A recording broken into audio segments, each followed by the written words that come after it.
February 13th, 2020. If you'll please join us in the Pledge of Allegiance. I pledge allegiance to the flag of the United States of America and to the republic for which it stands, one nation, under God, indivisible, with liberty and justice for all. Thank you.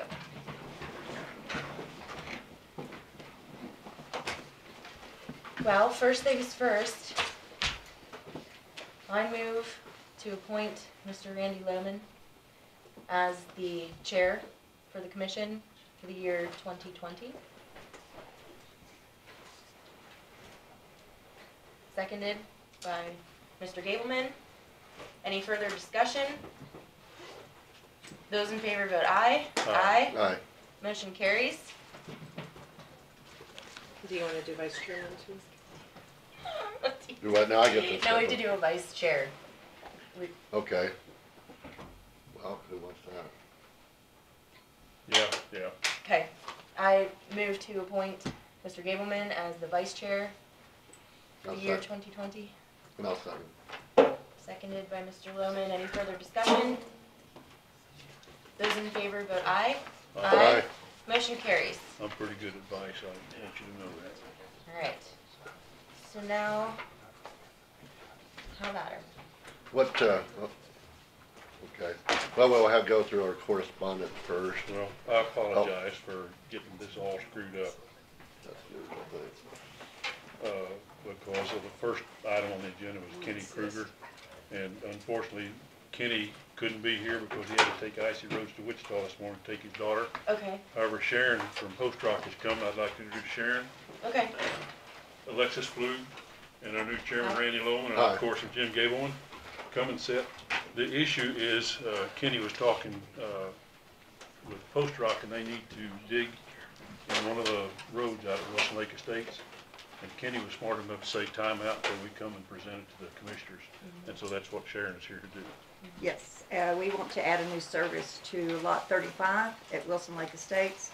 But I researched the county records in Lincoln County, and I do believe that Post Rock already has an easement to do work in Wilson Lake Estates. I think the only time we would ever need to come in with a new easement is if we laid a whole new distribution line in a different area in Wilson Lake Estates. I realize the main line runs in the middle of the road there, so of course we'll fix the road back when he's finished. Mr. Krueger is a contractor, so he should do a good job on replacing that road. Is this the lot on the top of the hill where the new house is going in? I believe so, yes. Okay. Sure, what is your last name? Condit, C-O-N-D-I-T. D-I-T. How did you find this? I just called Lincoln County Register of Deeds, and she sent it over to me. Okay. We've been looking for something like this. Okay. So is this easement just for that area or for other areas up there too? It looks like it's part of the northwest quarter of Section 18, Township 13, Range 10, and then also part of the southwest quarter of Section 7, Township 13, Range 10. But it looks like, I have a map, it looks like it covers that entire area up there. I don't know why they would have done an easement back in '84. So anywhere you want access to They within did a these, blanket easement for the entire area. Yes, sir. Yes. so you can basically go ahead and do anything you want, because of this easement, right? Yes, sir. Except lay a whole new distribution Well, line. we should keep contacting our highway department director to keep us informed of what's going on though, right? Yes, I would assume, yes. Brendan, have you heard about this, with Kenny Krueger was gonna? No, I haven't. Oh, okay. Well, that would be one thing we would request of any new building going up there. Not that we're against it, it's just. Right. It's just when the Keep- utilities are gonna be doing work within the Keep- road right away, so that way we can put up traffic control measures for the public. And then after repair's been done and been relayed, we can go over it and make sure that it's been recompacted and set up right. Okay, Yeah, keep our highway do department that. informed okay. of what's going on, so, not that we're against doing it, it's just Right. so we want to be Right. informed of what's going on up there. Right. For years, it'd be, and that wasn't your fault, or it's just the way it happened, that they would just go ahead and do something, and a lot of times Lincoln County wouldn't even know about it. Okay. because that's just the way it was, you know. Right, Even though this easement may have been there, So, right. I don't think our highway department maybe knew about it half the time, or the county. Okay, well, we Did- can just communicate with did them. Post Rock purchase this? It's called Rural Water District Number 1, Ellsworth County. Yes, Okay. but, yes, that is the legal name that we do business, is Post Rock Rural Water District. Okay. Yes, I have the agreement where that was transferred over to Post Rock, back in 2009. Apparently, Okay, so- Post Rock was maintaining the water system there. I'm just gonna Uh, read this as of aloud for 84. just some record, Okay. because we had looked for something like this before. So, hereinafter called grantee, so that'd be Post Rock. The receipt and sufficiency of which is hereby acknowledged, does hereby grant, bargain, sell, transfer, and convey to said grantee, its successor, and assigns a perpetual easement with the right to erect, construct, install, and lay, and thereafter use, operate, inspect, repair, maintain, replace, and remove water distribution system over and across the following land owned by grantor, Lincoln County, state of Kansas. And then it has that part of the northwest quarter, the section 18, township 13, range 10, part of the southwest quarter of section 7, township 13, range 10. So could you show me on the map what that is specifically? I just want to know if that covers that whole. I can't imagine why they would do a Yeah, I blanket didn't- easement without covering this whole thing. Right. Yeah, this, This says 14, so this is 13? Is well, that- that's the page number, I believe. Oh, It's just so the then- page number. So it, you know, you would have to probably go to a bigger map to see the sections and the areas. I don't know Right if you can behind Dawn would have it. Yeah. see it on this little map, yeah.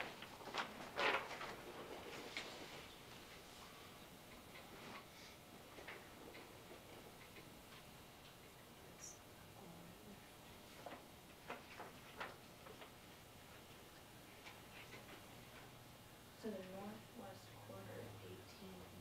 Okay. And the south. Okay. It is the whole thing. It's the whole housing development. Yes. Since that blank easement was given, the Post Rock's not required to do a right-of-way easement application because the county's already given them permission to do as they wish out there. With this. Yes. But And you've that- never seen this before. No, but I figured they would have had something like that. Well, that ends a lot of our debate about the county Yeah, it's just, it's having nice to be county informed. roads Yes, or, yeah. be nice to be informed of. Yes, and we're Yeah. willing to do that. Okay, We that'd can be work, great. yeah, Yeah. we can work with you guys when we Okay. have a new service going in up there. That'd be That's perfect. no problem. The problem is over the years, we've done minimal maintenance and that's been sufficient to a point.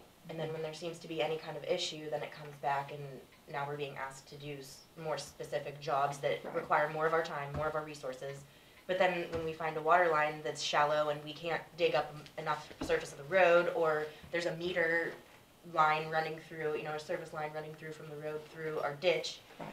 a lot of it doesn't seem to be buried deep enough. And I know this was purchased this way from you guys, but I think it just washes out up there because it's a lot of hills and stuff, and I don't think there's very good drainage, and so it just washes out the road. That's my understanding. That's why we've had some issues there. Well, a lot of Washing the out the lines. drainage wasn't designed well, they just put a house up and went on. Right, And, right. and that's not anyone's fault now, it's just the way it is, so, but we're living with it. And Right. we're trying, I don't know if you knew, in the last year, we fixed a landslide up there, and we're getting more proactive as a county to help with them road maintenance, because there are taxpayers in Lincoln County, and I think we agree that we should do that. But we were inheriting this situation of all these up in the air issues Right. of utilities, and when they built a house, they didn't give a lot of right of way for roads, stuff like that. We're inheriting that. We're gonna deal with it. It's just that's where we're at. Right, Yeah. and I understand, Yeah. yeah. And, we don't have a problem working with you guys. It's just that every time we wanna add a new service, I don't wanna have to come here and ask for your permission when I already No, have this, so. and you don't have to, Yeah. just, Yeah. I'm the highway director, it'd just Yeah. be nice to know, so Okay. that way I can stage if Yeah. I need to. You can get with Just Brendan there. communicate, yeah, communicate, Okay. so that way if we need to block off the road for traffic, keep your guys Okay. safe and the public safe, we can do that, and then just, Yeah, we can go back and clean up after it's been patched. Okay, that The sounds blade good. can shake a lot better than a, There's another issue out there that has nothing to do with you, but it really does, is their septic system. Because they have to have 20-foot separation between your line and the septic line, and I don't know how in the world they're gonna do that on that hill. It's just something to keep at the back of your mind. I know the answer to that question. Yes, ma'am? It's going down across the road, because that's where they were discussing who gave them permission to bore under the road, because the lateral lines are going under, well, the pipe itself is going under Right. the road, and then the lateral lines will be ran on the other side down in the bottom of that hill, because that's the only place there is. With the line coming out of the house under the road, your water goes down the center of the road, right? I So you believe don't have yes, sir. 20-foot separation there between those two. They may have to That's deal the- with that's the KDHE problem, or so- somebody on that, cause we Yeah. don't do sewer, so, I know, but Yeah, that's gonna be an issue out there, cause you gotta have, you know, even though they cross, you gotta have 20 foot between the two of them. And you can't do that the way it's set up now. isn't it 10 feet now? Even if it's 10 feet, when you cross, you Yeah. know, you're not gonna have that. Because I think it's permitted, and I think they permitted it, Sean permitted it. Because that day that we were out there, I called and asked, and he said, yeah, he had approved the permit. So that was probably before the water line was going to be installed, but is the water line and the septic line actually gonna cross? that I I don't know. I just raise that as an issue. don't know. Okay. You know, that's something that's gonna come up, and if they both install it without coordinating, then there's gonna be a minor problem here later on. Okay. I'll That's keep that something in we should mind. keep our highway department. And that's why I Brendan wanted to raise involved that with it. issue with you Okay. and with Brendan both. Okay, That way hopefully we can alleviate problems in the future yes, from what he just said, so we don't have a conflict there 5 years from now where right, the water line's leaking or sewer line's leaking into the water line or something, yeah. that'll be good. You Yeah, know, and that, okay. Jim just brought that up, and that's a good point. It is a good point, thank you. Okay. We'll keep that in mind. We Okay. appreciate you coming up. Thank you very Yeah, much. thank you. for inviting me. Do you want to, go over the mail minutes? or- Yeah, and correspondence. We have, Don, you gave us or was this from last week? That's the longevity pay, so there's a copy for each of you guys, and that needs to be payroll. approved. Yes. They gotta be paid today, or? It says in the handbook that we disperse it by the 15th of the month, so.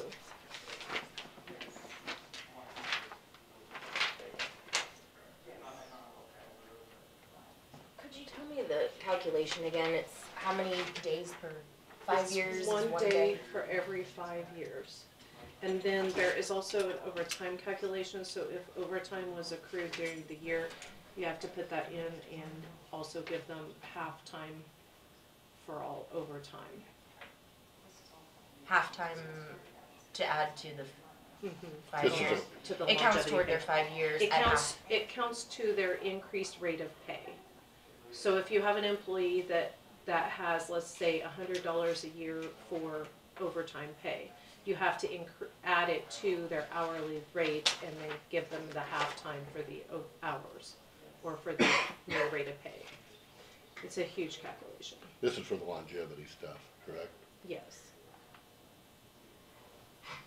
So in short, every employee after 5 years accrues an extra day. Instead of giving them that vacation day, we've capped their vacation at 80 hours. 80 hours. 80 hours rollover, and then they get paid according to their pay rate that year for all the accumulated time they've gathered in years prior.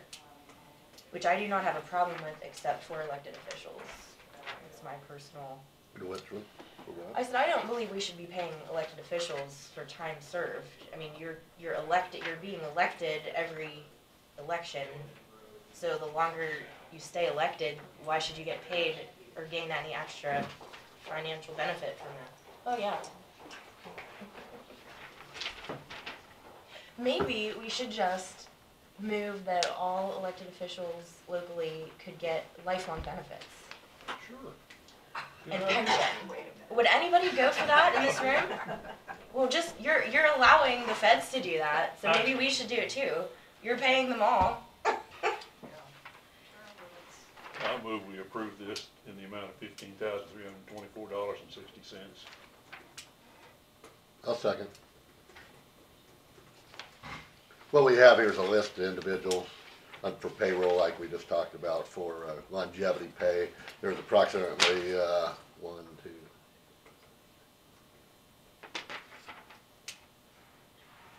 16 individuals out of our total employment that get this, and that's what Jim just stated, is $15,324.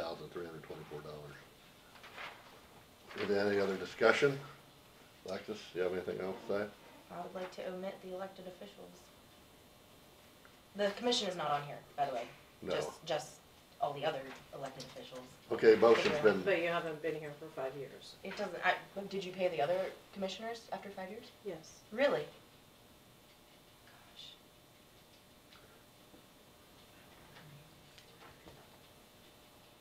anything else? Okay, motion's been made and seconded to approve this payroll distribution for longevity pay. All in favor say aye. Aye. Aye. Nay. Motion's been approved. One nay. Okay, we'll go on to next business.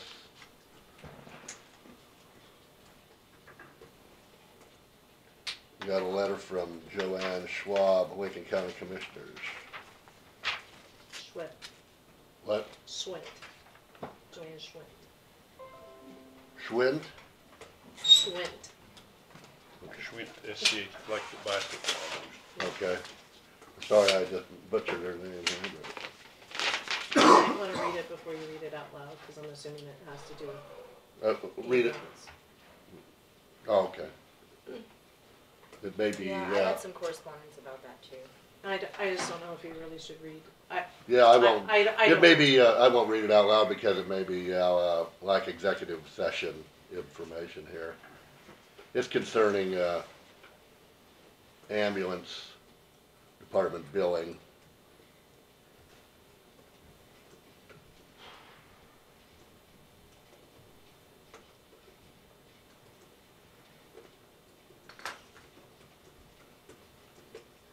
I don't know if we should read that or not, what do you think? I guess you can't send a letter to the public meeting and it be considered. Private. Yeah, you can't really do that. I mean, Unless our own you- attorney tried to do that. You can't Unless do you that. have some other violations in there. Maybe omit the person's name. Yeah,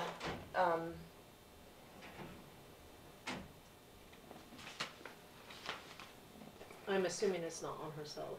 I'm just going to read what the problem is. I've never received any invoices that you have listed on the statement. I guess you might think that I should have known. Not necessarily. This could have been included in a hospital bill or the VA, blah, blah, blah. Honestly, I didn't think about it. That would be a good reason. Basically, the bill wasn't sent in a timely manner. I would give the Lincoln County Ambulance an A+ for their care, concern, professionalism, and service, and give your billing system a fail. A little compassion would be nice, a handwritten note on the statement, such as, sorry this was overlooked, or we are so far behind. And it was sent the day after Christmas. Turning bills over to collection through the state of Kansas program costs the ambulance service around 20%. If your agency does not have time to do the billing, then a solution needs to be found. I hope you strive to send timely invoices. I had another person call me about this. I know you guys have already been contacted. I was contacted now. I guess I need to ask LaDonna because I thought we left it at the meeting that she was going to follow up with Delisa's. But I thought they gave you permission to contact Delisa's. So something in the minutes need to be fixed if I misunderstood that. oh, I'll still call them. I just Okay. thought LaDonna said she was still. I think she handling was that. gonna have Derek call, still have Derek call since it's his department. Okay. But then I thought that you guys had left it that you were gonna contact her to see if she'd get on the agenda here. Yes. Well, I thought that was for PIC too, but Yeah, for both. okay. So, I mean, if they're not receiving Well, what happened was, invoices at all, then to update the public here, was we've went back and done some of our billing for the ambulance service that had not been done some of the prior years. And we're doing that now, and some of the people are getting these billings are complaining that they weren't informed or didn't know or wasn't previously billed, so that's where we have an issue here. well, the primary insurance is putting it on the secondary insurance, and the secondary insurance is saying that the time frame has lapsed for them to provide coverage. So now it's being bounced back to the individual. And we deal with, Which Delisa's should have been, because these are all from Delisa's. These are Delisa's. the bills that Delisa's so did. we So the really, question is whether or not they've actually been mailing the statements like the contract says that they are supposed to be. they're supposed Well, to the be. person that clearly called me they're not. said that their insurance company received bills, but never passed them on to the person, The the holding, patient. the patient. And so I'm not sure if the insurance company even responded to Delisa's, and Delisa's just after, whatever their policy is, after 90 days or 180 days or whatever, then they just send the bill back to us. So then we send it to the patient as the primary source, which has already been half a year since we started billing them, and a year prior to that, since we had the billing problem to begin with. So I don't think we can just write them off as a blanket, because some people are going to make payments. But we have not decided on a policy for that either, which we should here in the near future. Well, this Delisa's, I right? thought Derek was supposed to present you guys with a policy. That was the discussion. Okay. So anyway, there's a letter from this will address that later. Another letter here from Serrien County Environmental Services with a bill for sanitary code enforcement, LEPG cooperative agreement for $13,500. Is this something we do every year with them, huh? Yes. I thought we paid them monthly, the Serrien County, No, you pay them. waste or something. 'Cause That, that's trash. Oh. This is the LEP program, so that's your sanitary code, your septic systems and your. Oh, this is for Sean Yes. supporting us. Yes. Okay. Serrien County, we have a contract with Serrien County, Environmental Services. They come and do if people have a well that needs closed, or if people out need laterals for putting in a new septic system, they coordinate with us and do the processing and actually give us, make sure we're in compliance and give us instructions on how to do stuff like that. So that's what this is about, $13,500. I guess we should make a motion here to pay them, right? You don't have to, it's in Not the now? budget, but, Do we need to do it now or what? oh, you just give it to me and I'll pay it. It's already in the budget. Okay. Normally, they just send the bill to us, but Okay. it's okay, they send it to you guys. No one has a problem with that? Nope. Okay. Onward to next. No, in fact, I'd just like to reiterate, that contract saves us from having to hold a position to hire Right. someone to do that. So it's an connected, collaborative effort, which could be done with a lot of different positions. And I think Sean deals with KDHE, doesn't he? Don. Yeah. Okay, we have a bill here from Precision Electrical Contractors for 200 Hall EM backup light not working. I guess that's at the nursing home, doesn't say. Lincoln Park Manor. Yeah. Lincoln Park Manor for $130. Change to emergency Change ballasts. ballast out. So I guess, do we have an issue with paying that? I think that's our hardware for the facility. It's 2 hours of labor, but where's the ballast? It's 4 man-hours. For the doors, the emergency electric backup.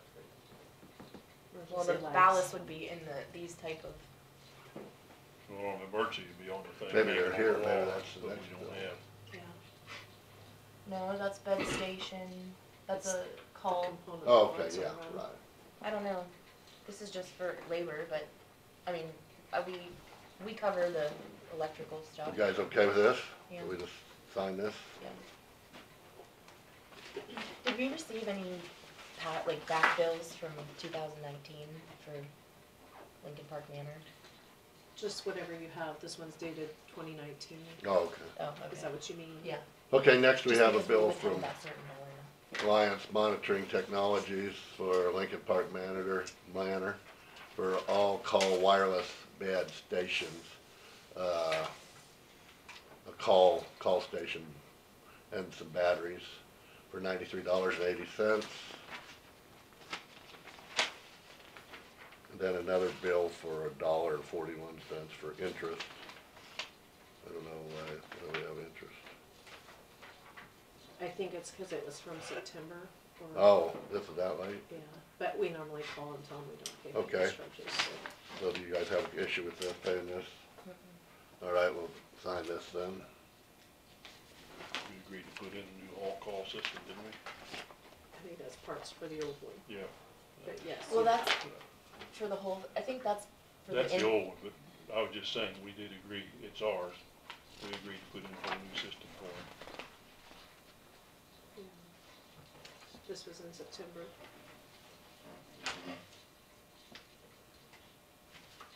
And we have one more, from Cone Elevators and Escalators. They have, recommended maintenance modules proposal for Lincoln Park Manor. It's about a facility manager and, proposal for door operating, landing door maintenance modules, hoist down, clamp down stuff. I guess it's a contract to do that. Do we do that every year, Don, or do you know? Yes. but this is a different company than we use here, right? Did we Correct. ever get a response from them about doing both? Well, then maybe we had to contact them about doing ours here. But I think ours was significantly less expensive here, wasn't it? I think so. Which company was here? It looks like it's Thyssen-Corp, but I think they call themselves Thyssen-Corp, How do you spell it? Thyssson, I think. They have a service guide that So comes. you were from- thinking of checking with A them? couple years ago, we signed this, and so we had two different companies doing the elevators that we own both. And I think the one that we were using for the courthouse was significantly less expensive than the one we were using for Lincoln Park Manor. But Dawn checked, and they never responded about adding another one to our contract. So I It's we should actually at least come look out into it. and looked, but I don't think they ever bid or sent us a bid, so. Isn't this just the one in that back hallway that goes up and down? It's the assisted living facility side. Oh. They're both the same brand. But are I they think not? you're required to have an inspection on a regular basis. They're different brands. Ours is a Dover elevator. I thought there was a Dover too, it's not. I don't know what theirs is. I was thinking it was Dover, well, it doesn't matter. I think it's the same brand as the high rises. I think that's why they went with Maybe Cone. so. Tyson is a What do you giant think? multinational. Proposes to perform a door maintenance module on the subject elevators. The door operator and landing door maintenance module is designed to examine the current operation components of the landing doors and adjust and lubricate the landing doors if necessary. Detailed outline of the work performed during maintenance module is enclosed, $811 plus tax. Hoistway clean down. Cone proposes to perform a hoistway clean down on the subject elevator. Normal elevator operations create air drafts in the hoistway which pull dirt into the hoistway from the elevator lobby, settling in and around the equipment. Without the occasional clean down, the accumulation of dirt and debris could cause problems to occur in the future. $1,310. Cone recommends the starter contacts be replaced and hydraulic oil be filtered on the elevators to ensure safe operation. That doesn't have a price on it. So would you like to get other bids from someone else before we think about Well, this? let's call Thyssen or whatever you say, Thyssen or. Is this considered the annual or semi-annual inspection, or is this just a routine maintenance thing that they come around? It's a maintenance agreement, I think. Right, but I think they're asking for a one-time fee. Excuse me. I think with that one you can like pick which level you want. And I think they're required to be description of inspected by the work. fire marshal at least twice a year. Yeah. But So they this are, is kinda like just a maintenance, a one-time maintenance. This isn't necessarily a contract. Maintenance agreement. Mm-hmm. Price is valid for 30 days from this date.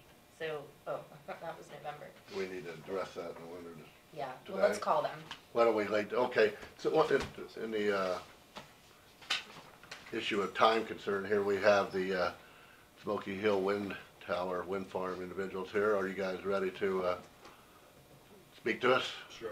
You Let's come up here, you can Okay. come up here if you want, and, Dragon. welcome. You can Bring slide your another chair. chair up. Yeah, welcome you guys. Thank you. Thanks for coming.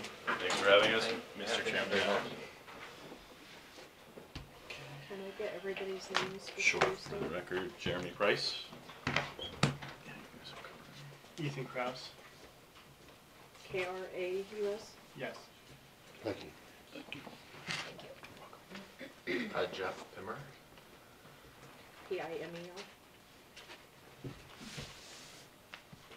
I think I might have spoke with you. Have you called? Yes, would have been me. You? Jeremy, Okay. yes. Thanks for Yeah. everybody's time here, and I know it's Thank been you. a lot of effort throughout the county, so we appreciate it. As I understand, you guys did get a general memo outlining the project. Sorry.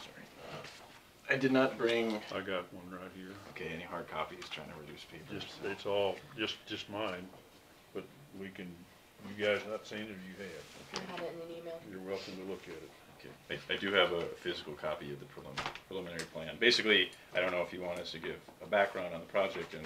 Yeah, we if you would, anticipate I if that'd haven't be- been up to date on Would it that be too much. useful? Yeah, actually, none of us were here when this started, so we're Okay. all relatively new. If you could do an overview again, what's going on and what you plan to do with the. Sure, absolutely. Up the So, road, okay. I don't know if, Ethan, do you wanna field just the Yeah. introductory, and then we Sure. get into details?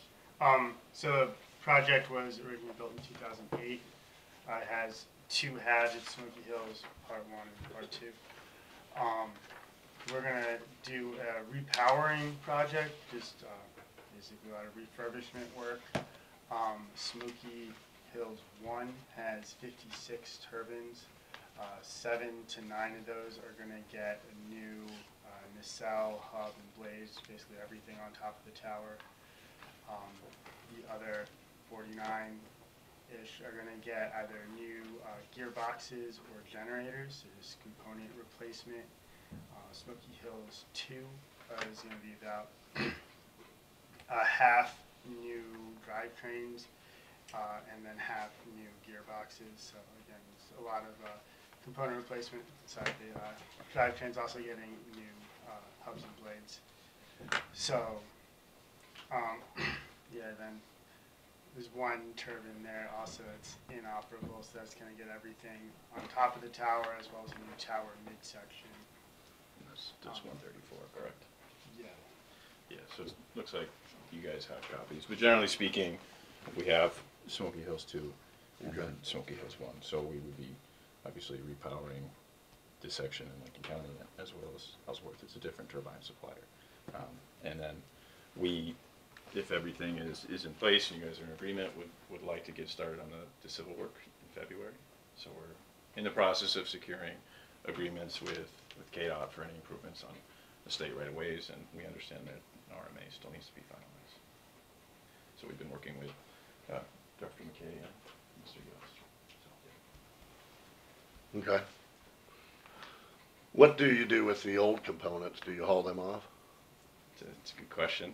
Nobody wants old parts laying around, so I know our suppliers have committed to removing them off-site, and they're not looking at any local landfills. Okay. We're gonna keep as many parts as we can for spares, and then sell as much of the other components as we can, recycle what's left, and then hopefully minimize the amount that's actually gonna be going to landfill. You got a yard or somewhere that you keep these extra parts?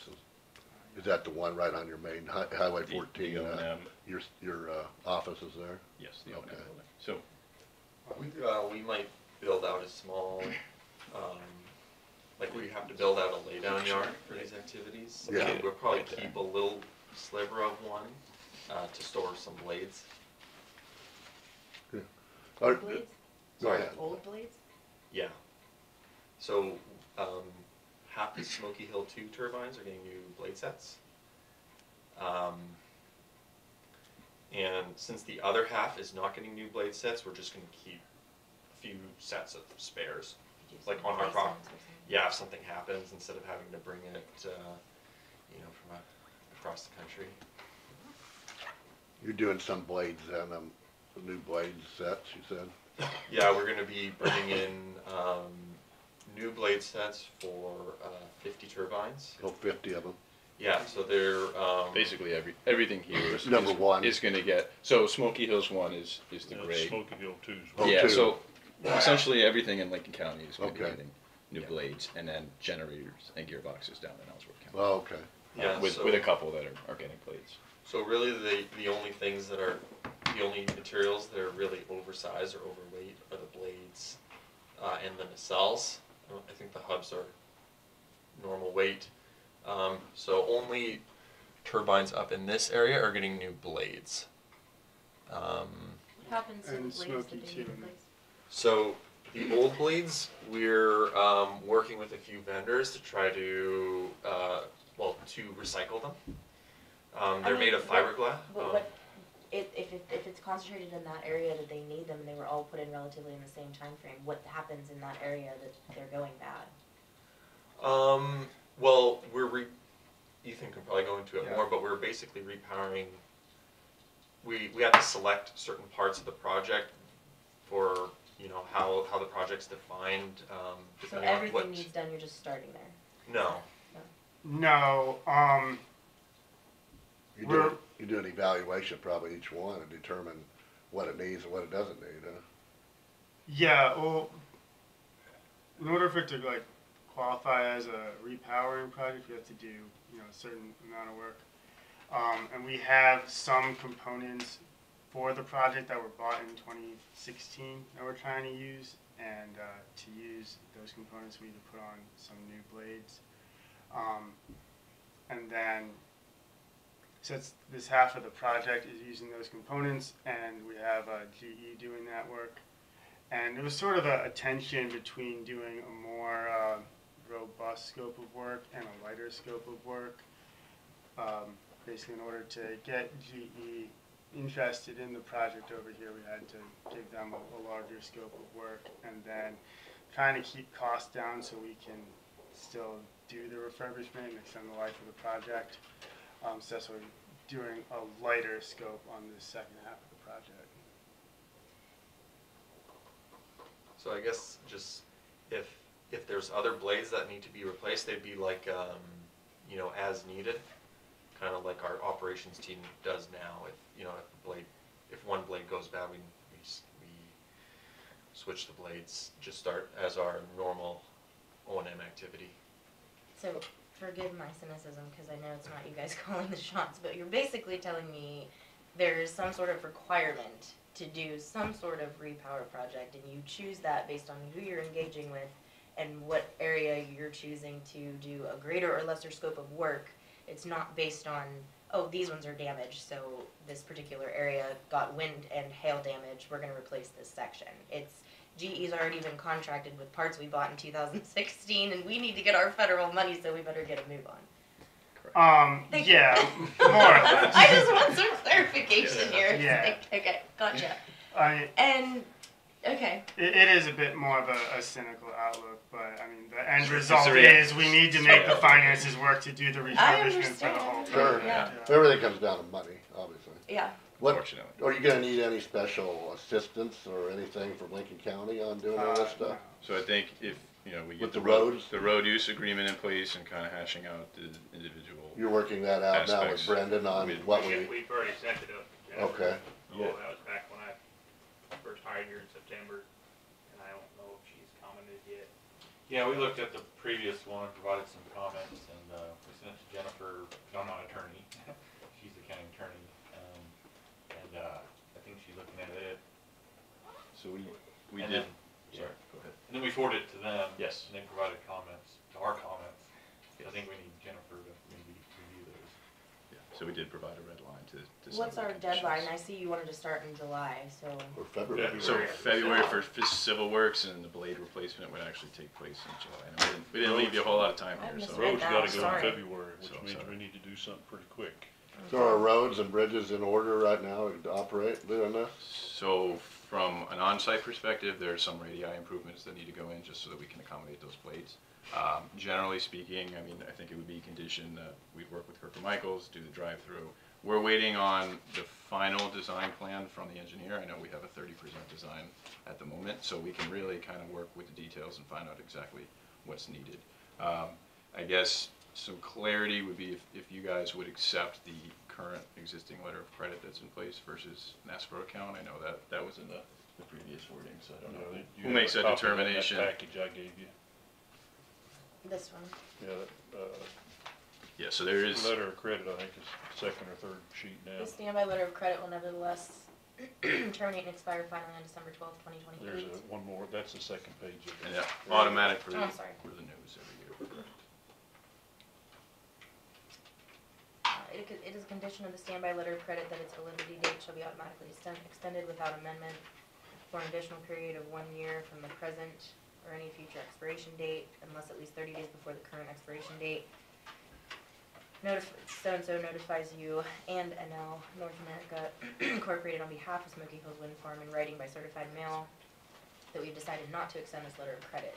Well, the extension, So- the date is 2028, so that's not an issue on that letter of credit. So, For the scope of the repower, Yeah. correct. And so the last RMA required that one was in place throughout operation. Yeah. So if we need to amend it, we'll do it well in Yeah. advance of that. the money's not an issue there. Sure. No, we're gonna take care of the Yeah. roads. It's what we do. Yeah, we're well known for it. I thought it was curious that you went to Milano for your money, though. The Bank wi- of I wish I Argentina in did. Milano. We're forgetting where the money's coming from.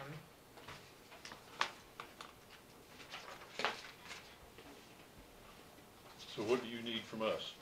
So, if you would approve the LC in lieu of the escrow, that would be, I guess, the one piece from this commission that we would need. I think the other pieces would be on procedural with the overweight permits and the road use agreement, and I don't know if we should work with the highway department on that, or if that all should go Yeah, through you guys. I'd say Brendan's job, it's his business. Okay.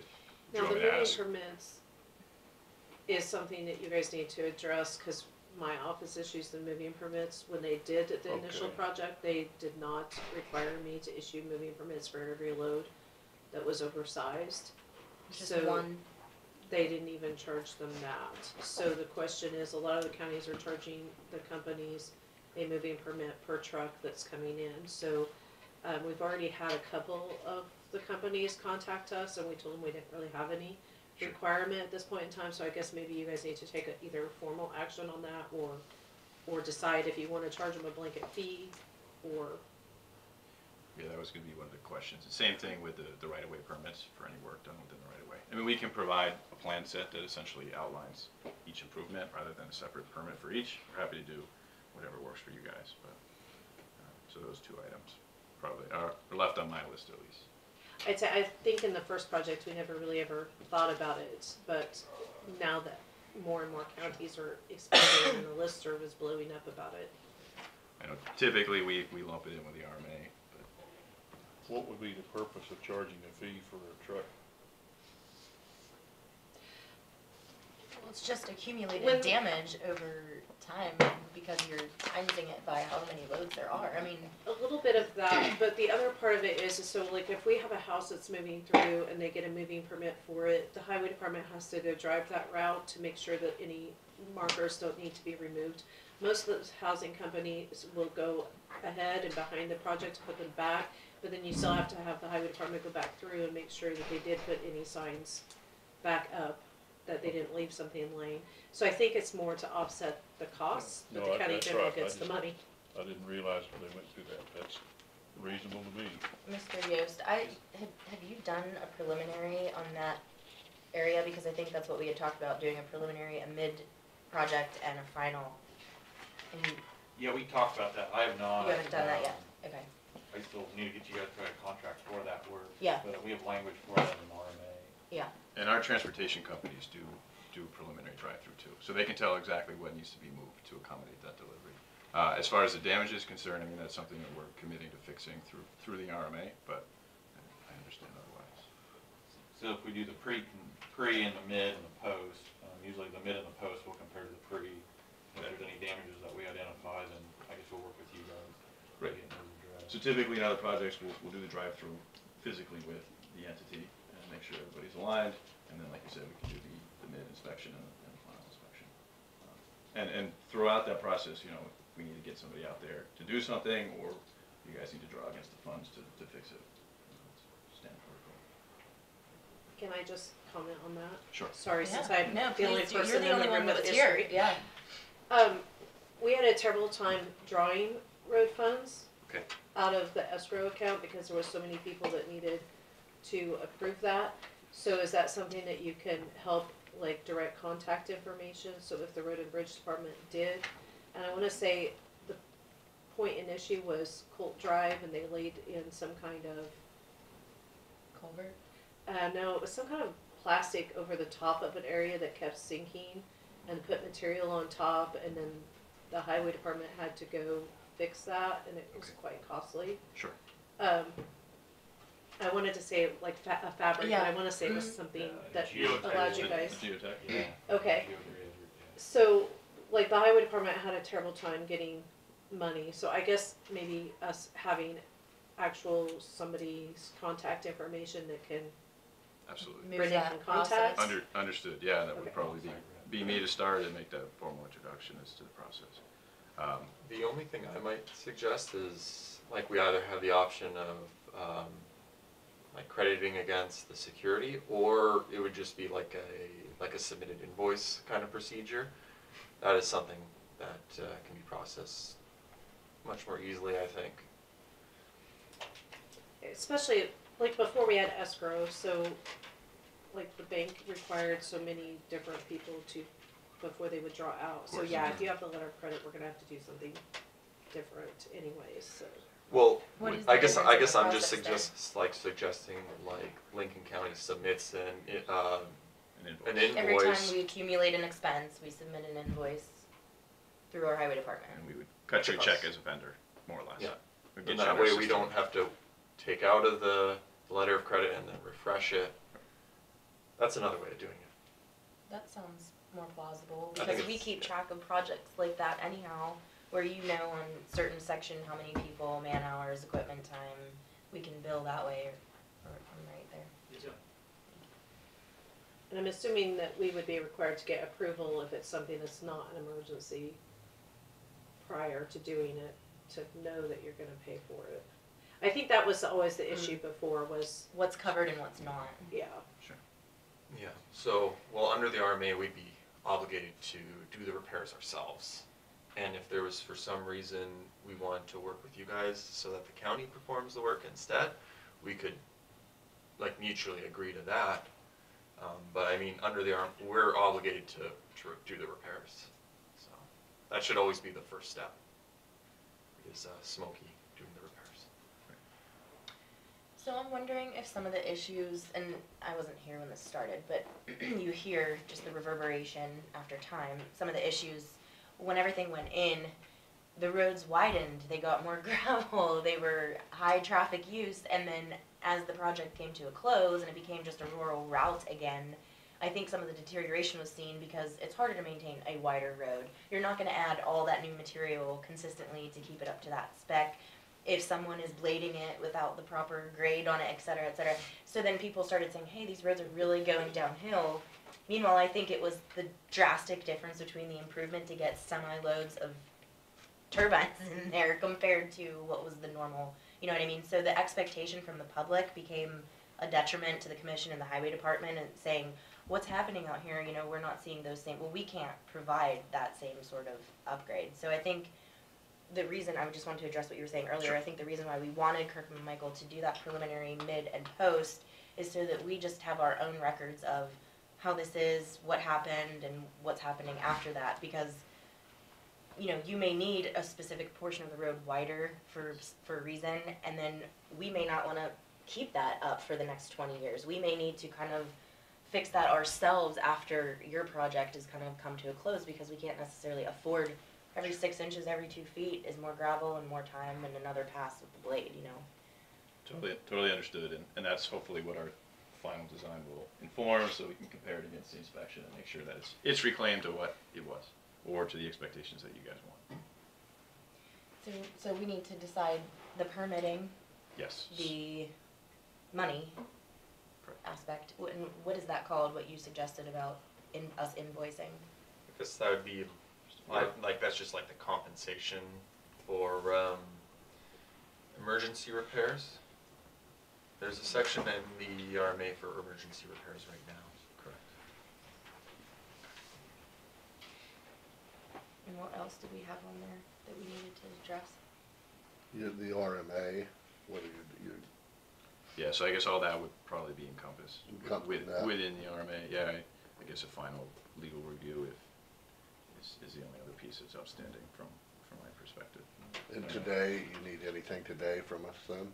Nothing today, just, wanted to come introduce it and Sure. make sure you guys understood what we were requesting and had the opportunity to ask questions. Yeah, we wanna coordinate, make sure this gets, cause you're doing a major work here and Yes.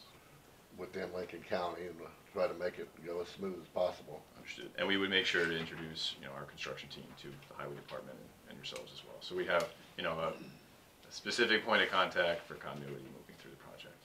Probably wouldn't be myself, as we move into the construction phase, but we'll make sure. What's the You know who to status- call. What's the status of all the permissions and RMA and stuff that need to be approved? Is that pretty well along? In Lincoln Well, County I'm here. looking, if you're gonna start in February, we only got a couple more meetings before we need to express our approval. And I was wondering if it's far enough along and we need to book you on next Monday or the Monday after that. Sure. I guess if we were to get the information that you guys still need to discuss, yeah, I think we could do it electronically. We're happy to come back and sit down in person if need be. And I don't know if you guys had an opportunity to look at the comments, if they were generally in line with Yeah, your what was expectations. What's your reaction to just what you sent and received? So, to review my comments before we give it to them, we didn't get that, so we went ahead and sent to them. He provided some comments, I have not been able to sit down and look at these entirely. Yeah. Nothing material, just kind of process and timelines as to when things happen and how. So everybody knows what to expect. And I'm assuming in the scope of work, it's detailed as to which roads you need to access, because the blade replacement is gonna have a lot more hauling than. Exactly, so kind of an overview sheet and then each individual page, I'll just kind of show you an example. If we need to improve a radius to get a blade delivered there, it would show it, and then, there's an engineering detail here, so, I mean, it would be. So you already have it mapped out then? More or less, this is kind of just on some. Have you seen these at all, or highway department? That was the first email we had gotten back in October. Can we have this? Oh, no, we just got. So this is.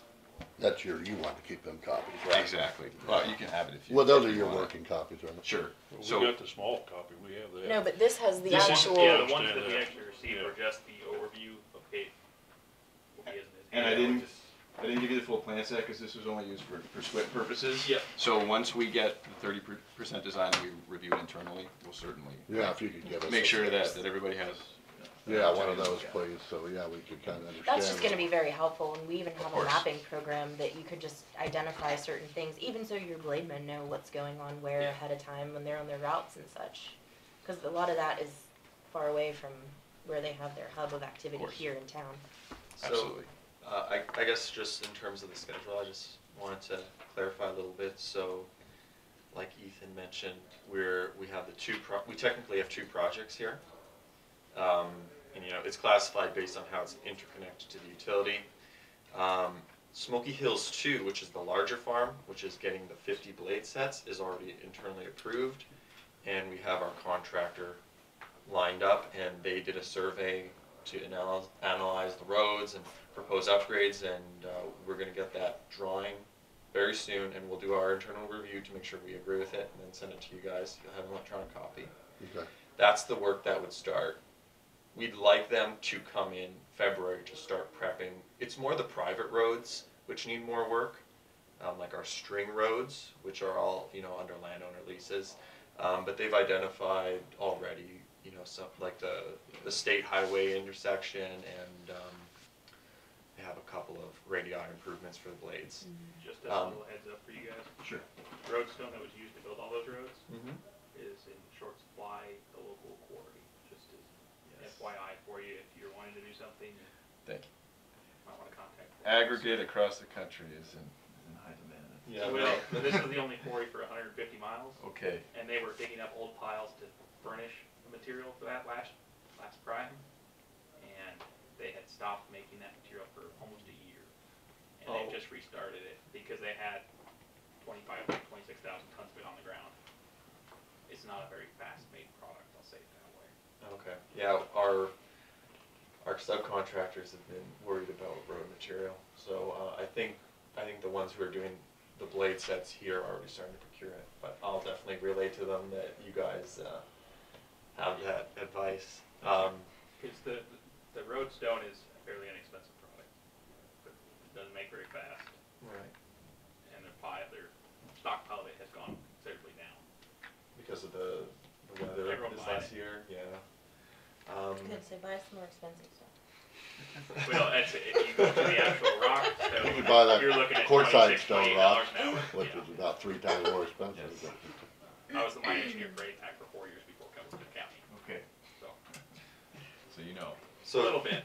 So yeah, just regarding the schedule, we have that first group of blade sets that's being swapped out, and then we have the Smoky 1 project, which is getting new These, right? nacelles, like Okay. all the top components, and that is not going to really be tightened up for another month or two. So I would like really appreciate it if we could maybe, when we do the RMA, I think the terms, they'll stay the same. That's just part of the negotiation of the agreement. But then when we have the map, we would request that we can at least secure, that there's 2 county roads that we are looking at for 120th, Colt Drive. unless you're talking about Ellsworth County. 120th. just the Lincoln County roads. Okay. Yeah, so the main delivery hall would be shown with these arrows here, and this is probably subject to change on the 30% design, but, I mean, the majority of the That's equipment. 120th? Yes, so it's 12th in Ellsworth and then yeah, 120, that's- right? Just yeah, wanna so make sure. that's for So roads. this is where the majority of the traffic That's will up come. 120th, right? And then we would access all the turbines off of 120, Yeah. for the Yeah. most part. So this portion would need to come up Highway 14. So you're Highway starting, 14. Highway 14 to get Okay. to that. The So other how about side- the ones east of there, Westfall Road, which is what, So 200? that work wouldn't really start until, That's later on. that's like April, May. Oh, okay. So it's just, they want to start some of the road improvements, in, February. At least in February, that we really want to start building our laydown yards and things like that, so bringing in, construction equipment. And then the road improvements would logistically probably be March. Okay. But that obviously means we should try to have our agreement in place by the end of February, I think at the very latest. Right, so we I can do know the it's inspection. kind of short, and then like when we're adding these roads to the other project, it'd be just more, amending the maps to Yeah. include that scope, and then, since we'll have one or maybe like we'll have to have a pre-construction. If we do pre-construction for everything all at once, then it's covered. But then, Might be better to wait. yeah, or we just wait until those roads are used, so there's like a little bit of logistics there. Are you working with Ellsworth County now too and doing the same thing? We're going there later this morning. Yeah. Yes, so. So you're gonna be doing, that's Lincoln and Ellsworth basically all at the same time here, right? More or less, I mean, yeah, we need to get through Ellsworth. Ellsworth will be later, we'll do the gearboxes and generators, but we need to secure access to get up here before that. Okay. Yeah, and it's through your guys' roads that we actually go off county roads and get into the project. The Ellsworth ones are basically, state highway access up into the projects. Right, Through okay. 12. Yeah. 14. Anything else, Leslie? I don't think so. Where's your office out of? Andover, Massachusetts. Okay. So are you in this area at this time, just for this Yes. going on? Okay. Yeah. Well, so since this is an operating plant, we have our operations supervisor, right? He's here every day. And we also have a few offices spread around, Oklahoma and Kansas doing different things. Mostly in Andover, it's, the main office with engineering and, the leadership there. And then around here, it's more tailored to operations and community involvement. I understand that our pilot money, which we get with you guys, has already been approved earlier, right? So that isn't gonna be affected by this repower. So we renewed it, and now I think they're voluntary payment agreements is what we called it, and those are through, do you remember the year? No, I don't remember the year, but I know like when we renewed it, we incorporated language to cover repowering. So, yeah, we, I think it was negotiated in 16 and began in 17 because January 1st of 17 it was effective. That's been I believe negotiated. So, 'cause I wasn't a part of that, and that was my first year, so. Yeah, So so it that's- shouldn't affect anything. and- No, so the repower won't affect that? No, Okay. we budgeted it. Because some people were asking me that, saying, oh, you're gonna repower, we're gonna get a lot more pilot money. I go, no, I think the contract had been previously determined. All the repower really does is keep the project alive for longer. Because Sure. they're, To a certain Pro- Tax subsidy, let's be honest, with tax subsidy that's promised to you, you have to find a way to spend the money, you know. Just PTC. How- give how- it a- Tax credits. How long will this repower then if we repower these, wind towers, how long are they good then for another 10 years or 15 years? Any guess on that? They're not bad now. No, but I'm just saying. Well, it Well, yeah, they are, we need a new electronics and new. No, that's what I'm saying. It's not because they're broken down, it's because they have contracts and money Well, promised to make something happen. That's somewhat true, but I think we have new technology, which is probably more Yes. efficient It's- and better, more electronics, better new electronics. New controllers are going in. I think, Yeah, you know, controllers. Trying to modernize. the Probably system. more software with those controllers so you can monitor it on the ground better, right? Yeah, it's definitely a combination of the two narratives. The original project life was supposed to run until 2028. This is after repowering, they're gonna run until 2040. 2040, wow, good. Just another 20. 30 years from now. That's only a 12-year increase on the technology you're claiming is greater. I'd like to see the depreciation of the new expense, the new technology over time and compare it to the subsidy that the company's getting from federal tax credit. What we probably need to do is Well, you have, need to go to Snicker, Washington. snicker, snicker. You need to go to, you need to go to Washington, Alexis, and talk to them about that. It's We okay, need we to- can laugh. Oh, I we need to know. have a commission We meeting. appreciate it, thank you. Are you guys all with them now? Yes. Yes. Don't you think? Say again, go to We Washington. need to have a commission meeting in Andover and let Yeah. them tell us all this stuff. We need to, be out of Massachusetts and come visit you and discuss this. You're more than welcome to. I can see family in New Hampshire then. Anyway, okay, We can be nothing but appreciative because we wouldn't have that here, so we've received our fair share. are you guys all from out of the area? I grew up in Massachusetts. Or are you from back there too, East Coast or From Maryland originally. Maryland? I'm originally from the West Coast. Oh, okay. California? It's Canadian.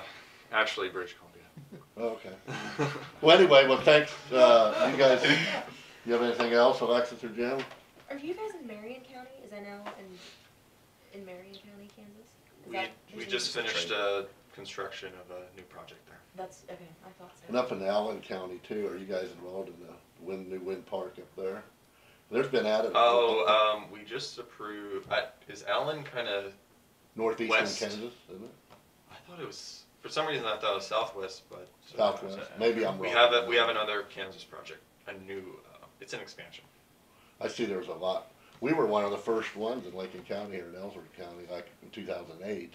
And I think we're one of the bigger parks actually, aren't we? We got what, For 100? number of turbines. 150. Yeah, for the number of 55. turbines. It's kind of like every year the turbine vendors make a slightly bigger machine. That's what I've heard. So like, yeah, the capacity for this one is not really near our highest, Right, but especially like 150 turbines for those two parks, it's a lot. That's a lot of turbines. right, that's what I heard, yeah. Yeah. And we just went to a commissioner convention here a few months ago, and it's amazing how many more counties in Kansas now are doing this. So it's, and Norman doesn't like that. No, there's a county that's kicking them out too. Well, they're adding them, Norman. No, Wichita, Greenville County. Oh, really? Okay, well, anyway, well, thanks you guys. Anything else? Thank you, Thank you. appreciate it. Thank you guys Thanks for for coming. Thanks. Thank you so much for having us. And we will keep in touch on all Sure. this stuff, okay? Perfect. And this is Safe travels, guys. Those are your copies, right? And if we could get one of these copies when you get Last them, family was Absolutely. when already. you get them finalized or As soon as whatever. the 30% is in, I'll make sure. Thank you. Nice Yeah. to meet you. Pleasure, thank you. Yeah, nice to meet you guys. Appreciate Nice it. to meet you. Jeremy, take Nice to care. meet you all. Appreciate it. Nice to meet We'll you. see you Thank you guys. so much. As far as the final decision on the LC and the permits, would that be at next week's meeting or just by email? Well, you can come We next can week. address that. No, he just means are we gonna have, we really need to find out if this RMA has been looked over by our county attorney. Our county attorney, we need to determine that, yeah. Absolutely. If not, we need to at least get someone on the ball to do that, and we will do that soon. Thank you. Yeah, Yeah, thank you. thank you guys. Good. Take care. Yeah, to you too. Oh, But we sorry. need to kinda look at either next week or the week after to get things going. Yeah, we definitely need to have that conversation. It's 10 after, Not much fun up there, been up there. so we're on time for once. That's amazing. We're 5 Well, minutes early. I What's run a almost tight that? ship. You do, thank you. You're- We're good. Everyone will be much more appreciative. No, Let's do you, 5 minutes, you want a 5-minute break? please, and then. Okay. Right away. 5-minute break, please.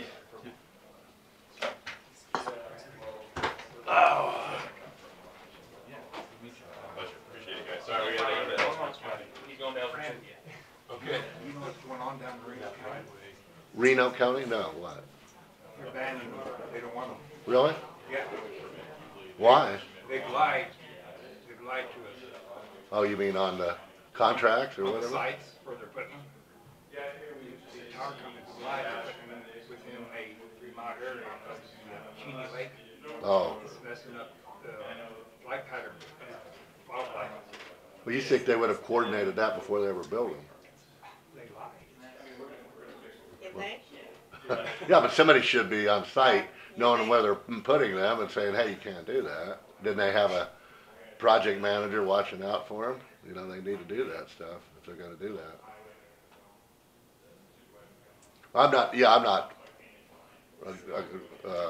denying what you're saying.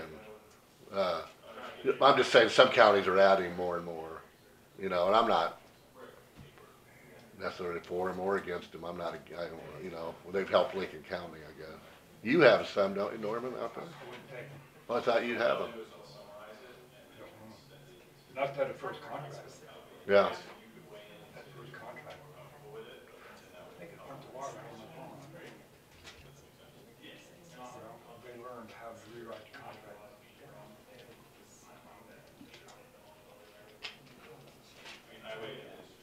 And the military shutting them down in Elwood County. They're messing up their flight pattern for the alarm. Oh, yeah? Messing up their electronics. Really? Maybe off the air. I could see that because I was working for FSA part-time. Bill Weiniger and I would out measure around them when they put them in new. We had to take that acreage out of farm production, and there might only be a half acre. But you walk under those things with a GPS, it would wipe it out. You'd lose total signal because of that generator's putting out so much electromagnetic energy. The Air Force says we can stop you. I'm in Elwood County. Huh? Brendan, are you ready? Yeah. Well, when they all get back. Yeah, that's kind of why I was just standing instead of sitting back down. Sure.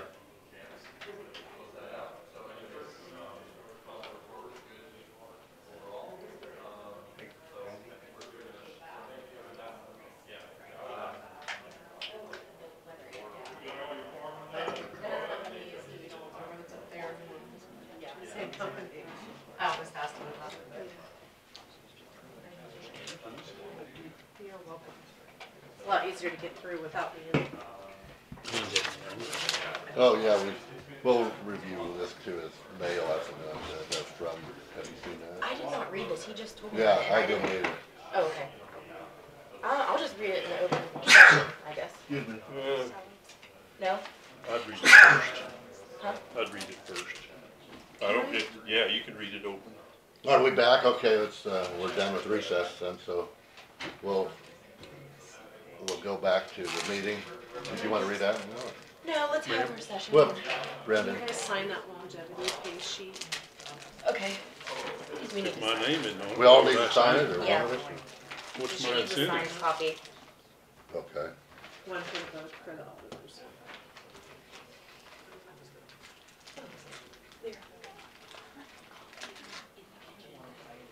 I have a yogurt, but it smelled so repulsive the last time, I just don't think I should open it. Thank you. Good to me.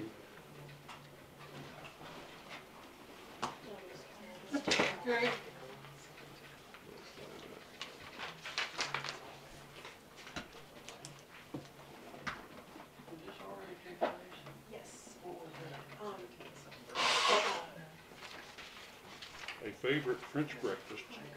Are we Is ready? grass cereal like that Sure. with yogurt. Brennan? It's That's great. what I normally I do, like is it. dump the yogurt, or dump the yogurt. Yep, You good. can come up here if you want.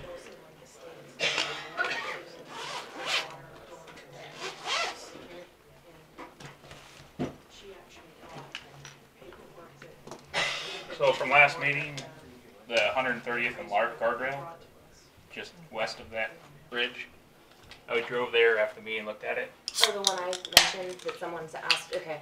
So, a little bit back from the guardrail there on the bridge going south on 130th, there's a portion that looks like it has been knocked down. We'll fix that part. But further to the west, if that's the area they were talking about, the bank's collapsed. So there's nothing, there's. We have object markers in the ground there. A guardrail it'd be for show. It wouldn't stop anyone. That's why there's object markers there to show the danger and the hazard. Okay.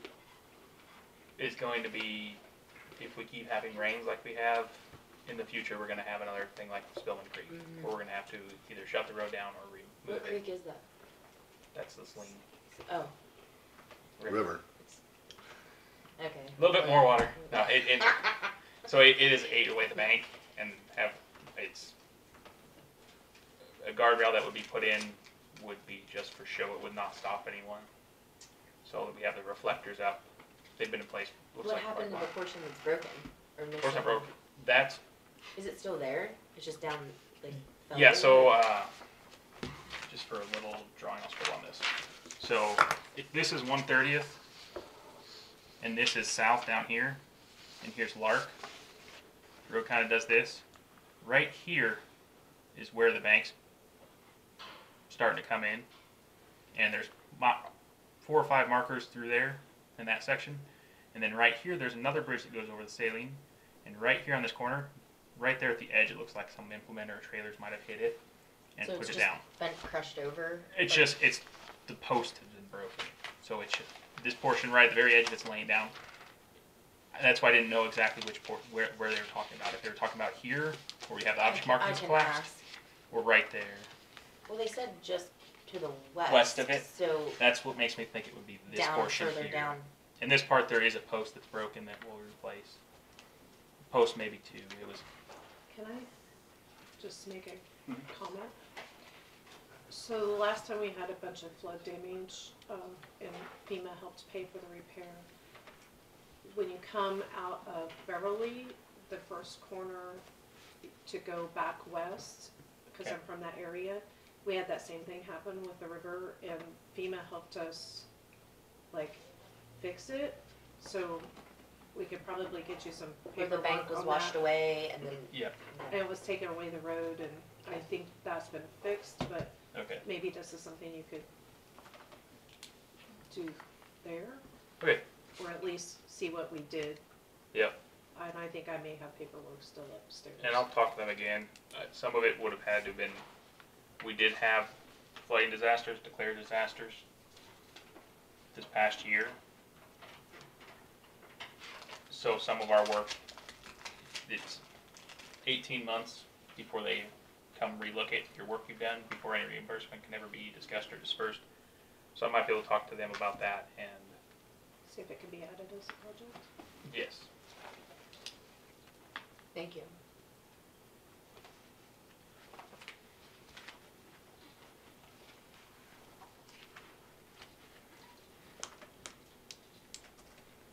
And then Jared Hines, he spoke with us.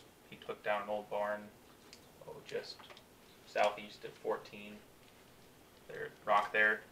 He's willing to donate that rock to the county if we haul it ourselves up to our north lot. I think we can use it for riprapping areas where we have erosion and erosion control, and it's free. But I wanted to ask the commission their approval. Is it that red rock? Red rock and post rock from old barn he took down. Yeah, I see reason why not to if you can use it. Yep. And it's- There are a lot of buildings like that in the county all over. A lot of them probably. Yeah, donate it's it. already been torn down. I have Yeah, a bunch of that myself. it's already been torn down, and we can use it. Okay, sounds good. And then Spillman Creek, Southern will let us go over the line. They won't have to move it. They're asking for a layout drawing. I've already talked with Kirk and Michael to get that layout drawing done. So we can submit that, and then their lawyer will draft up an encroachment agreement. Okay. And our lawyer, county attorney can look at it, and if everyone's in agreement with it, we'll sign it off and we can start work on it. Okay. How far would you say, I'm sorry, back to that issue, because I just want to message back the person. Was 200 it- to 300 feet to the west Okay. of 130. Thank you. Basically where there's the big reflectors on the south side of the road. So on Spillman, you can start doing stuff pretty well, right quick. As soon as we get the layout drawing Yeah. done from Kirk and Michael, and they look at our layout drawing, their lawyer submits the encroachment agreement to us. Our county attorney wants to look at it first, then we can sign it and get started. So we're just paperworking right now. That's basically it. Because I don't have the programs in order to draw the layouts. There's no CAD software on our desktops there. So I have to go with Kirk and Michael to do the engineering drawing of it. Okay. And then the fuel and loop contracts for the year, we spoke with Cenex, Allied, and was Universal, now they're Petro. Is there any others that you would like me to contact for at least our lube or our fueling? For our fueling, we'd be contacting Cenex, DNS, CBA, Home Oil. But for our lube services, the oils and consumables like that we have. I didn't know if there was any others that we knew in the area or. That's fine, whatever you think. Unless, I don't know of any other lube ones around here, like oil and grease, you mean? Yes, sir. Well, I don't think, Well, what's that place again? Maybe you're already talking to them, the one there on I-70 and DNS. That's DNS. DNS, yeah. So they're more fuel. Yeah, I they're think they fuel. do. I don't know if they I do much contact them oil. every time we do our big barrels, but we're gonna be doing it for all our outline shops as well. Were you still thinking about Great Bend, like last year, remember? You contacted them. So that's Well, who I I had meant asked by them, CNS. they came Yeah. to the farm show that Vesper put on, and I had talked to them there, and then I sent them over and said, talk to him. I guess they have additive in their fuel, which is supposed to, have better life maintenance, They're getting better fuel economy. longevity for from their your equipment, maintenance yeah. programs, yada Did yada. it diesel fuel, like, Mhm. what, for winter, like, so? Everything. anti-gel? like- All their additives, and then they also have a product that, Like injector cleaner and. yeah. Oh. They also have a proprietary product for removing water from fuel systems. And it comes in the fuel regular? It's something that we can get Who's in the this again, contract. Great Bend? Yes, Great Bend. Well, if you, So that they have something, he told me about it and I looked it up a little bit. It was someone in Europe that manufactured it and he gave a demonstration and they bought it out, so they're the only ones with the patent. He took it's a biodegradable material, you stick it in the tank and it pulls the water out, only the water out. Okay. To show them as an example, he told me they put it in a can of Coke and all left was the sugars and gelatin behind. And they saw that and they purchased it, so they had the patent. Well, I guess my line of thinking when I did talk to them was just, if we are upgrading our equipment, we wanna make sure that if it's, just do a cost comparison, Yeah. over time, it obviously would pay for itself. Yeah. So, Yeah. do and the we cost. do have some newer, brand new equipment, and then we have some stuff that you're already making a list of what you wanna get rid of, which I appreciate. That's great to start working on that. And it was mentioned to me, I don't know if that's just a sales point or not, but that some contracts, like warranties, are gonna require certain a, fuels. right, certain like a equipment. fuel additive Yes. be used, because it keeps the corrosion from happening, so that prepares the Correct. lifespan of the engine to Yeah. live up to the warranty, basically. And he said with Great Bend, for example, we could either go get a contract, we're putting together our gallons usage at all of our outline shops and in total, so we can contract at a certain price for 6 months, 3 months, a year, or like for our bulk deliveries, it's 1 cent over rack price at the time. Which Water shouldn't be a problem in your fuel, should it? we just have $9,000 in repair, potentially $9,000 in repairs for that tractor that had Why? water in it. Why? We think that came from the fuel tank. Whether the one that was on the back of the truck or the one out there. And Well, we shouldn't have that. they've had issues, Back I in guess, what in the past. But normally we shouldn't have that should much, never Replace that have- tank. No, You I should agree, we never have should. that issue. normally we shouldn't have that much water. I guess in they've had fuel. issues before with certain delivery companies and their tanks. Do we know which one? Don't know if that or if it's the walls and the side of the tank going bad. Because we should have double wall tanks at all of our facilities, and ideally those are drained on a quarterly basis. You mean, so we need to replace our holding tanks Potentially, I'm going to be this week, I'm going out to all of our outlying barrels. and testing them? Yes, Yeah, because test by the sounds, I don't Can you think they've just ever buy been a drained. kit and test it yourself? Or Well, you just just, take a sample and send it away? a double wall tank, you've got a tank where the condensation's meant to build up, that's meant to be drained. If I run a stick down there and it comes out smelling like diesel, I've got a hole in my tank, and that tank is no longer serviceable.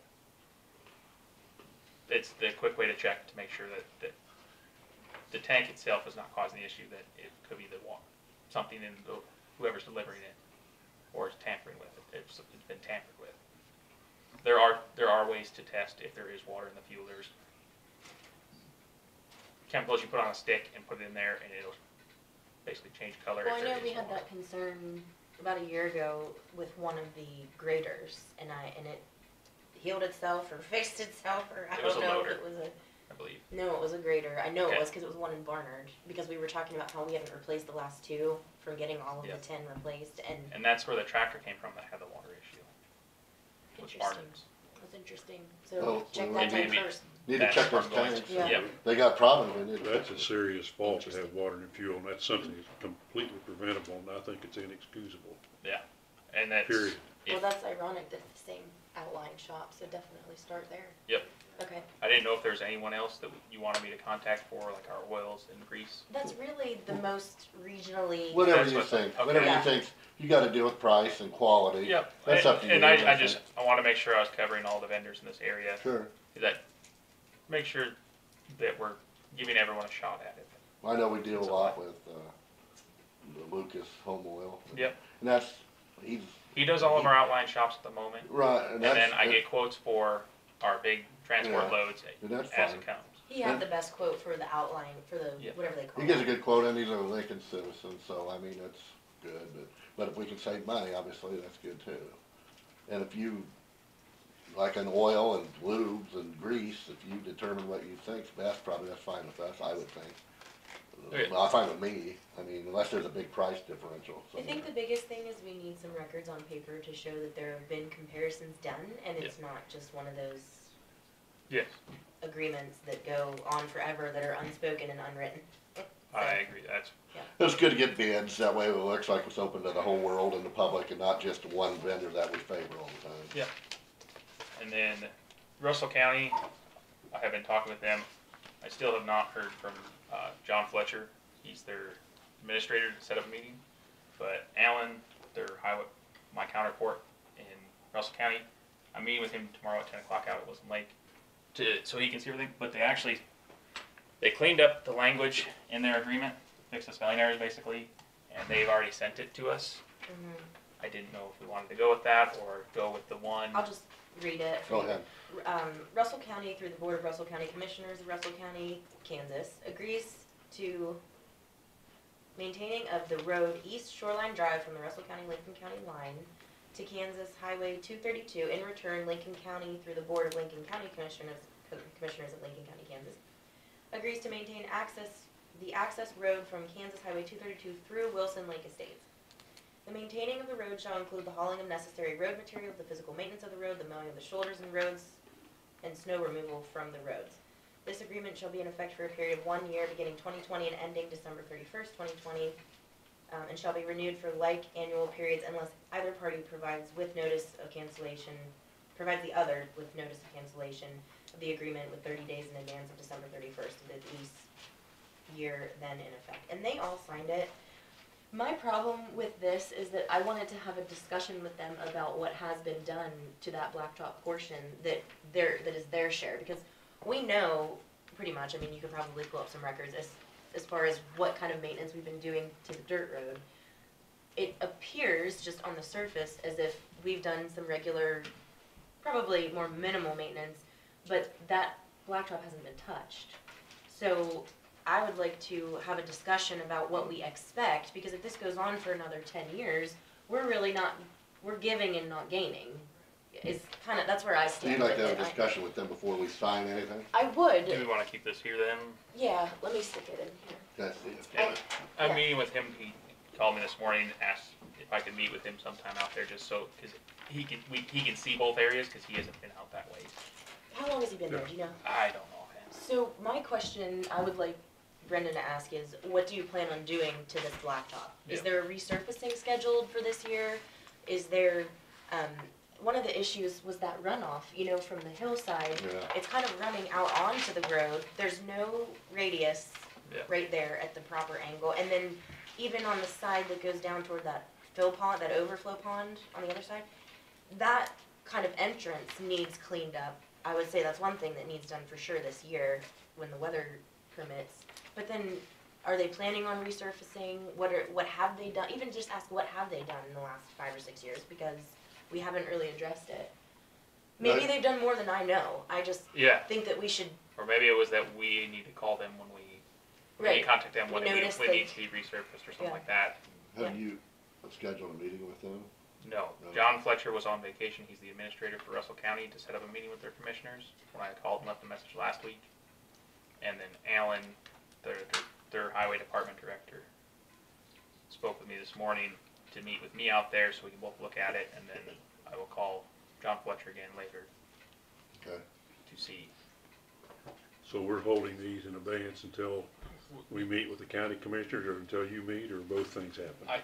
I think Alexis is right, what we should meet. Yeah. I think the county commissioner should meet, and she has some good questions I agree. about this stuff, and let's get it all I settled. have, yeah, I have No, no I problem agree with with the swap. I mean, Yeah. it kind of seems No, I fair agree, if they're going to do something. we should get specific on who's doing what, Yeah. and responsible for what, and get it in writing, so 5 years from now, we don't have Well, this. that's Just what find that out what is. they have done recently, Yeah. and then what they plan on doing in the near future, because they may ask us to do something in addition to what we've been doing out there, which is all fine and good, Yeah. but I really think we Well, you need need to get it in writing, and Yeah. we need to get specific, so we don't have misunderstandings a year from now or 5 years from now. Right. Okay. Otherwise, it's good. If I may interject one more thing, I've been asked repeatedly over the last several years about marking lines on what is our 60th or 6th or what, it's the highway road from Sylvan Sylvan. North, okay, or going down. South. down to the, Okay. well, it turns into Painting the Ellsworth marking County. lines where we have the chip seal all the way down to I-70. I know we don't have the equipment or whatever, and this is just through the grapevine, but I've heard that Ellsworth County would have done it for a price back in the day. I mean, I can't even tell you when. I don't even know if the same people are in the highway department there, but Okay. apparently they do have the equipment because they do their own. I think they maintain a lot more blacktop than we do. So maybe you could just get a price from them or see if they'd be willing to do something like that. It is dangerous. We have a lot more people traveling that now because we have, you know, there is a restaurant there that's open Friday nights, Saturday nights. What is it, about 8 miles or 9 miles? I can't remember. Yeah. It's like 9 miles. Or maybe even less, because it turns back into 181 It's before. it basically from grain south, so grain, fox, elk, deer, quote. The Westfall Road is the same way. Yeah, Westfall Road's not Farm. marked either. Isn't marked. No, none of our chip seals are marked. Well, do We people have- ask about that in those areas? I mean, they ask me. They have multiple times. I think they just stopped. We have a lot Mitchell of County visitors did coming it for from us one year 70 too. Yeah. to Sylvan Grove. Yeah. Mitchell County did it for us one Mitchell year. County. Mitchell County, yeah. I mean, you could call around, ask. I don't know who does it. I just heard that Ellsworth was willing to do it at one time, and we didn't for whatever reason. But I think it would be worth finding out what that could cost and the time frame. I'm almost thinking that Ellsworth County pulled out because they didn't want to be responsible for the liability. Well, I would think that if we subcontracted someone, though, we're just hiring them to do a job. They can't take on liability for us. I'm almost sure that's what it was, That's- that they backed out. Mitchell County, the one time we had them do the Westfall Road, and it was like a drunken sailor did it. Sorry. Part of that You're is saying our you could roads have held aren't a very. spray can out Yeah. the window and done it Yeah. yourself. Part of that is our It chip was seal pretty roads aren't. crooked. They're not level. They're I not. just- They're like Yeah, this. they're not. They're So, not. so when yeah. that thing goes this way, the sprayer goes. Yeah, because as they hit a bump, it'll adjust the sprayer will move on the truck because they're mounted to the suspension, the frame. That's true. So that's probably why some. Yeah, it was pretty, I just, yeah. Yeah. And the But all state did those similar markers things. are still there, I think, that marks where the Edges were. line spots and where you have to put a double line or where you. Yeah. I can do that. And then this past week I spoke with Ken Raymeyer. Yeah. We had gone and looked at it. It was the wrong tube. He was talking about the concrete one further up the hill. Oh, okay. So I looked at it. When Tanner's here, I'm gonna bring him out to it. Ken said when they redid that portion, they set the pipe too high, so now it's washed in his field. Washes around the side and in the field. Into the driveway. So I talked with him, and Is there a way, can we dig that up and then make it deeper? That we tube? could, but he would need to also trench his field So to that it drain all accordingly. drains. Otherwise, if we just bury the hole, then we just plug the tube. So it'd be, if we're able to do something, we'd have to come to an agreement on both sides. That He would have to, and it would have to be in tandem with that. both we would sides have would have to to, yep, drain. if he cut that field down right for out. flow, and we don't move the pipe, he's done a lot of work for nothing. Okay. They'll just silt all back in. So it's something, when Tanner's here, I'll talk with him, because it's concrete, so they have it tipped slightly, probably to keep buildup from happening in there, but it looks like they probably set it back too high when they did it years ago. Okay. So it could potentially be lowered some, but when Tanner's here, so we can look at the washout on the other side, we'll do that. He's here at the end of the month. Is he gone for the day? Yeah, he was just here for an To hour. listen to him, Yeah. Well, you guys have been working on that, putting that tube with that one Brock Mueller was talking about and Stanley Walker. It's already done. That's done, right? Yep. Is that, I knew you were working on it. Yep, we finished that a few weeks back. Finished it, okay. Yep. Is that, everybody satisfied That with that? intersection? Is That that was- what West of Vesper. Yeah. Yeah, Yeah. we did that. Yeah, How So- did that turn about out? about a mile turned out- north of the river yep, there. it turned out good. Okay, The pipe is not straight in line, but it's sitting at the low point, so it does turn a 90 to come to the pipe. It's also would be, the pipe's shorter for us for that reason too. But instead, so we didn't have to go in, when I met with them originally out there, they were fine with that. Because instead of cutting two 90s and trying to climb uphill, it's going to just take 190, go to the low spot. If we didn't put the pipe, if we put the pipe straight in line, they'd have water pooling. So we put it at the low point there, so it will turn. But from what I've seen, it's been an improvement. all right, good. So, Well, speaking of culverts, go ahead. Well, I was just gonna say I had a request over the weekend. About- Well, that one road where we added gravel out there by Sylvan, by Chris Meyer's feedlot, someone was requesting. That hillside? Well, they was kind of clay, and when it was muddy, they was wondering if we could apply more sand to that. It is fresh material, so it is going to be clay to start with. Yeah, but eventually. We'll keep an eye on it. Blend some sand with it. then. Yeah, if it needs it. It's gotta take time to set. I Any know. gravel we haul from is Well, going to act clay. I realize that. Any limestone, if it's even pure limestone from Mitchell County put down, it's going to act clay and gummy I know, until it gets its crust formed. It but doesn't maybe, generally form that good crust right but now. maybe in the future we could add Yes, some we'll sand. keep to an it. eye on it, Oh, yeah. Thank you. Did we ever reach a resolution on that Snyder culvert? I had turned the stuff into the sheriff and then turned the cost estimate into, you're talking about the culvert that they took when I started? So I turned a cost estimate into his lawyer a month or two back now, probably 2 months back now. And I haven't heard anything from any parties on that. Who's pursuing it? Jennifer doing it on our side, or you just letting it play I out? gave it to the sheriff, and I believe the sheriff brought it to the county attorney, and I don't know if she was pursuing it or not. Okay, so it's still an active case somewhere. I can't tell you one way or another. His lawyer had asked for the, Did we replace the culvert? Did we get our own culvert in where that one was removed? no, we didn't put one back Does in. it need one? It's a trickle pipe. If we keep getting rains like we have, it would be best to put one back in there. And I don't know if we Was have that that size on the north finally. side of the driveway crossing? Going, So, it was on the north side of the driveway crossing going east and west.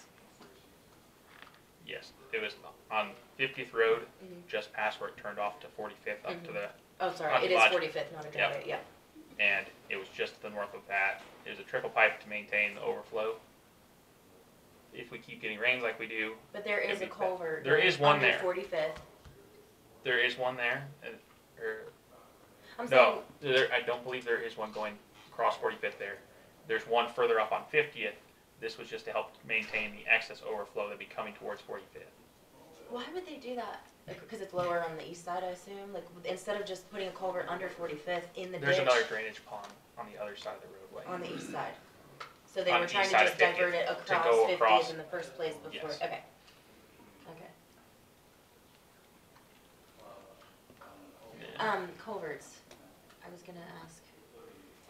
I just forgot. What one were you talking about earlier? Oh, did we decide what we're gonna do at that new house in Wilson Lake Estates? Are we gonna do anything there for that So ditch? Kenny's already put one in. He contacted me to see if 18-inch was appropriate because they're making a big horseshoe driveway.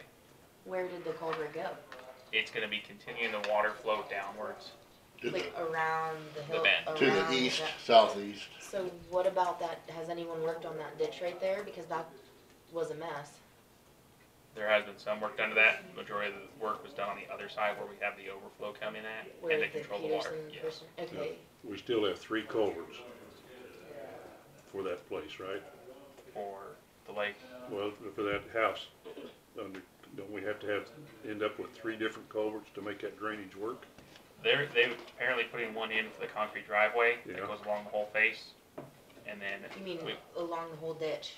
Like just underneath? where we were stopped at, parked at, and Yeah. where the equipment was driving up, he's putting one in there The whole width across of the it? whole way because Okay. they're putting a horseshoe Yeah. driveway in or concrete oval driveway. Potentially, we would need a trench and run one down We talked across about, the field. yeah. Yes, and we have not done that yet. Are you just gonna kind of wait and see if that's necessary, or? Kind of because it is rock and we don't have trenching equipment. We can we can do it.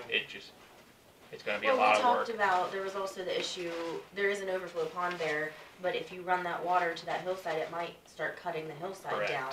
And that's why I hesitant to run one straight across down there because What worry about about at that cutting it. intersection where Lake Lane goes back, you know, that we did that we so had? that has that pipe that's about 200 feet long going all the way down to the bottom. Yeah, but we also talked about, shouldn't Putting some it of that going be southwest. diverted across the other way? So that was where it should have been put when the whole place was built.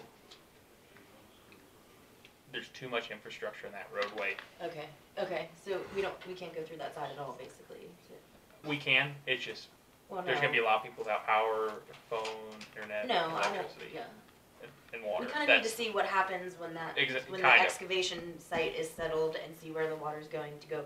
What I'm worried about is because that road is on such a turn right there, you know, I mean, it's almost a sheer, not sheer, but it's a pretty good cliff there. If you were to go straight instead of make the bend around the corner, It's which going worries to. me about guardrails maybe, or I don't know, I mean, it's kinda steep there, I don't know what you do in that case. Don't put a road there? Well, we're not gonna go there. I'm really concerned That's about too late for that. Yeah. the septic system. I think we probably ought to call Sean and ask him to revisit his permit. Where are they putting the water line at? I mean, is the water line gonna come up from another house and not even be near it?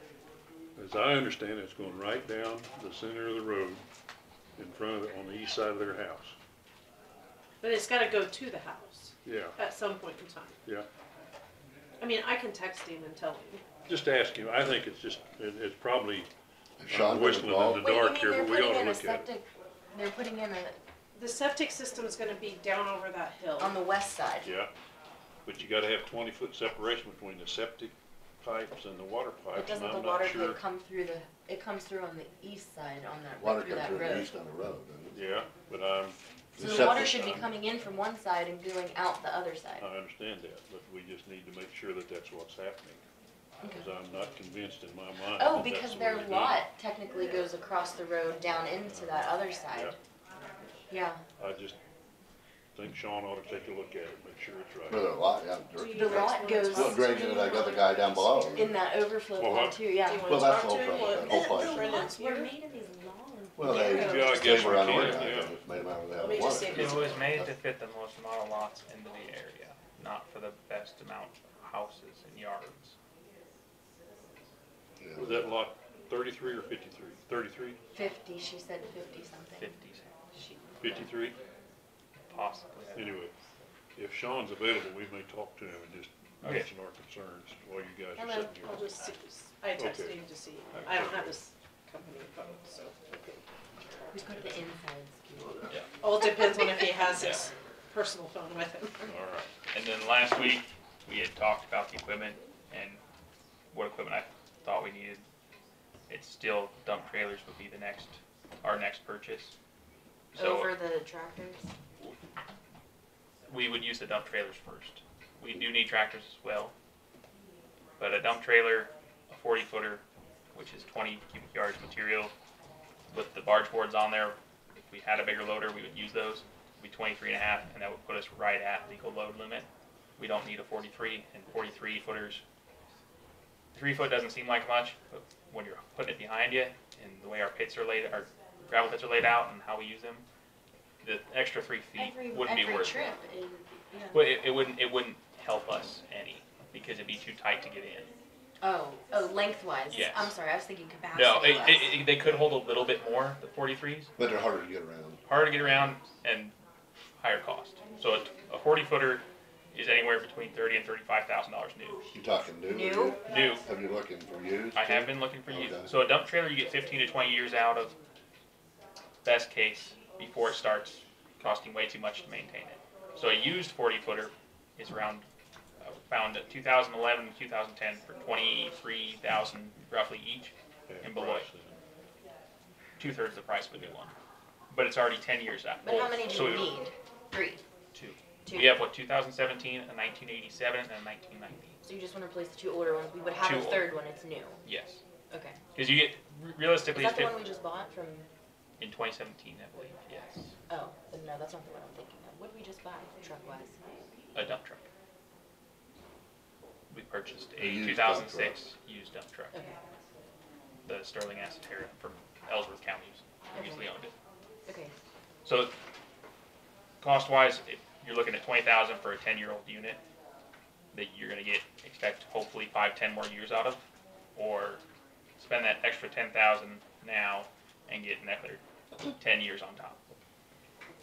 He said he could call in, so I gave him that number, so Okay. when it rings. And, and warranty probably with new ones, huh? And new tires Where are you looking? What kind of company? trailers, yeah, what company? everywhere. Yeah, there's a lot of different ones, yeah. So I would like to see your budget, Broken down. the specific line items that you want to start purchasing from. Yep. Special equipment, whatever, blah, blah, blah, and give us some cost estimates, just some ranges with wherever you're finding bids, you know. And maybe we can, do some long-term planning while we look to make this purchase. Excuse us. Sean? Yes, Alexis here. Hi, thanks for calling. you bet. Sean, this is Yeah, Jim Mike. Gabelmann. I've raised an Yes. issue, and it may not be an issue, but I thought we ought to check it out. I believe it's Sure. Lot 53 out in Wilson Lake Estates, and it's the new house they built up on the hill. We had Yes. Post Rock Water come in today and was telling us that they're going to run a water pipe or dig up one out in the road. My concern was, are we going to have 20-foot separation between what Post Rock does and what the sewer folks do? What we've done now I talked to Kenny Construction this morning, he was gonna try to bore underneath the road. Yeah, But what they do to maintain separation distance is they'll sleeve the line, so it'll have a 6-inch, and it'll be sleeved 20 feet on either side of the rural water district line. okay, To ensure that there's no backflow issues. I just wanted to, I raised the issue, I just want to make sure we're all right. And if you say it's all right, I'm happy. Well, now, who talked to you guys today about? Sharon from Post Rock came up today. Okay. Now, we'll do everything in our power to make sure we maintain those separation distances. If we cross it, which there's a good bet we will, that we'll encase the sewer line, so we'll sleeve it so we'll have double protection. What do you It would sleeve be a it non-issue. with? Just Now, I give them the number of street plumbing and then also Kenny Krueger, and I hope they use Kenny Krueger because he works with both the rural water district. Yeah, extensively. he is. He's the one that brought the issue up. But yeah, he's gonna Okay. do the digging for him out there. when you say sleeve Okay. it, what are they sleeving it in? What is the? It'll be like a 6-inch PVC, sealed PVC casing on both sides of the water line. So we'll want to make sure that that separation, so if we have to cross it or go under it, whichever, we're probably going to be going under it. Well, I don't want to stick my foot in my mouth. Well, either above or beyond, we want to extend our double layer of protection to make sure that if the sewer lines are just kind of, over time they leak. That's just the fact of it. But what we don't want is that rural water line to fracture and then backdraft any sewer water into their system and contaminate it.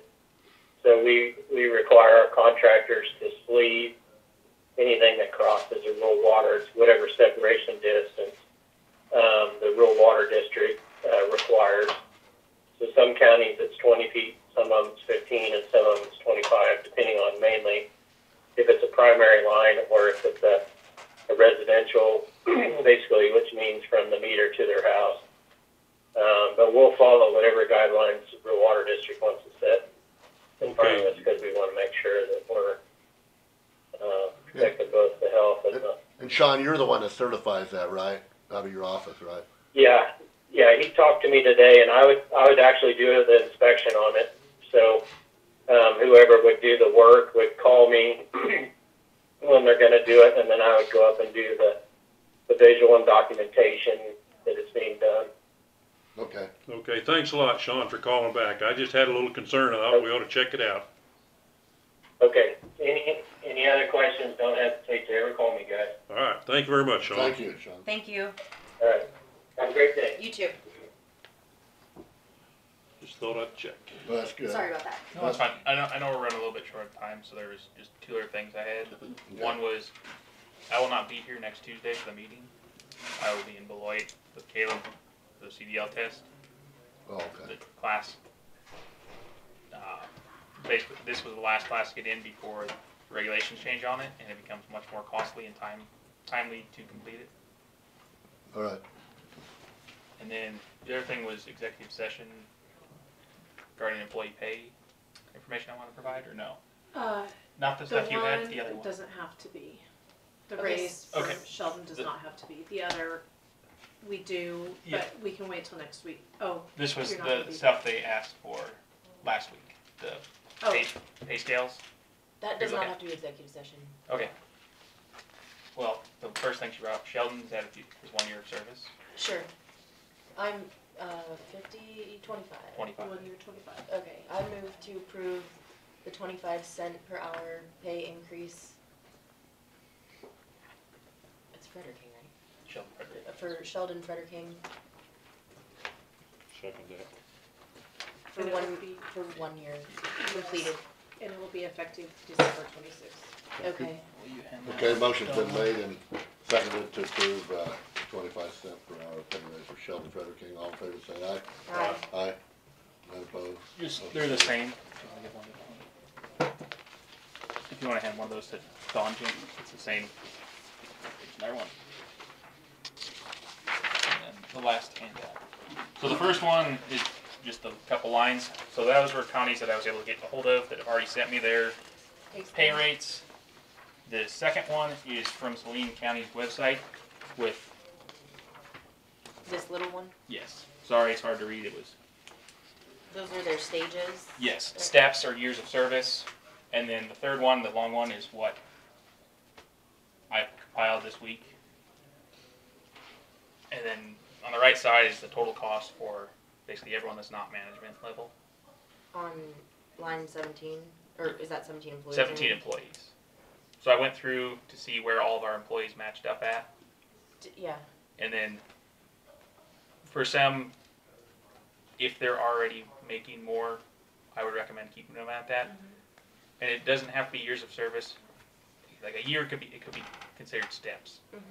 Right, Where- that's what I wanted to advocate for, a pay scale based on a numeric value for consideration for the job that's being done. Not necessarily, and yes, of course, the longer you put in time, the more valuable you become. Yeah. But it also means if someone stayed for 10 years and never performed another function outside their first function, No. that's not the same as someone who now performs 3 functions. And those steps I feel would be, if it's not years, it's considered a step. I'd go with things currently that each year put in was a step, and you can then at time evaluation you can award partial steps. So can we reword this column of years of service 2 to steps. level, like Yeah. level 1, level red, yeah. And then I told up to figure out the total cost for the 3 people that weren't in the management portion of it, and that's what that total is for that budget. Where are we with that budget line item though? It's $800,000 a year. But For that the- include, but now we're That missing include- 2 people out of that, or potentially a third. Potentially 2 Position. people, and then myself, bridge foreman, and Caleb. So what's With that those number? 3 in Yeah, give me there, that we're at number. like, Do you have that number set? I had it on a different sheet. Let me pull the calculator.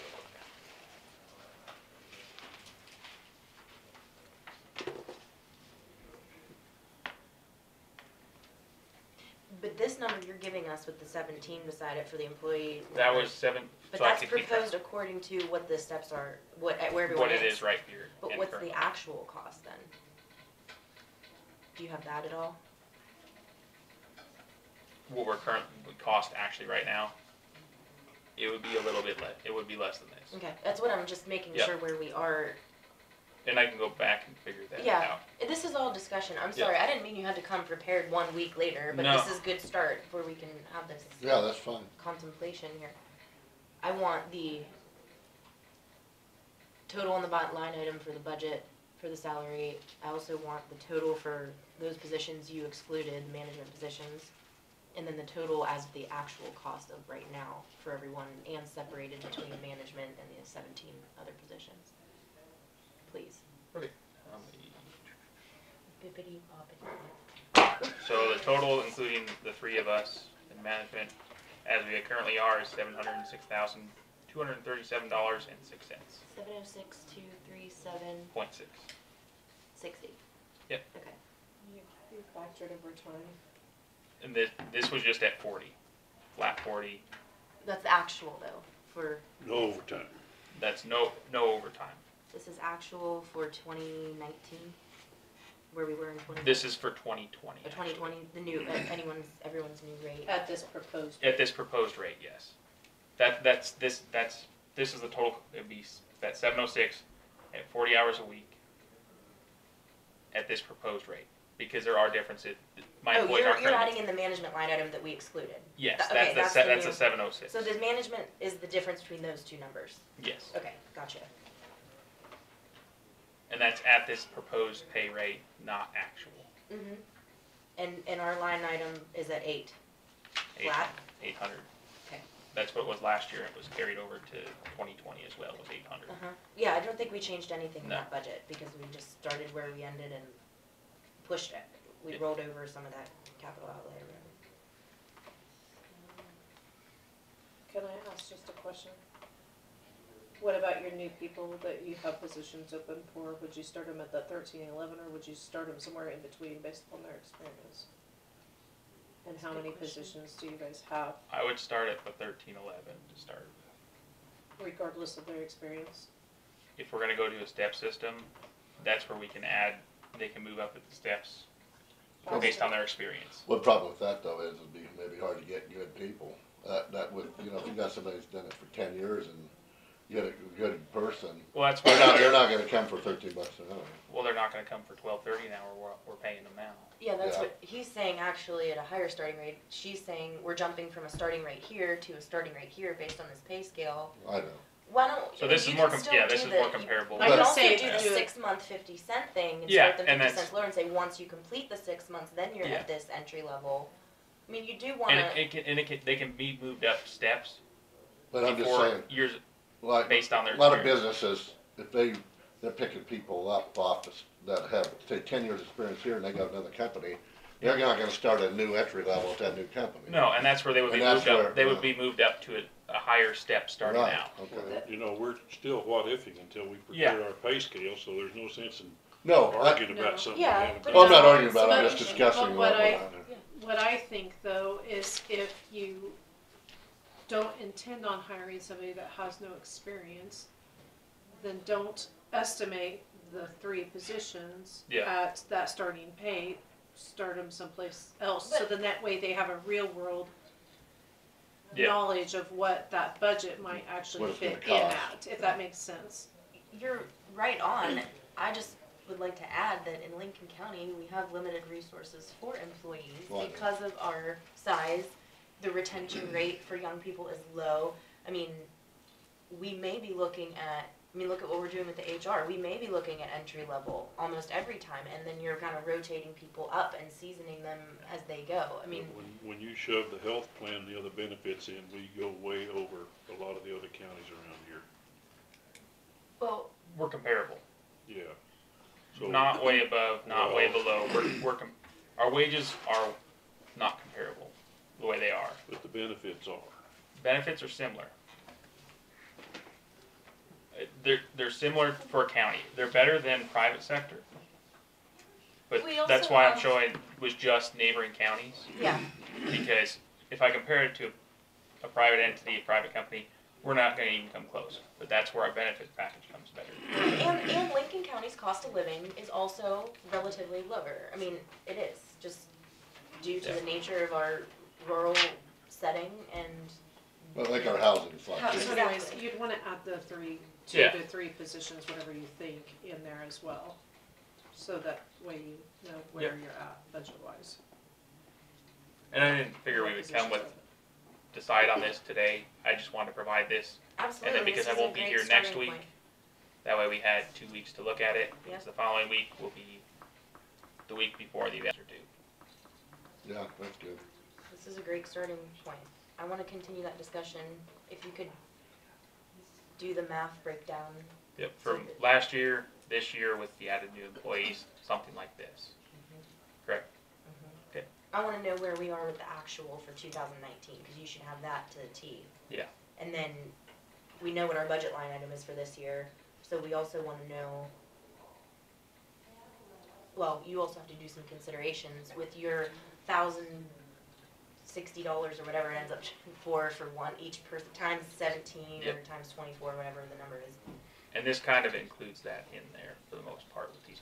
Okay. There's a few that they would be moved up partial steps Okay. in the line item, but And then, Dawn, I have a question. Is the longevity pay, when we approve that, like the $15,000 we pay, is that out of employee benefits? No, that's out of their actual funds. Their own line item has to include longevity pay? Yep. Yep. Did you know that? I figured as much. that Okay, it was I didn't higher know that. way. So that has to be Out of included your in each budget for budget? employees, Yeah. Okay. or right out It's- of Okay. salary. I mean, for my department, I have a few, but I can tell you. My personal preference would be to see, okay, let's say I've been here 20 years and I'm capped out, but I still have a few years 32. to work, I'm not 60 yet, 32, or whatever. 48. I wouldn't mind seeing beefing up that longevity pay for the employee, because they know that the raise isn't coming. So then every year, it's like getting a bonus.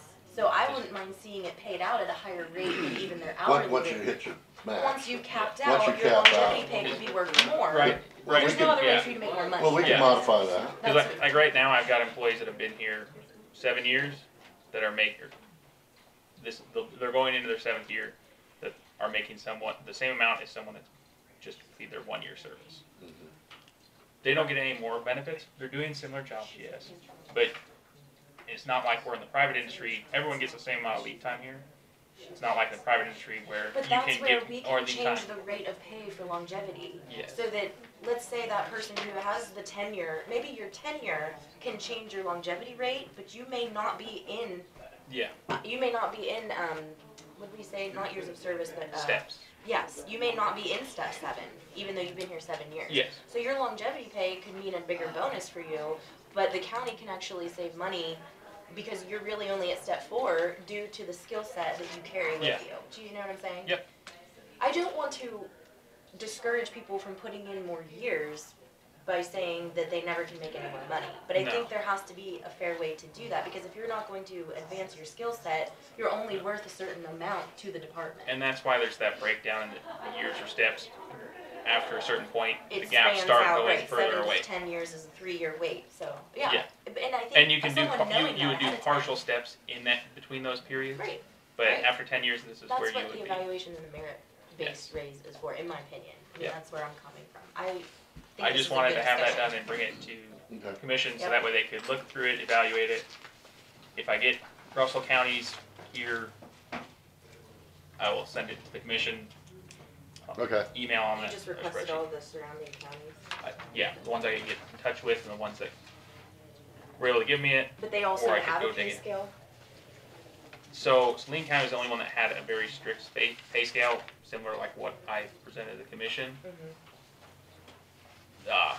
Ottawa County, I spoke with their director. He used to be the director of Cloud County, so he gave me their figures as well. And that's where I got their figuring from.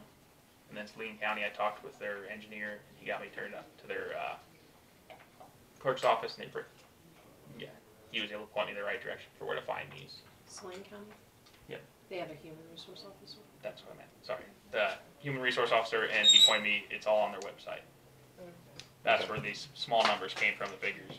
So they have their jobs listed there, and it is like, that job's code 7, this job's code 8, or code 11. So code 7, which is the top one here, that's a non-CDL trainee. Code 8's a truck driver, code 11's equipment operator, and then it goes up from there. But they have all their pay rates and pay schedules like this listed. Okay. We better get moving on here. Yeah, Yeah. thank you for that. Thanks. That's a great place Yeah, to thanks for start. bringing this today. Thank you, guys. Caleb, how you doing? Okay, you liking it there? Yes, sir. Getting along all right? Yeah, I think so. Good. Keep Brendan in line, huh? Oh, it's a tough job. Somebody's got to do it. Yeah, okay, good. All right.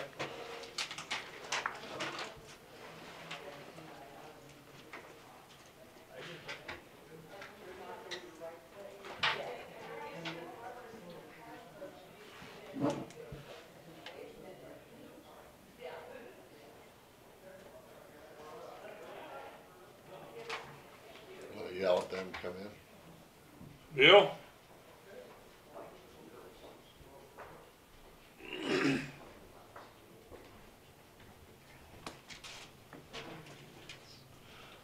Welcome, you guys, come on up. Hello. Hello. Hi. I'm Jean Goshi. Alexis. Nice to meet Hi, you. I'm Randy Holman, Hi, glad to meet you. Randy. Jim Gabelmann? Hi, How you doing? Jim. Good to meet you. They know Did you you. get all their names? Alexis, Randy. Randy, Jim. Get out to courthouse or the mail, post office, you'll see our pictures on the wall. It's easy enough to find. Are you Says wanted? No. Wanted reward. Probably ought Yeah. to. And usually we must be really hard up. We don't have our supervisor name tags here. You guys haven't asked for those. Hey, we have made lots of progress. This is a new room, believe it or not. Oh. A new tabletop. We're moving on up in the world. Well, anyway, We'll get there welcome, welcome Thank here, you. and Thank you, I appreciate it. glad you could be here, and Yes, I'm glad to be here. Bill, do you have anything to say, or? Yeah, Bill, what do Well, you I've have to said it say? all. You've already said it, been I there. can get in trouble too quick. I Okay. wait. Okay, I hold back. okay. So, So, So this is you're just an here, introduction. I've just been yeah. here We're glad to meet not you. even a week yet. okay, yeah.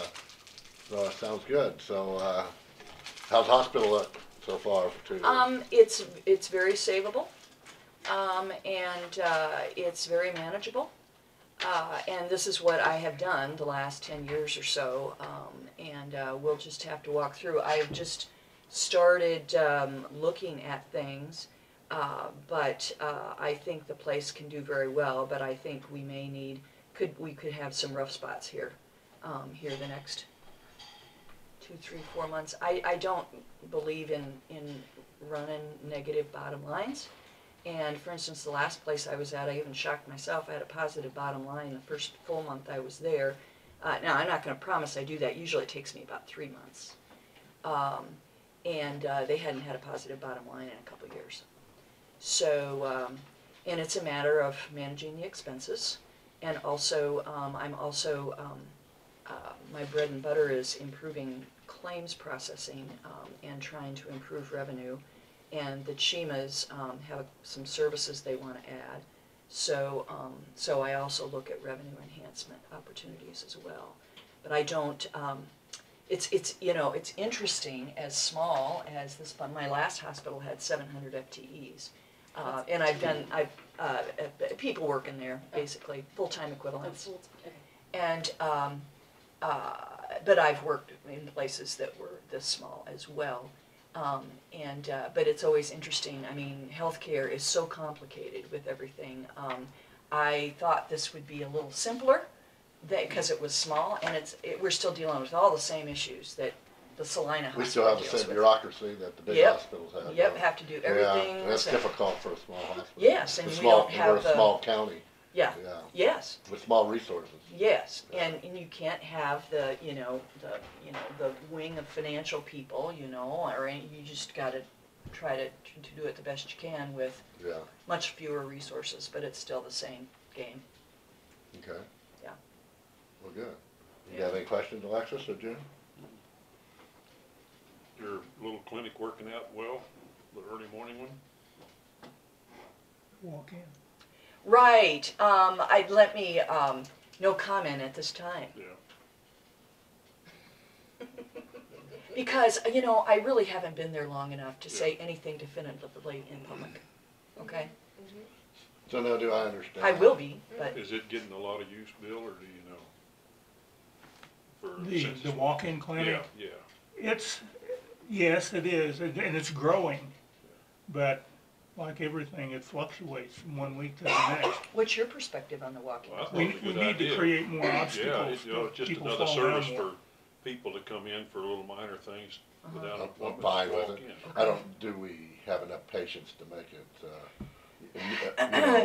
needed, that's all I'm It may wondering. take some, that's what I do, is you gotta find the balance, and it may take a little balancing on that Yeah. item yet. But again, my official word is I don't know yet. Thank you. Yeah, I Well, that's thought gonna it's take you It's a time good to- service that we didn't have before, that early Yes. morning thing, I like that. Yes, have you used it? Yeah. Yeah, okay, good. I don't have any more questions, really. Really? Now, so, do you have like a timetable, like up to a month, 3 months, 6 months to, try to give some projections about what you plan to do, or? Right. Usually I have, a positive outcome. I think it's pretty safe to say in 3 or 4 months. So, I'll be working on things all the way along through there to make that happen.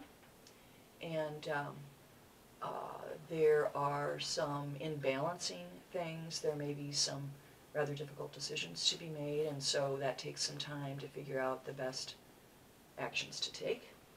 Okay.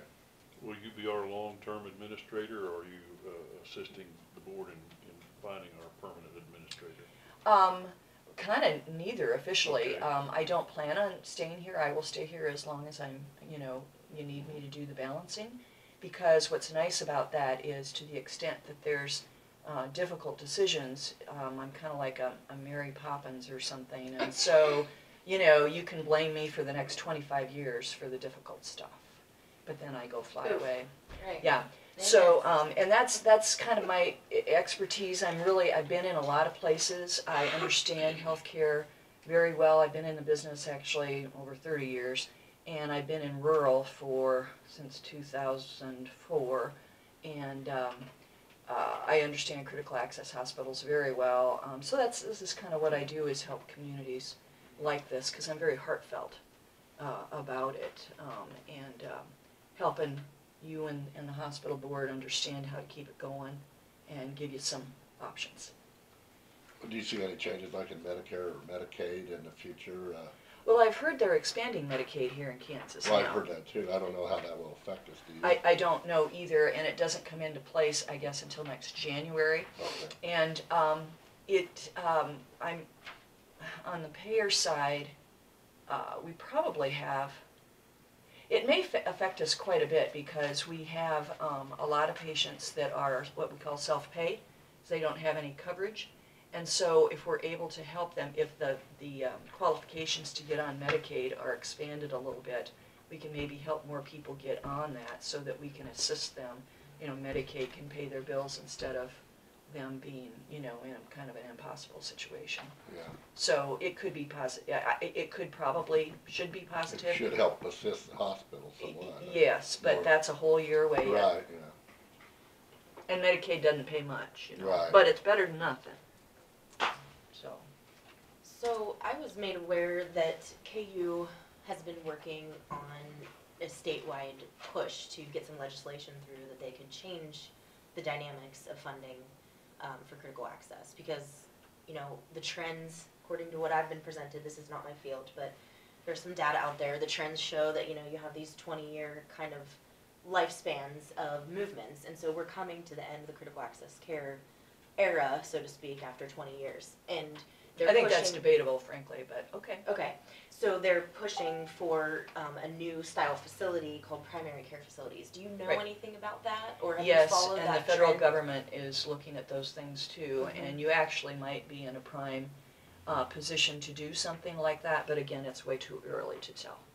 My reason for bringing this up is because they're doing some preliminary kind of trial things, if they can get the legislation through. I mean, it all depends on Right. what the legislation turns out to be, but as far as being part of the process of a trial situation, there's kind of like an application process that's happening in the near future, I think within this year. And I'm just wondering, would you be able to give us some insight? as a coun- Absolutely, and the federal government is also doing things like that. Senator Grassley from Iowa is a proponent of creating things that work so that smaller communities, rural communities have some kind of health care, even if a full-blown critical access hospital doesn't work. But going back to the critical access hospital, what I find is I turn, critical access hospitals are funded such that they can stand on their own feet. And that's what I have done everywhere I've been. And that gives the community choices. So, So maybe I misspoke in saying critical access as a whole, but in these remote rural areas, functioning as a critical access may not be sustainable into the future, whereas they're trying to find. I think that's arguable as well. You do? Yep. Okay. Well, I was surprised to look at the books and see that we can generate a $7 million revenue with under 3,000 population in this county. I mean, it's pretty amazing, in my opinion. Well, critical access hospital reimbursement was set up to be quite generous, but you have to manage it well and carefully. And that's what I find. And that's what the board is deciding to do.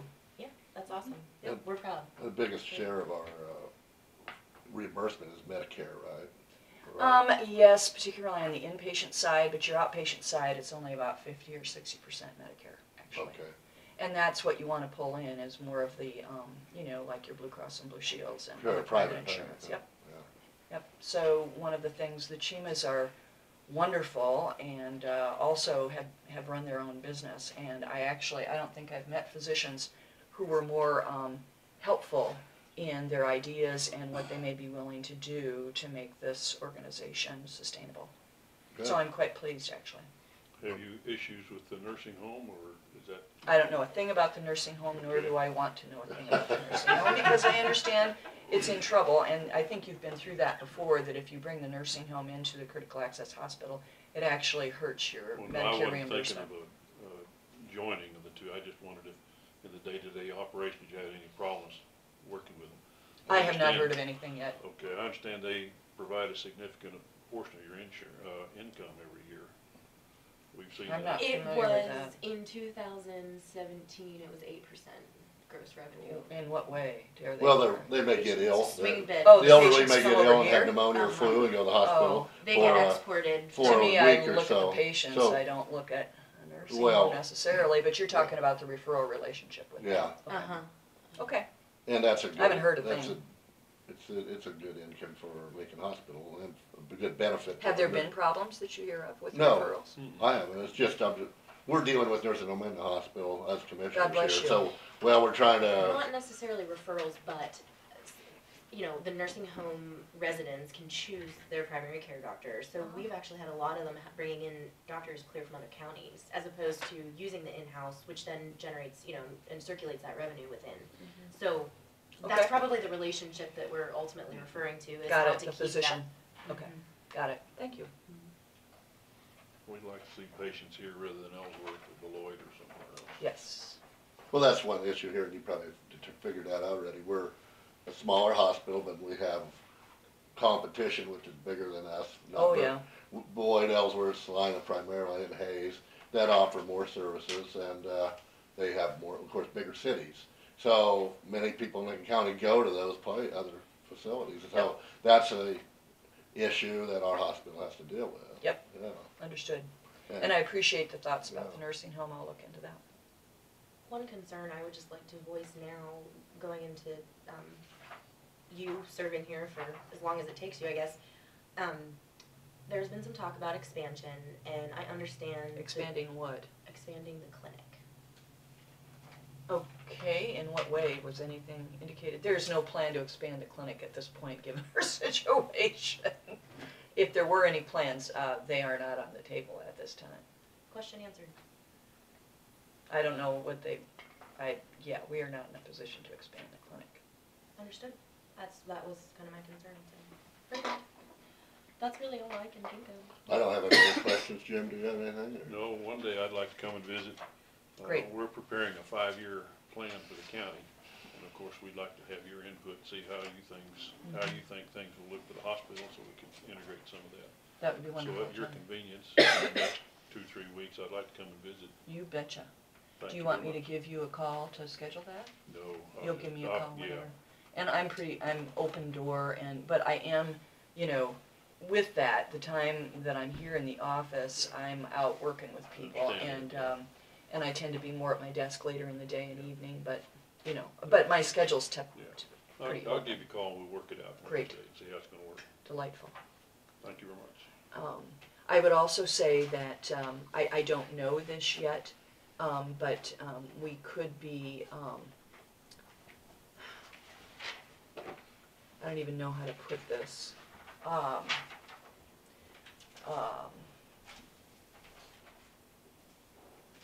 Some bridge help might be needed, even though I have the long-term ability to show long-term sustainability and get there. I'm a little concerned for the shorter term, and so I would like you guys to remain open to what might be possible there and have some discussion about that if needed. I don't like to go begging, but in the interest of keeping this healthcare in the community, I may need a little bridging going on. And I don't have anything specific, and I don't know, I may not either. I try to do not. Are you aware that the county stipend comes January 31st? Yep. And then the dollar amount, I think it's 60% of the total? Yep, and it doesn't even cover, I don't think, one payroll. So, I mean, it's good, we need it. I'm just asking But if you're that'll aware of help. the timeline, just because Yeah. we had that discussion kind of with the previous. I forget what the dollar amount is on that. It'll be based upon the percentage that the Of treasurer has collected. collected, so she hasn't. Historically, said it's that to about me 60, correct? yet. Between 60. 60 and 63. 63%. 60%. Oh, okay. 60% of the $500,000, so. It's be 300,000. Okay. 60% of. And that may be just the bridge we need. As you probably know, that money is really pretty much helping fund the bond payments, you know, so it really isn't intended for operations, but cash is cash.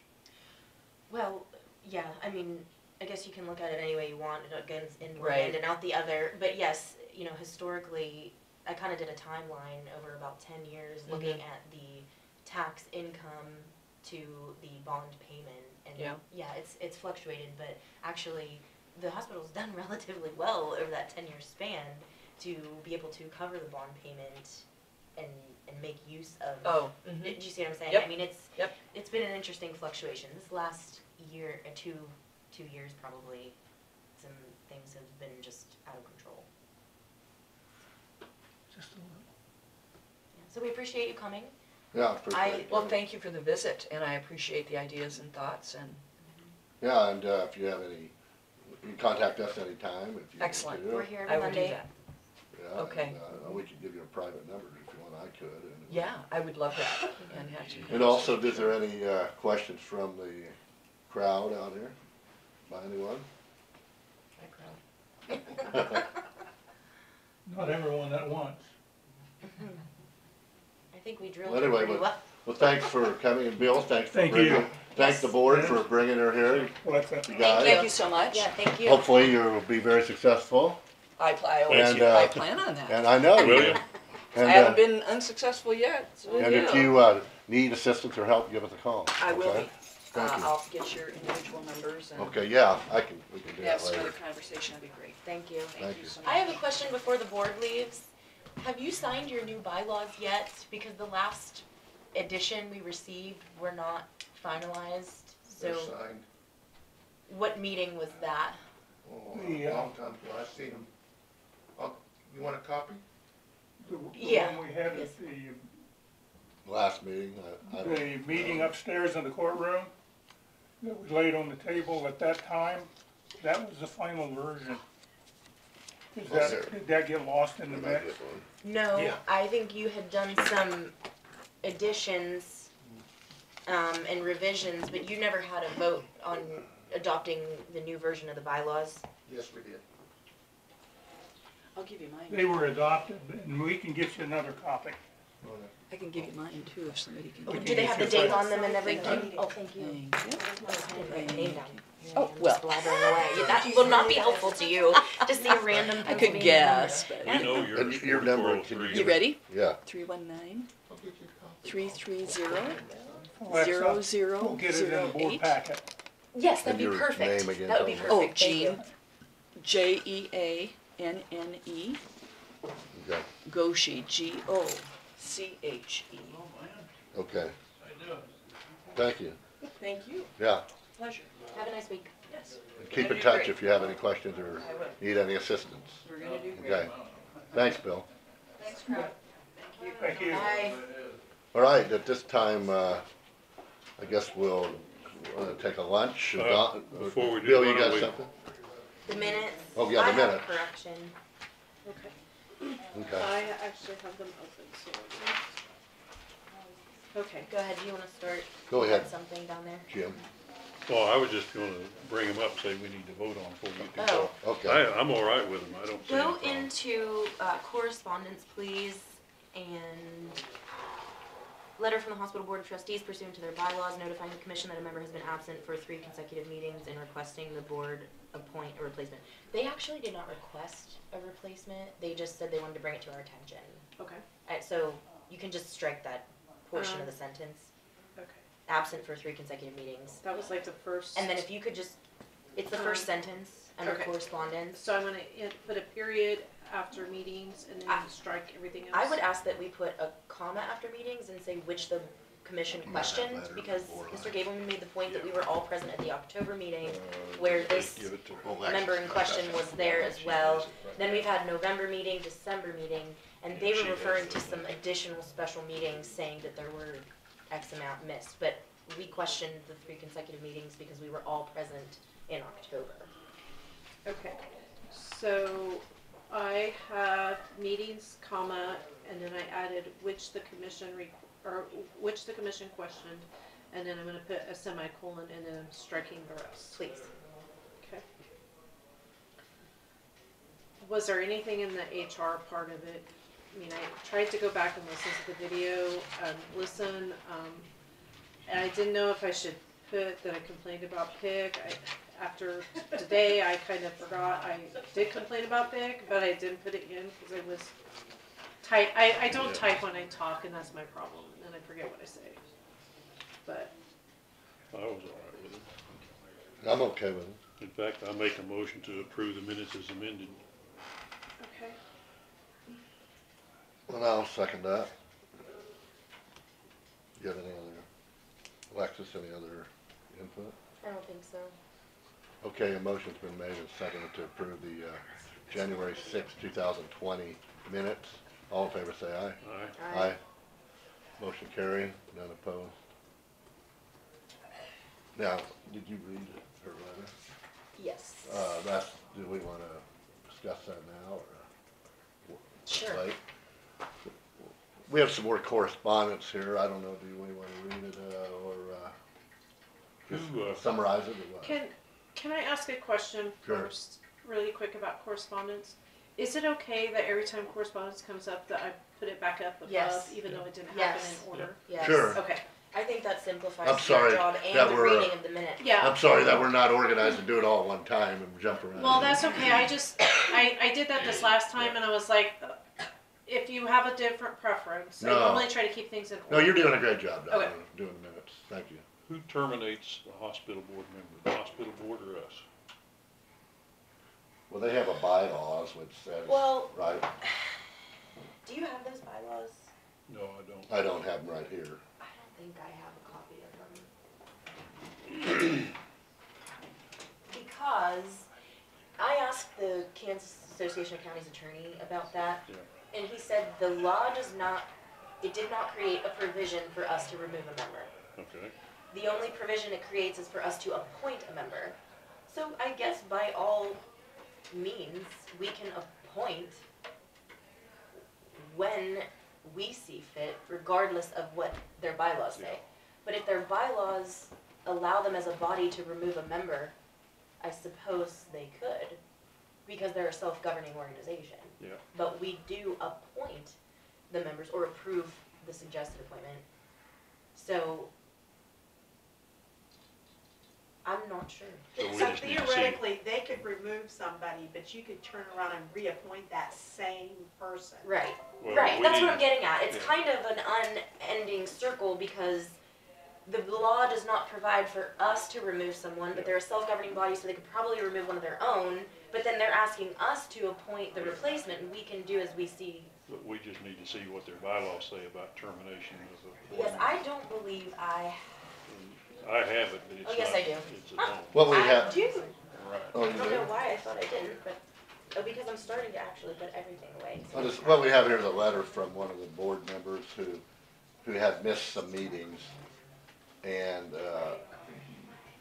we received some correspondence from the board saying this one individual had not been at these meetings for several months. And by their bylaws, that should this person be, removed from the board.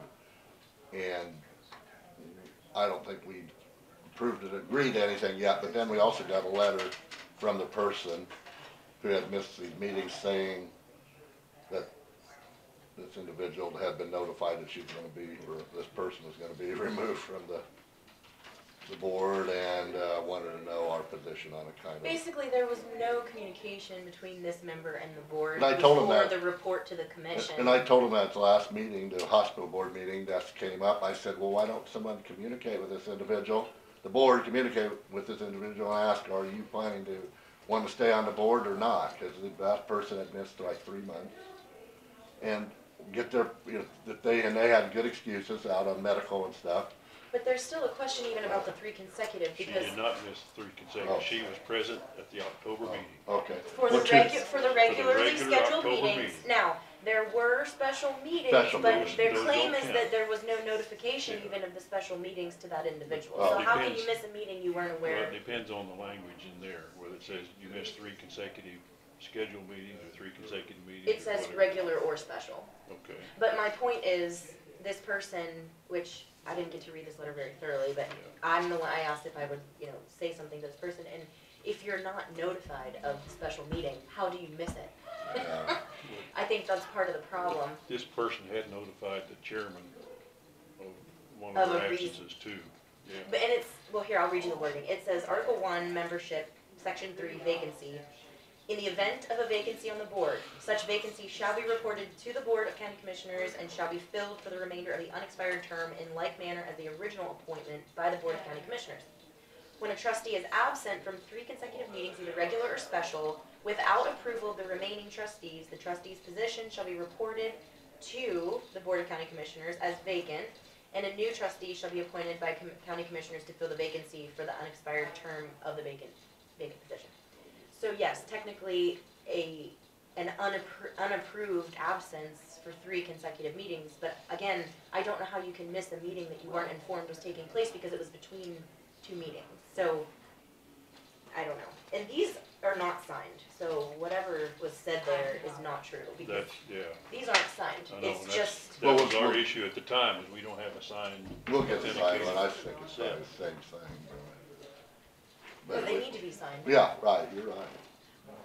I mean, otherwise anybody I can just don't, I print don't this. recall A the vote on recorded it. meetings, well, they voted to accept them, but those were the redacted, changed bylaws. They didn't have a section in any meeting where they said, okay, do we move to accept these bylaws? So they And they didn't- approved the amendments. So that it was were the copy that presented. had all the red lines in it. I never got that, but these are not signed. No. But apparently they had a special meeting where they signed them.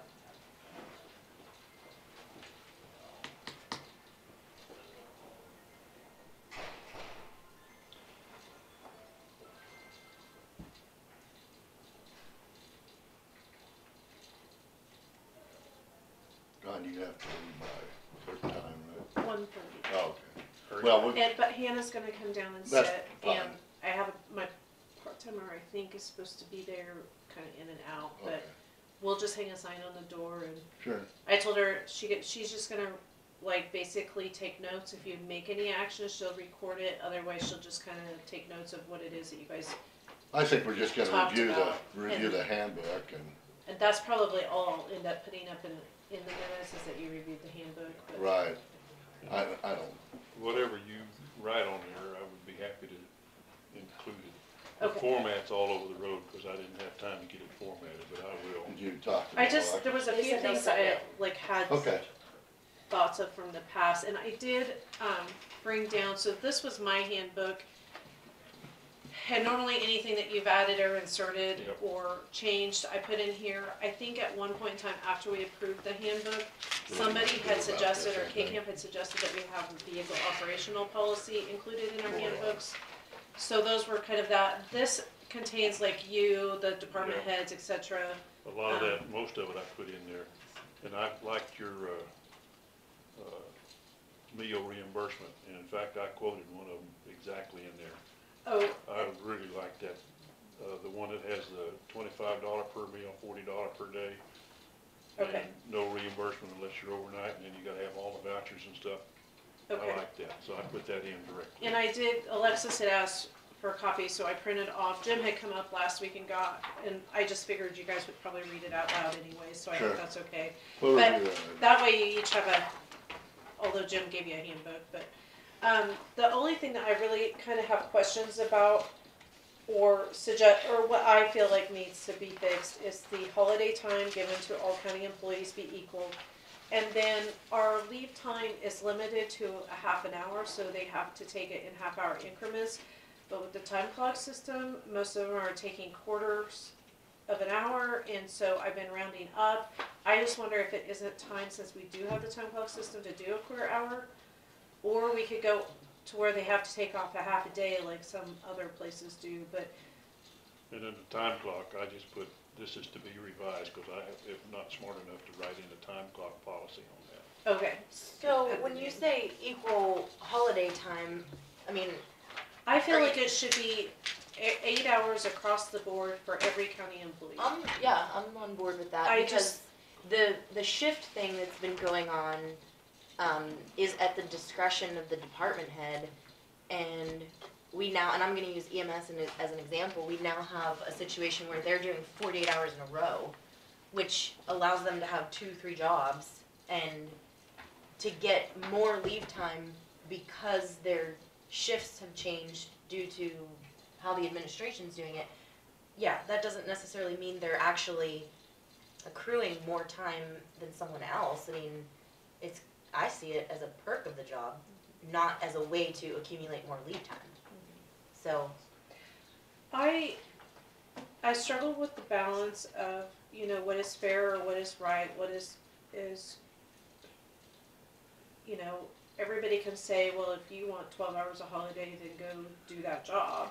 So I get that part of it, but I just think that it's a little insane, and at the time, a very long time ago, holiday time all of us were scheduled 8 hours, but now, like you said, the ambulance has 48 hours, and I think the handbook says whatever our regular shift is, but we got the commissioners to say limited to 12. It's If that's- 48. Or- Yeah, if I mean, that's if you're not- doing 48 on. If that's not changed, so like the commissioners did make that motion that it's limited to 12. So, those are the few main things that I had.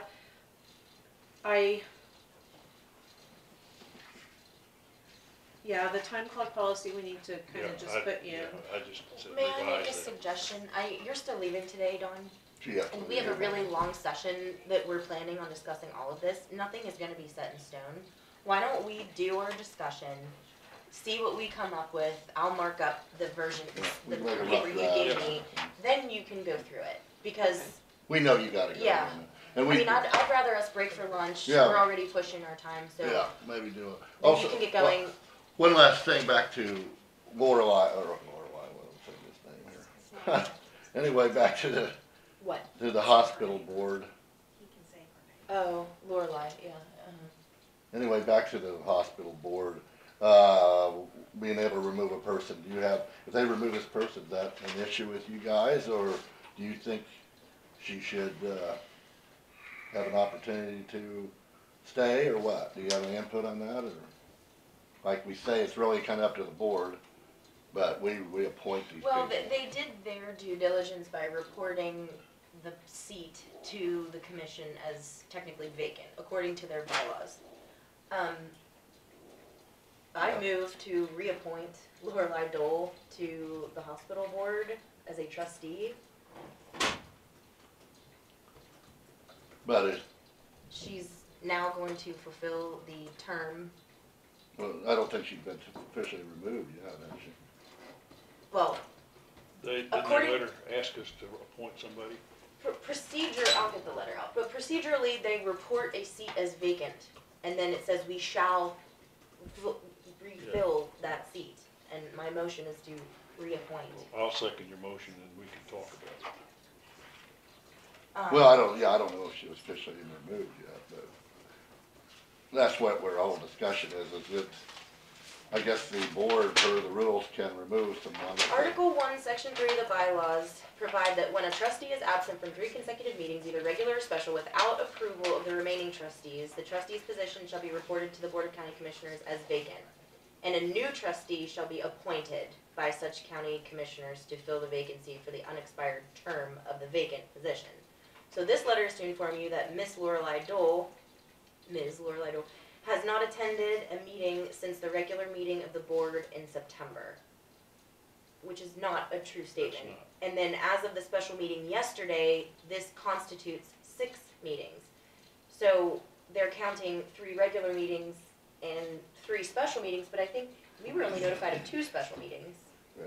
And So- she made the October meeting, so their numbers are wrong, but in any case, Yeah. what do they ask us to do? To follow Section 3, Article 1, Section 3, which is they're reporting to us, according to that section, that a seat is vacant. Okay, so our motion is to fill that seat and second it. And I would just like to reiterate, my personal reasons are, number one, there's no proof of chain of communication there. We notified her, she failed to respond. We notified her, she said she intends to leave. There was no proof of any kind of communication, so And I requested them to do that too, the last meeting that this was brought up. I said, well, does someone want to talk to her? What's her position? Does she wanna resign, or because she can't make it, or does she can't just make it because she's out for whatever reason?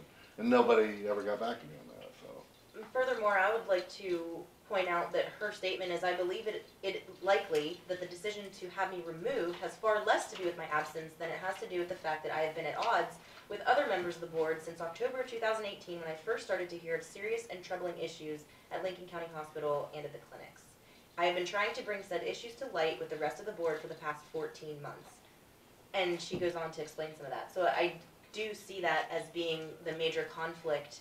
I've seen it in person at the meetings, the way that they've spoken to her, and I think she has been an asset to the board, because if it wasn't for some of the things that were questioned by that particular member, we would have been unaware of all the things happening up until the point where we were asked for money from the web fund. It would have just been one meeting, all of a sudden the administrator shows up and say, hey, we need such and such amount of money from the web fund. We had known about that and kind of expressed our intent to not give out funds for operational expenses. So I think we were well aware because of this particular board member, so I'll call for the vote. There's been a motion made to appoint Lorelei Dole on the hospital board, assuming she's removed, but To if she fulfill is, an expired term of, yeah, to fill the unexpired term. The vacancy that was reported to us. Vacancy was reported to us, has been seconded, all in favor say aye. Aye. Aye. Motion carried, none opposed. Okay, do we wanna adjourn or take a recess for lunch and then come back, what time, how long do you wanna take off? We have scheduled to start up again at 1:30. I think that looks reasonable. It's only 1:45. Okay, So so we'll 45 recess minutes. till 1:30, we'll be back here, and our intention is to review the, Handbook. county handbook and make some suggestions to Edits, edit it yeah. and so forth. I'm So- gonna order a sandwich. So until then, I think I'm gonna head downtown for a minute, I gotta do a little running around. So until then, we're adjourned Sure. temporarily. Well, we can She's get just started gonna- though. Well, we'll, come out of recess and bring the meeting back to order. And I guess our plan is to review the handbook, Lincoln County handbook. And Jim, you've already made some edits and some Well- input, you wanna go over what you've done already? Well, I can. What I did is I took a lot of the input that they had from the department heads, particularly from LaDonna, who spent some time on it, and some other notes, and I put it together. The format is all over the road. When we get ready to do it for real, we will. I printed it in black and white, which is a mistake, because if it had been red, you could see the red line, and but you can kind of still figure it out. You got them outlined out, Yeah. so that's pretty good. And you can see the reds where it's coming there. The issues that I have now, or not issues, but things that we need to do, is to write in the time clock portion. And under that, I've just written to be revised, because Dawn and. I think what we could do is You wanna look at easily, that, take it home? yeah, I think we could easily insert the time clock policy, cause do you remember? Yeah, well, I got a So- place for it in here. Okay. I didn't know what it was and I didn't have it, so I just Yeah, need we to have it. extract that. Yep, I think we can just slide that page right in there. There's some other things, let's see. The pay scale, I didn't really wanna put in here, because that's gotta be a separate action, because that's gonna change off and on. We need to have the evaluation system put in there. Wait, is this one that Dawn gave us? Does she have No, yours? this is the one Jim just I gave put us. the This corrections is in what here. you gave us. He Yeah. gave us. Okay, I okay. just printed this morning. But you did what their edits were. I did the That ones we- that I wanted, and the ones I didn't want, I didn't put in. But what I'd like you to do is to go through this. Well, we can do that. We can Alexis, just do you figure have out any? almost section by section if we need more or less, or what we wanna do. And then I'll put it in and print it again. I don't know what I did before. Thank you. Okay, Well, we can review it, and we'll start at the beginning. yeah. I would. And I'll make all the table of contents match page and all that other stuff. Do we need to add anything in the table of contents? I will remove- adjust it depending on what we do back in the back. Okay, I would like to Alexis. just generally take out some of the wordiness. I think people are discouraged from reading things that are wordy, as pathetic as that Okay. sounds. Simplify. Yeah,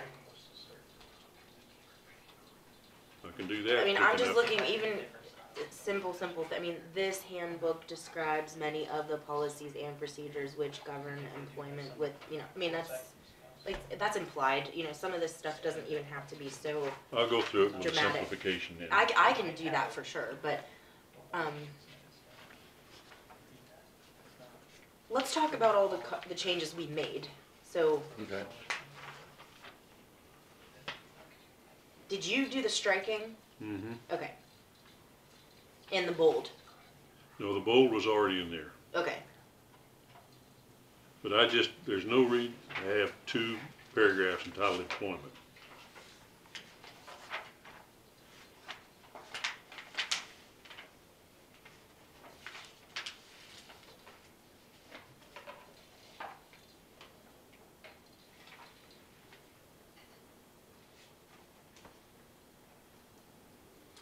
I got a question there on the bottom one, first paragraph. Only the Board of County Commissioners can, enter into employment contracts, which must be in writing. Does that go to every, even little small contracts? Do we need to vote on some, you know, just like today we had that, well, that's a pretty bigger contract with the nursing home. This is employment, Just employment, just yeah. employment, that's all that paragraph. Yeah, you're right. So, like if we hire somebody to do something contractually, that they're not employees, obviously, they're just contractors Yeah, for that's us right. temporarily. And the rules and regulations don't apply to them then, right? Well, no, this is just for employees that are Okay. coming on. Right, okay, you're right. We don't have anyone under contract here, do we, like that? What? Under contract? Yeah, let's see. We have Truett McQueen upstairs, he's And appraised, Rhonda. and Rhonda Rhonda, also, Okay. they're contractual. and we're looking to contract next door with any luck, things like that. Okay. But mostly we don't, you're right. I know some people thought I was on the contract. And that was brought up last meeting.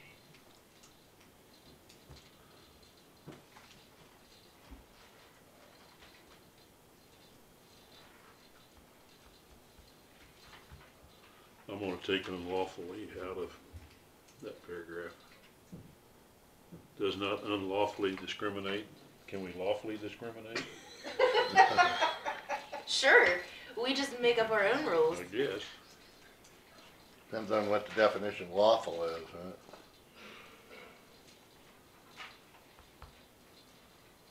Whereas that's one said, depends on what the definition of is. Yeah.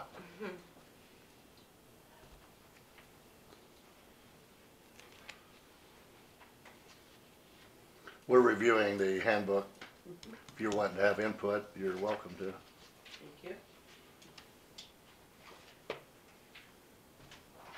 you. Okay, so one of the things, if you just go under employment, section A, I'm gonna strike before beginning work, that's super redundant. And then a new employee will be sent to the human resource officer, and then strike at the county clerk's office, because it doesn't matter where it is, and it eventually will not be there, to complete the required employment documents. Sign the county handbook and submit to and pass the pre-employment. And we need to take out drug test and put screening, because the pre-employment is now more than just a drug test. We also have the pre-employment, I'm thinking capacity. about putting that 4.7 in it in its entirety. is this your version? No, that's somebody else's, but I thought the wording was pretty good, and I Before any think, person shall be employed in any position, the person shall receive a letter of conditional job offer stating the position, title, and status, the offered rate of pay, and the anticipated date of hire. The person shall attend a new hire orientation provided through, we'd have to change that to the HR. HR, right? And shall submit to laboratory, and shall submit to pre-employment screening. It also has the physical capacity thing, pre-work screening, physical examination, that's all, we call it pre-employment screening, right? Yep. Isn't that what we call it? That includes drug test, capacity test, and Yes, if they we do do the background. capacity test. Sure, yes, some positions are Yep. exempt. There may be exemptions for those with religious objections. Scheduling the orientation and pre-employment screenings will be handled by the HR. County shall bear the expense. The employee shall report the time spent in orientation as working hours and receive. What kind of orientation? Then we have to set up an orientation program. We can't just say orientation. Okay, put a note, develop program. Make it sound so easy.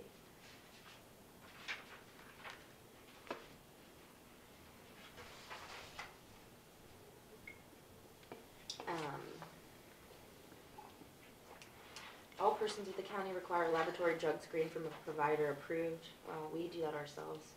If their screen indicates presence of unapproved, the applicant shall not be employed. as determined by the board, some positions with physical aspects also requires pre-work screening. I think we can get rid of some of the wordiness in here, though. Yeah, but I like that, that's expanded. Mhm. Even though we wanna cut down on the words, I think that Yeah. is important to start out and get everybody on the right page, so most of that's gonna go. That will in. have to, yeah.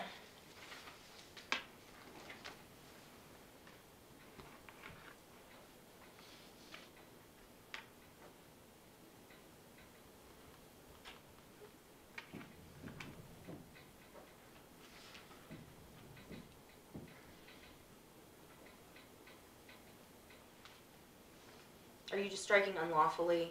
Yeah, Okay, that's all pertinent. The county is dedicated to this policy with respect to recruitment, hiring, placement, promotion, transfer, training, compensation, benefits, discipline, termination, all the terms and conditions of employment. That all seems necessary. Any employees with questions or concerns about equal opportunities in the workplace or to bring these issues to the attention of your supervisor or human resource officer. How about and? Because there's a communication breakdown they're asking for. Oh, I told my supervisor. The county will not tolerate any form of retaliation against individuals who, in good faith, raise issues relating to equal employment opportunity. To ensure a workplace is free of artificial barriers, violation of this policy will lead to discipline up to and including termination. What does that mean? that means if you do something bad, we can take your money away from you, or we can fire you, or whatever else, we can make you right 500 times. I won't say bad things about Brendan. Oh, if another employee discriminates against a Yes. coworker to Yes. ensure it's free of artificial barriers. I don't like that wording though. Artificial barriers? How about let's just strike that and put discrimination? Well, let's see, what does it say? That's I don't mind, that's probably artificial good. barriers sounds like that's Again, that's probably the bridge problem. Of course, there. discrimination may not cover every, it could be some like intimidation or something, that ain't necessarily discrimination, you know what I'm saying? You could have like a But bully. this is all under equal opportunity, so it identifies it up here. Race, color, religion, Yeah. nationality, ancestry, citizen. Farther back in the back, we do National origin other needs stuff. changed to nationality. Citizenship, age, disability, handicap, sex, marital status, veteran status, sexual orientation, genetic information, or any personal characteristic protected by applicable federal, state, or local laws. So I think that covers everything. Huh? You violate federal statutes. With what? What I'm hearing discussed up there, you're violating federal statutes. Why? If I can't say anything against you, then it's freedom of speech. Not in the workplace. Yes, it is. Not in the It's a workplace. federal law. No, a personal contract trumps any, yes, I'm telling you right now. If you sign a personal contract that dedicates you to a specific pattern of behavior, you are bound to that contract, or the person can release you as a termination for your situation. If you wanna claim personal speech because someone took you to court, free speech and First Amendment, fine. But I don't have to employ you because you wish to pick on someone and say that they're this, that, or the other thing. You sign a contract with us in this handbook that says, I'm not going to call names to this other person based on any of these things. That's a personal contract, any personal contract in America is a primary source for however you're gonna see that law. Now, if someone sues you in civil court and you go and claim First Amendment rights, that's fine. You can't keep your job because of it. You see what I'm saying? I promise. I've had enough Brie law to know that that's very true. Just like people don't understand, if a state law is created that is in violation of a constitutional right, it's not really a law. People obey them because they think they have to, and the system is set up to trap you into doing so. But if it violates your constitutional rights, the law of the state, it's not truly a viable law. But if you sign your name to something, that you agree to do something, someone can terminate their relationship with you based on that agreement, for sure. Just like, I'll give you a perfect example. I've been a landlord. I've made my own leases. If I tell you that there are no pets, and you bring a pet in, and I say in my contract that I will terminate this lease and I'll kick you out if you have a pet, the judge says, yes, bye. Like, that's it. You already agreed to no pets. Do you see what I'm saying? It's real. I'm real. being real. Where are you at now, Lex? The county will not tolerate any form of retaliation. Okay, we changed the word to discrimination. I think that was just confusing. To ensure our workplace is free of discrimination, violation of this policy, which means the equal opportunity policy, will lead to discipline up to and including termination. So advancement or demotion, I think that needs a slash, not a hyphen. Advancement or demotion. This paragraph is actually focused on the person who's going to provide information that somebody else is doing bad. Your whistleblower. This is a whistleblower paragraph. And the heart of it is the second sentence: the county will not tolerate any form of retaliation. And that whole thing is a whistleblower paragraph.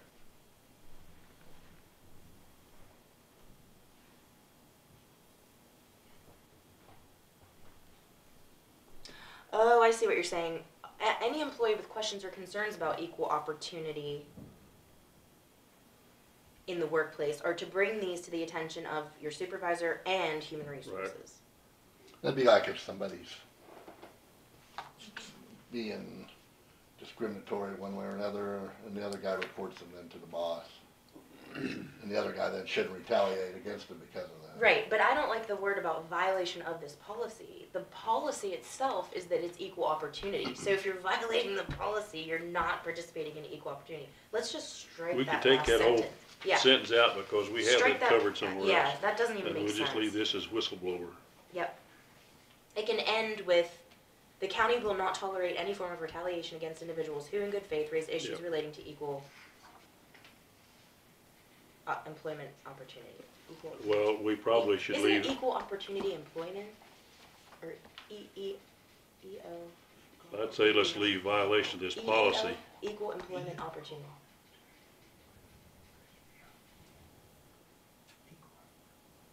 Don't you think the last half of that last sentence ought to be left in? Up to and including No, termination? The violation of this policy will lead to. But that's what I'm saying. The policy is to embrace equal opportunity. So you don't want to say that you No, can't violate. the policy here is to not tolerate any form of retaliation against individuals. Yeah.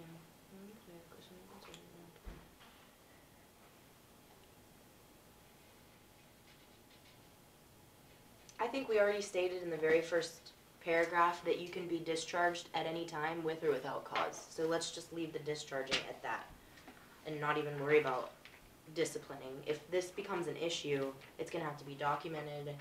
Okay, you're gonna find that violation phrase in a lot of places in this.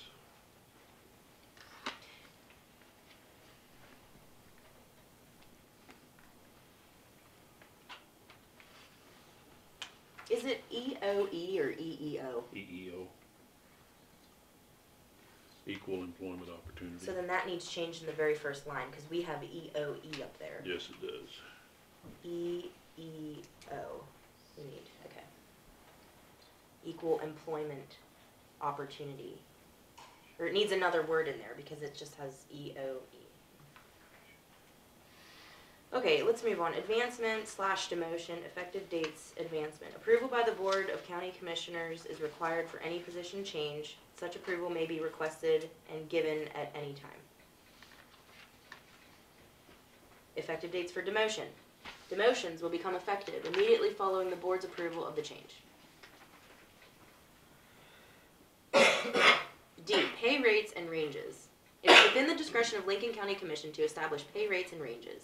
Starting pay is typically based on the level of difficulty, responsibility, and authority associated with the job. Pay rates and ranges may be adjusted periodically at the discretion of the board. I say scratch that and say see Exhibit A pay scale.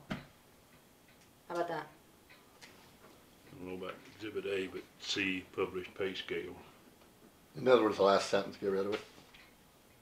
No, the whole paragraph. See approved pay scale. Period. Oh, okay. Do you see what I'm saying? Pay rates Take that and whole ranges. paragraph out. Huh? We will have an approved pay scale, which we do that at the beginning of every year regardless. We have every person listed with their pay rate at the beginning of the year. Yeah, but we gotta get our system published pretty damn quick, I with know. steps and all that stuff. I know.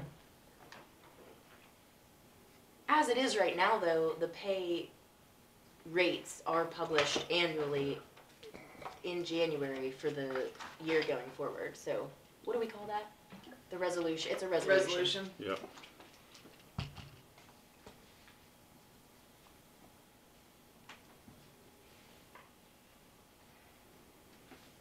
Residency requirement. Living in Lincoln County is required for full-time EMS.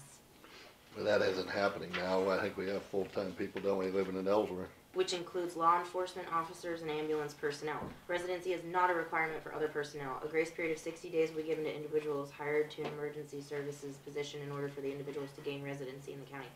If, after the initial grace period, the full-time employee has failed to gain residency, the employee shall be terminated. Priority will be given to job applicants who actively maintain a residence within the county. We do have EMS living in Ellsworth. Well, I don't know if they're full-time. Yeah, Derek has some of them guys come over. I think so. Then there may be some full-time ones. You'll recall in years back, we had a major lawsuit. The county lost several $1 million on that. Full-time. Over what? Over a deputy that didn't live in Lincoln County. That's why Terry Finch ended up on the board. He was the person that did the recall on the sheriff. That wasn't because of residency, though. Jackson. Jack Jackson. Yep. Sure was. Does the state policy say that you have to be state? No, we did, and Nylander fell on his sword over it, and it went to the state Supreme Court before the county won. I thought that whole issue was that the commissioner tried to fire deputy, and that's illegal because The elected sheriff official has has control sheriff over has control over the employees. deputies to hire and fire. And they said he overspent his budget, which technically, according to the state law, they're allowed And to. Nylander sued the commission, and that was what went to the Yep. state Supreme Court. That was a big case. Now, when you go to commissioner school, that's a big case they bring up. But the It thing is, we're I know, Everywhere you go, it's a big case they Yeah. bring up. Right. Anyway, but I don't think Let's that full-time should apply anymore, like Let's for just- EMS. let's just scratch that whole thing. Who How about cares? for, I don't care.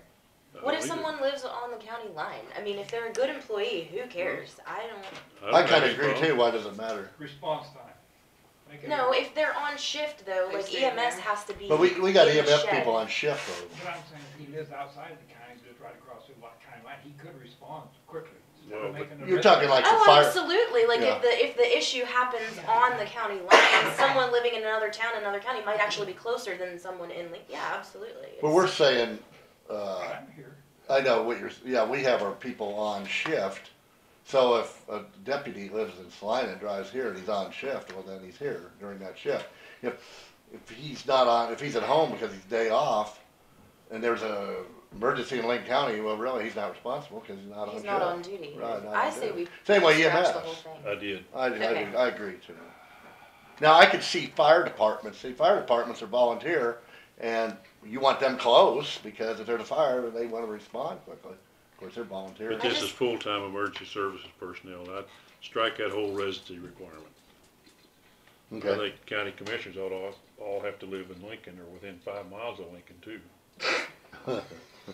You're out. Whoa, get the gloves out. Are you in 5 miles? Yeah, just barely. Uh-huh. I see how this works. Okay.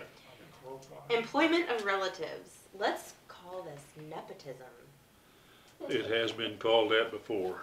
I like nepotism, but A member of an employee's immediate family will be considered for employment by the county if the applicant possesses all the qualifications for employment. An immediate family member may not be hired, however, if the employment would create a direct or indirect supervisor-subordinate relationship with a family member, or create either an actual conflict of interest or the appearance of a conflict of interest. I don't see a problem with how that's worded. No, I think Basically, we have plenty of people who are connected, but they might be in different departments. Yeah. You don't want two people in the same department, one getting their raises and evaluations done by them. one management over the other, Right. which we was Right. worried about before. Right, that's fine. These criteria will be considered when assigning, transferring, or promoting. For purposes of this policy, immediate family includes spouse, mother, father, son, daughter, son-in-law, daughter-in-law, grandparent, grandchild, brother, sister, including counterparts thereof, of a spouse and any other member of the employee's household. there's another place in here in family leave that immediate family defines stepchildren and step-parents. Do we want that in here? Yes, I was thinking that too. Add the steps. Mm-hmm. Leave them in or take them out? No, Take 'em in. add step relatives. I'll make it read the same as it does back in the Yeah. family leave Yeah. or whatever. Okay. Okay, employees who marry or become members of the same household may continue employment as long as there is not a direct or indirect supervisor-subordinate relationship and actual conflict of interest. I think that's worded properly. Yeah, but it's not true, It's not what? not true. What do you mean? Well, if my wife, I get direct and indirect subordinate relationship, I have a conflict of interest nearly every damn day. With 2 wives, it happens every day. Well, that's a personal issue, not a county issue, Jim. Yeah, we're not paying. You go exercise your authority outside of the commission room in that situation.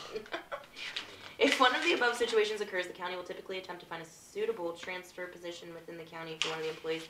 If accommodations of this nature are not feasible, as determined in the county's sole discretion, the employees will be permitted to determine which of them will resign. See, I think that whole second paragraph, or sentence ought to be gone. Strike the whole That thing. doesn't- Just strike that whole thing. It That'll doesn't make work too. any Yeah, difference. We already I- stated the policy. I agree, we don't need to And it's elaborate. at the discretion of the commission to allow them Yep. to choose who stays and who goes.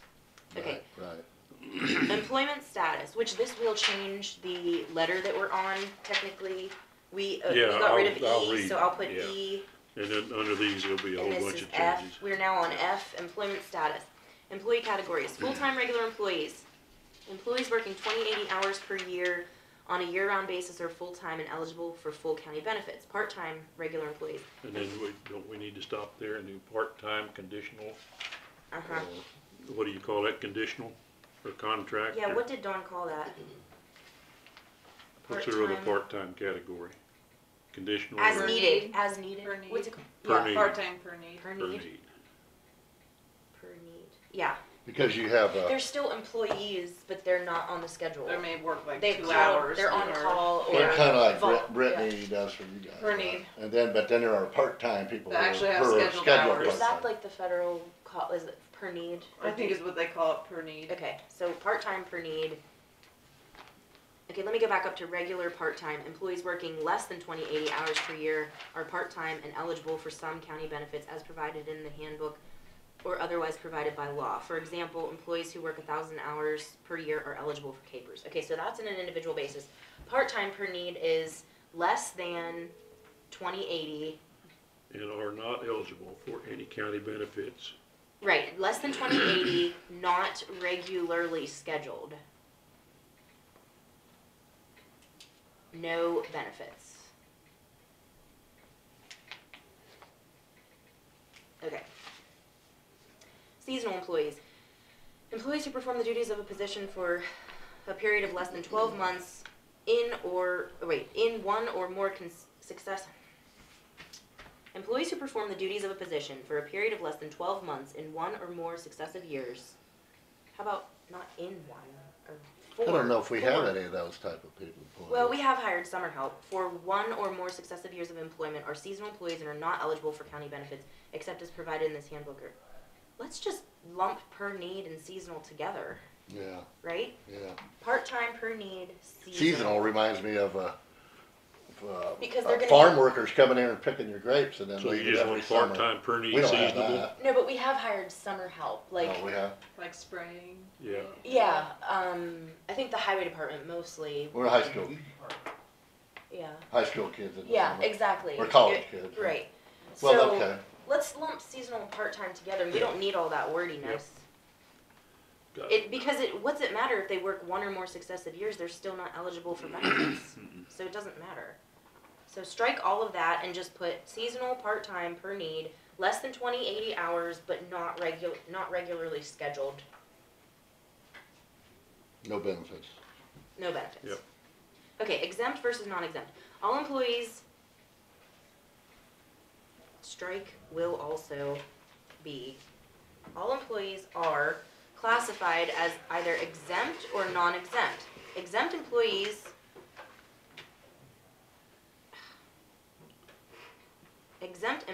strike all the way, are paid on a salary basis, no hyphen on salary, and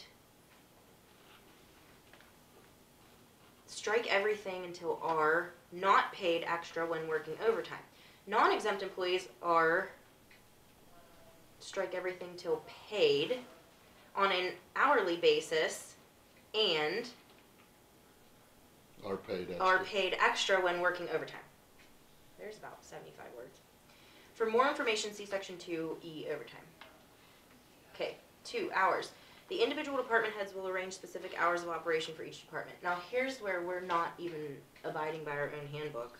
The supervisor establishes the schedule for personnel in each department or the department head based upon the volume of work and availability of personnel. Offices may be closed for lunch based on availability of personnel.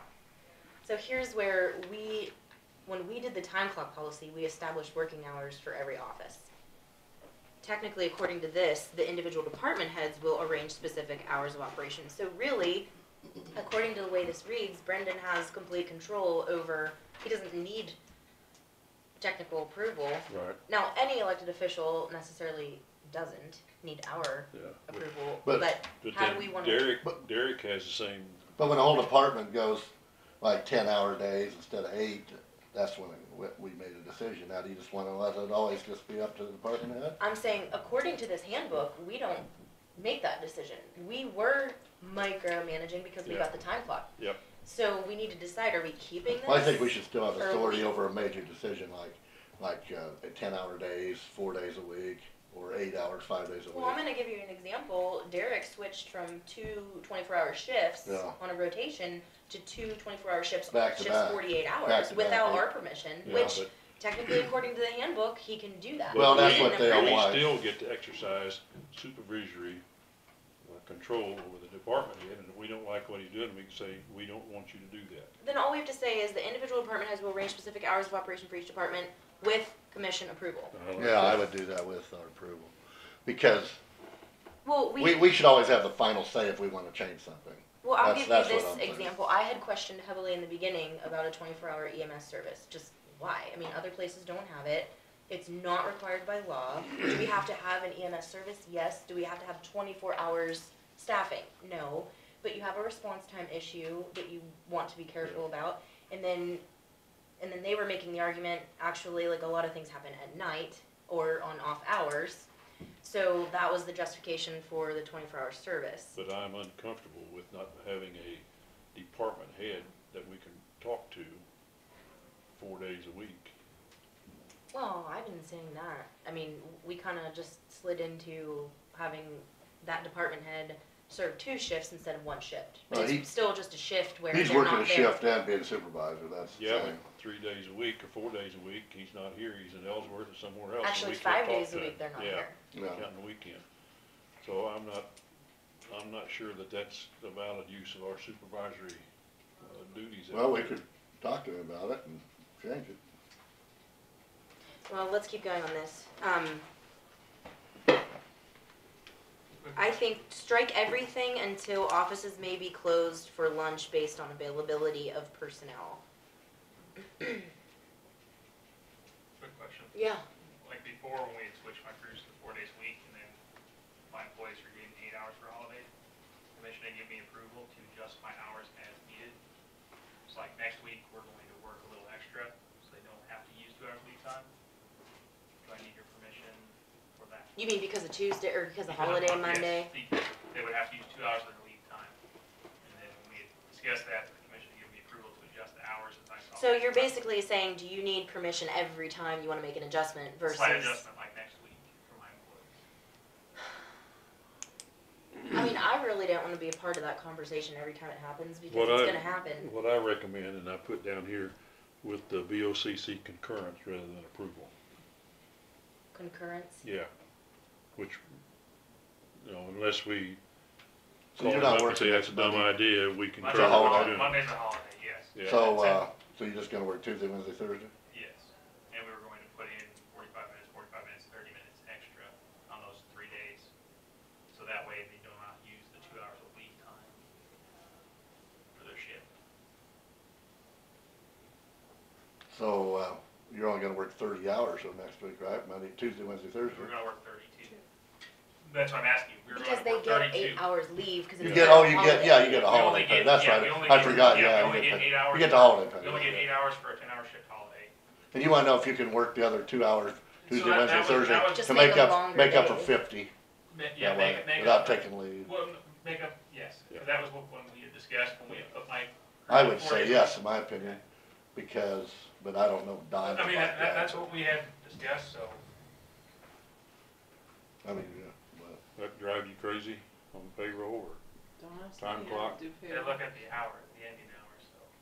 He's the one that has to do like all the adjustments. Yeah, and I then don't the see any HR problem with approves it. it, but I just But wanted what to he's make saying sure. to this point is, every time a week happens like that, does he have to get permission for the hours to Again, change? again, I don't have any problem, I'd give it to him. What's the definition of concurrence in that Doesn't make context? it- We agree, We agree with him. we concur, but now, when he does something like give him 10 days off in a row, then, Yeah, no. then we bring him in here and say, Okay. that ain't right. All right. Figuring time worked. Work time is figured to the nearest quarter hour. Employees shall not check in until the appointed time to begin work. Okay, so shall not clock in. Because checking Okay, is now different that we have a clock Okay. system. Okay. Breaks. Breaks will be allowed in 15-minute increments. The schedule for breaks varies upon the needs of the departments, but generally there will be no more than, okay, so strike the schedule for breaks varies, blah, blah, blah, blah, blah. Generally, there will be no more than 2 breaks per day. Lunch breaks of 1/2 hour or more will not be paid, and break time, if not taken, will not be accumulated or otherwise paid. Department heads schedule breaks or may not schedule breaks in their sole discretion. Any break time over the 2 15-minute breaks will be charged to leave time and will be logged in and out with the time clock. Yes. Let's just, did you guys follow, or I'm marking this one up. That's fine. yeah, Okay. I wanna collect them all eventually. Okay. Punctuality and returning from all breaks is a necessity for efficient operations. There's just a little typo there, like a space. Tardiness in returning from breaks or reporting for work may result in disciplinary action. Lincoln County also allows reasonable break times and provides a private place other than a restroom for nursing mothers.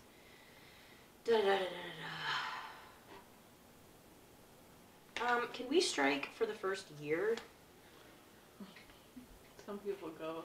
That's what I mean, like, I'm on a crusade there.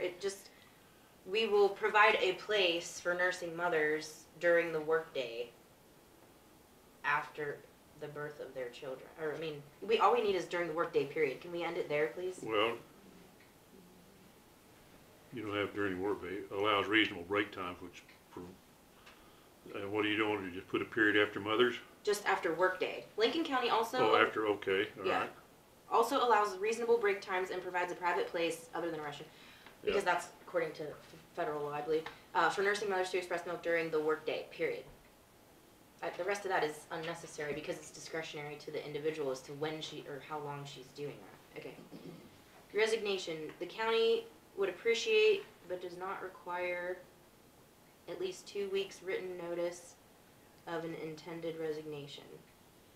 Notice should include anticipated date of departure, reason for resignation, signature, and other pertinent data, including any positive or negative comments regarding employment with Lincoln County. Upon resignation, an employee shall return any and all county property in his or her possession. Termination. Termination may occur at any time with or without cause or prior notice. Upon termination, an employee shall make arrangements to return any and all county property in his or her possession. Any employee absent from work for any reason for more than 6 months may be terminated. What? I don't think you need that in there, That do can't you? be right. For more than 6 months. That can't be right. I'd take that whole thing in. Yeah, let's just strike the whole thing, because that goes on like FMLA and Well, with our own. With Gordon, he wasn't. Right. Yeah, Strike that whole section. Okay. B, payment of accumulated leave time. When the employee or the county terminates the employee's services, how about the employment, terminates employment? Because employee services, that can be anything. When the employee or the county terminates employment, comma, the employee shall receive pay for all accumulated unused leave time.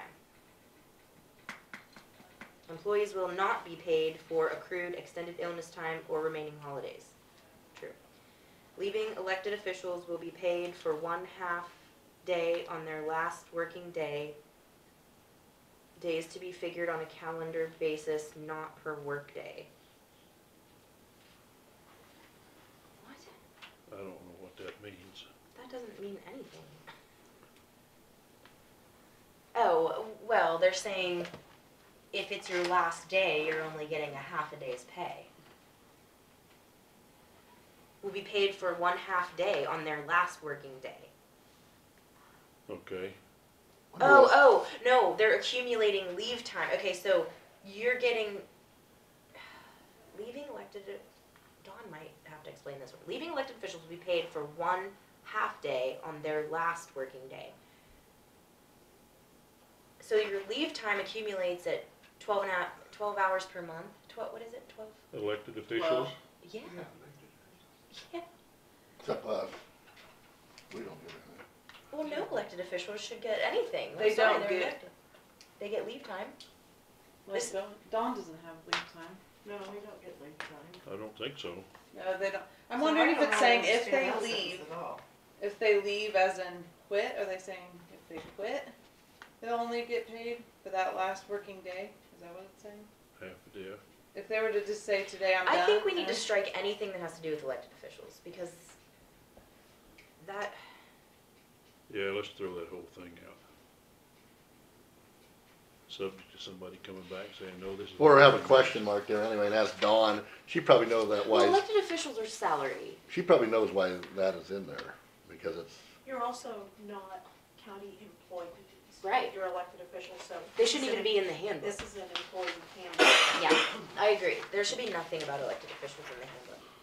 yeah, but some of them get paid as, work as employees with holiday and stuff and pay. But what Yeah. she's saying is they make their own schedule, they hire their own people, they can use up as much of their budget on themselves as they want to. Okay. Now, when we establish a pay scale, that'll be different. But That overrides, Okay. the pay scale would override the Yeah. elected officials. from what I understand, yeah, there are some counties going through that right now. Because Is basically, that some legal law that says that? or- well, the commission is in charge of the money. If we don't approve the check or if we amend the dollar amount, And that applies to the elected officials too. Yeah. Because normally we give a budget to each department. Yeah, And we that give- elected we official, give a budget like guidance, Leanne, and then the first they determine- come in with their proposal and we mix them up. And the county clerk's over there, her budget. but it's basically like, I mean, that's like saying that any leftover funds, instead of rolling it over into your capital outlay, you could just write yourself a check, which technically they do.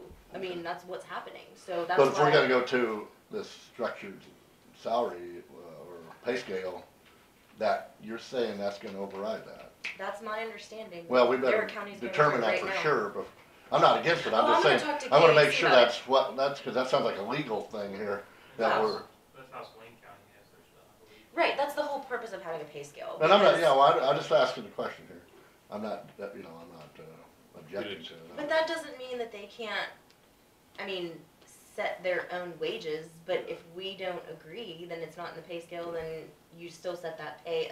That's the power of the commission. The only commission power is the money. You know what I mean? Like, if they wanna hire and fire and rehire and, I mean, they're supposed to have their same employees abide by the county handbook as well. Like, there shouldn't be hiring brother and sister on a shift together or whatever. Once we approve the budget, that number is fixed. We cannot exceed that. So if Leanne comes in and pays herself $100,000, it's over budget, we're stuck with a balanced budget. So she can't have it. Doesn't matter what she wants to do. Mhm. Mhm. And there's But I'm a lot saying, of like, leeway in other, here. I mean, so you take the sheriff, for example. Yeah. He got a $1,500 a month raise or whatever it was. So that $1,500 a month has to come out of the salary line item. That's right. So basically, because we didn't have the Baylor position full for 6 months, there was additional money.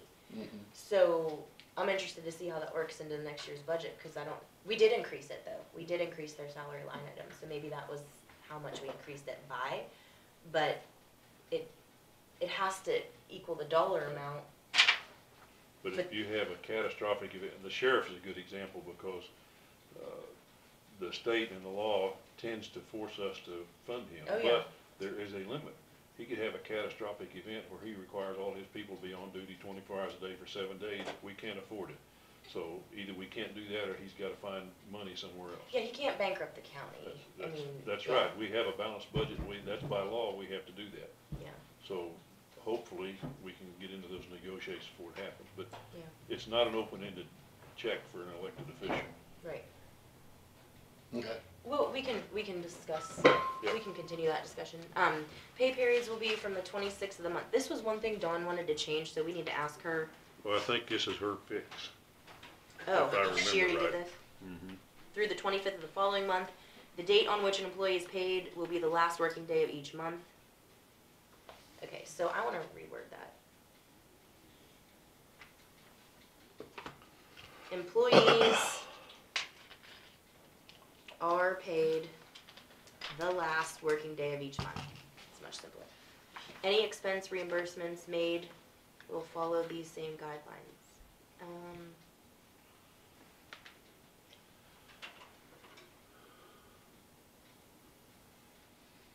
I think that's trying to say that you're only getting paid whenever you turn them in. That's the pay period in which you're getting a reimbursement. Yeah.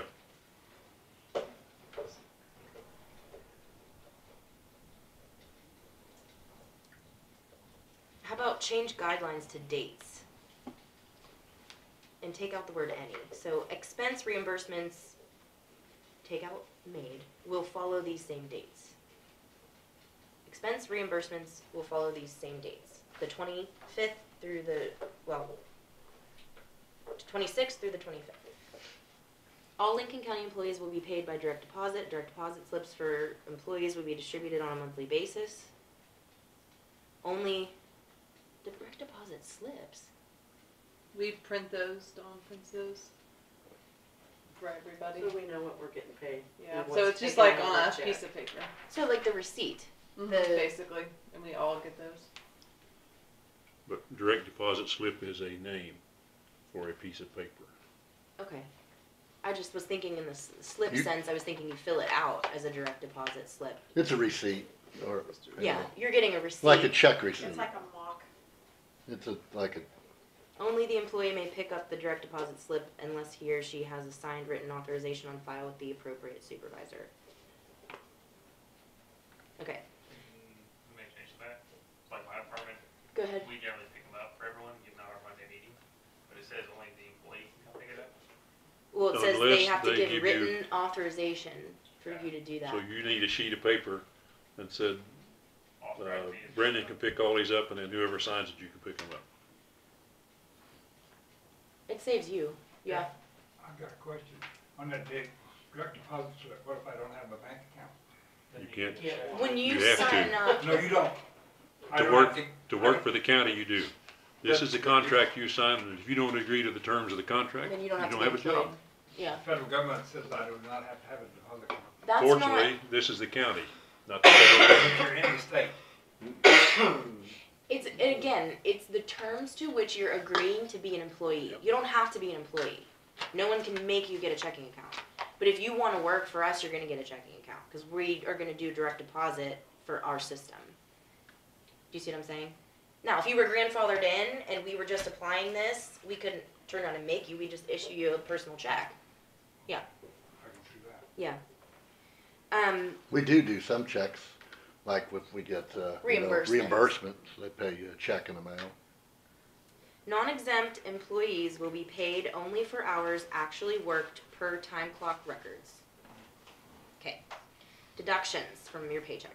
Lincoln County is required to make the following deductions: income tax, Social Security and Medicare, garnishments, capers. Other deductions are voluntary upon written authorization of employees, such as group insurance, other insurance, property taxes, and motor vehicle taxes. Notification of deducted, oh, what did There's she a- have up there? Other voluntary deductions approved with a county commissioner or clerk. Okay. HR. We can put HR instead of the clerk. Mm-hmm. Got it. Okay. Notification of deduction changes. You must notify HR in writing 30 days in advance of any changes you wish made in the deductions from your paycheck. Complaint procedures. The county will only make deductions from employee pay authorized by applicable law. With respect to exempt employees, improper salary deductions could include deductions resulting from variations in the quality or quantity of work, deductions resulting from the absences caused by the county or by the county's operating requirements, including when work is not available, or deductions for employee absences of less than 1 full day. Employees who believe that they have been subject to an improper deduction are obligated to report the belief to the Human Resource Officer. The county will promptly investigate the circumstances surrounding the deduction and reimburse the employee for any deduction found to be improper. The county strictly prohibits any form of retaliation against employees who, in good faith, report alleged improper deductions, or against those who cooperate in any investigation regarding such deductions. Well, that should only be, I guess, it depends on the type of deduction, whether it's public Well, record we or could not. take that out and leave it under the whistleblower, but I think it's better to have it twice. Okay. Complaints regarding alleged retaliation should be directed to the HR office or county commissioner. Employees found to have engaged in retaliation will be subject to discipline up to and including immediate termination. E, overtime. Your supervisor or the department head may occasionally require you to work overtime. You're expected to cooperate unless prior approval for not working overtime is obtained from your supervisor. No overtime is permitted unless requested or approved in advance by your supervisor, except in cases of emergency. Overtime is not determined on a daily basis, but on a weekly basis. Right, so you have to reach your 40 hours, or for a deputy, 43 hours before your week's hours count for overtime. You can't just get overtime because you're working on the holiday, but you haven't put in 40 hours that week. On the overtime and time off approval, so we use a paper copy. You can do it through the time clock system itself. Is it alright to continue to use the paper copy, and we amend time cards in the time card program? So we have something physical on hand to keep copy record of? I think that's why we gave you those slips, right? There was an email saying that it's only to be done through the time clock system. But I've got 20 employees, and not all of them have tablets, and not all of them are tech savvy enough to understand how to do it. Wait. We always do ours on the slips of paper. Yeah. And then they do it in the time clock, then I match it, approve it, or whatever. Yeah. Do you know what I mean? I like both. Yeah. And there was an email saying it's only going to be through that. Because I think what Dawn meant is, don't bring me overtime hours after I've looked and registered what the time clock says. Okay.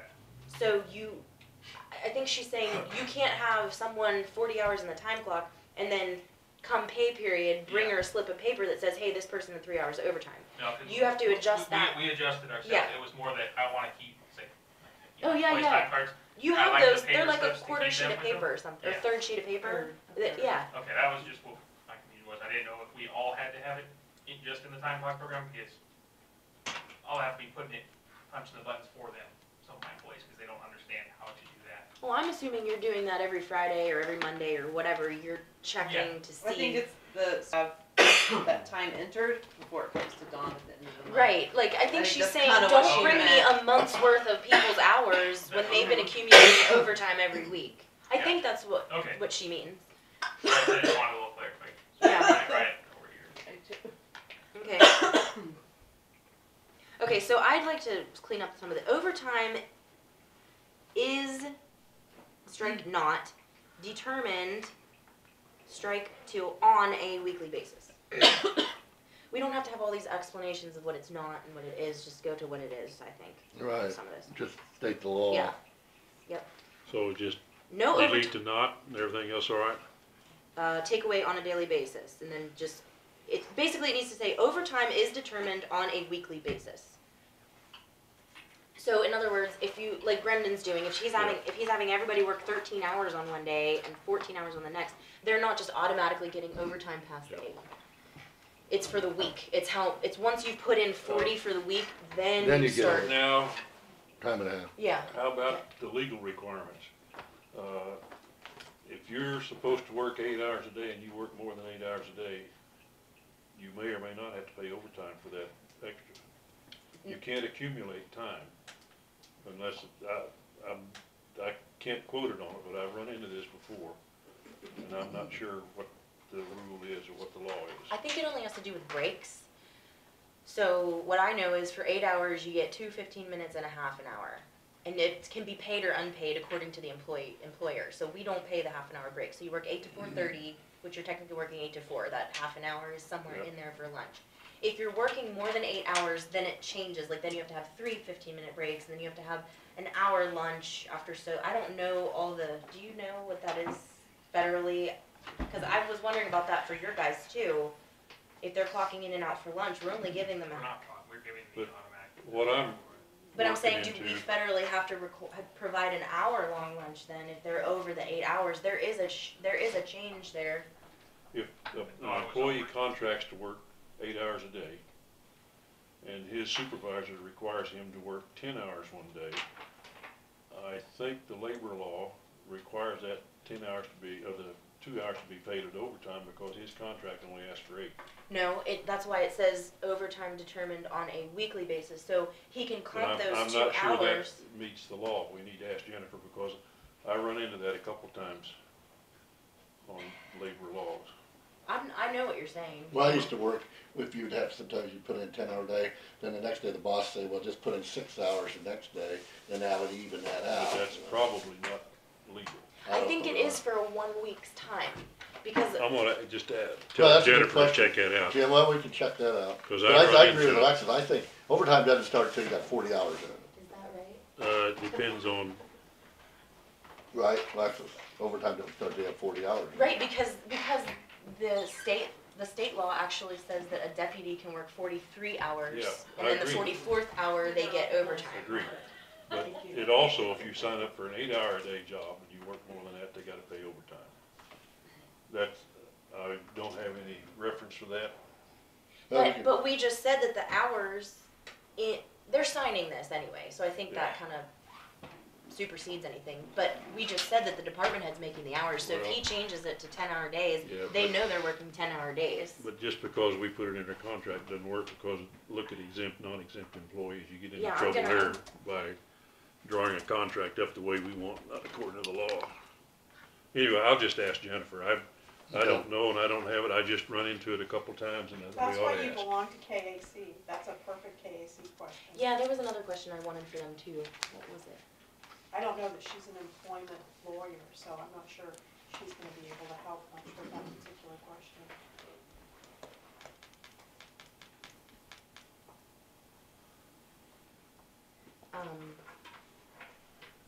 When we were setting up our pay employees at the scale funeral question. home, we run into this several times over the years on But whether that the- doesn't make any sense because you're not even, I don't even think you're bound to the FLSA unless you have over 50 employees. No. At least in the funeral home, we were stuck with a bunch of goofy laws.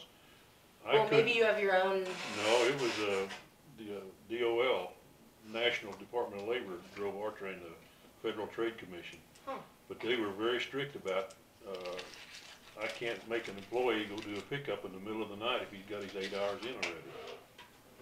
So we had to, and you had to be very careful about making people salary employees so that they could do that in the middle of the night. Anyway, that's yeah, so that would be the difference between exempt and non-exempt. exactly right, and then you run into. But then they're all not that. getting overtime, so how then do you pay someone overtime? It got pretty tricky, that's why we did what we did, which I won't put out in public. Okay, I'm gonna read this.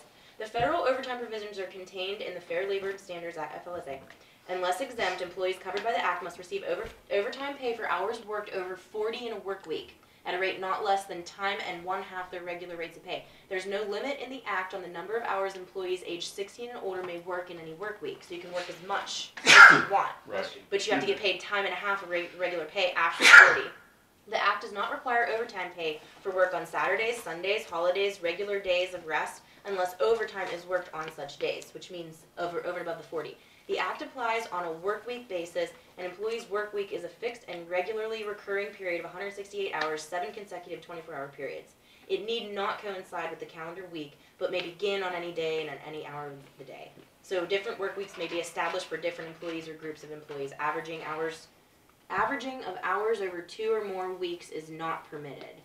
So you can't work 60 hours one week and okay, so normally overtime pay earned in a particular work week must be paid on the regular pay day for the pay period in which the wages were earned. Okay. That's from the DOL. So, yeah, and that's probably a change because when we started out, it was 8 hours a day, now it's a weekly day, so Yeah, I'm good.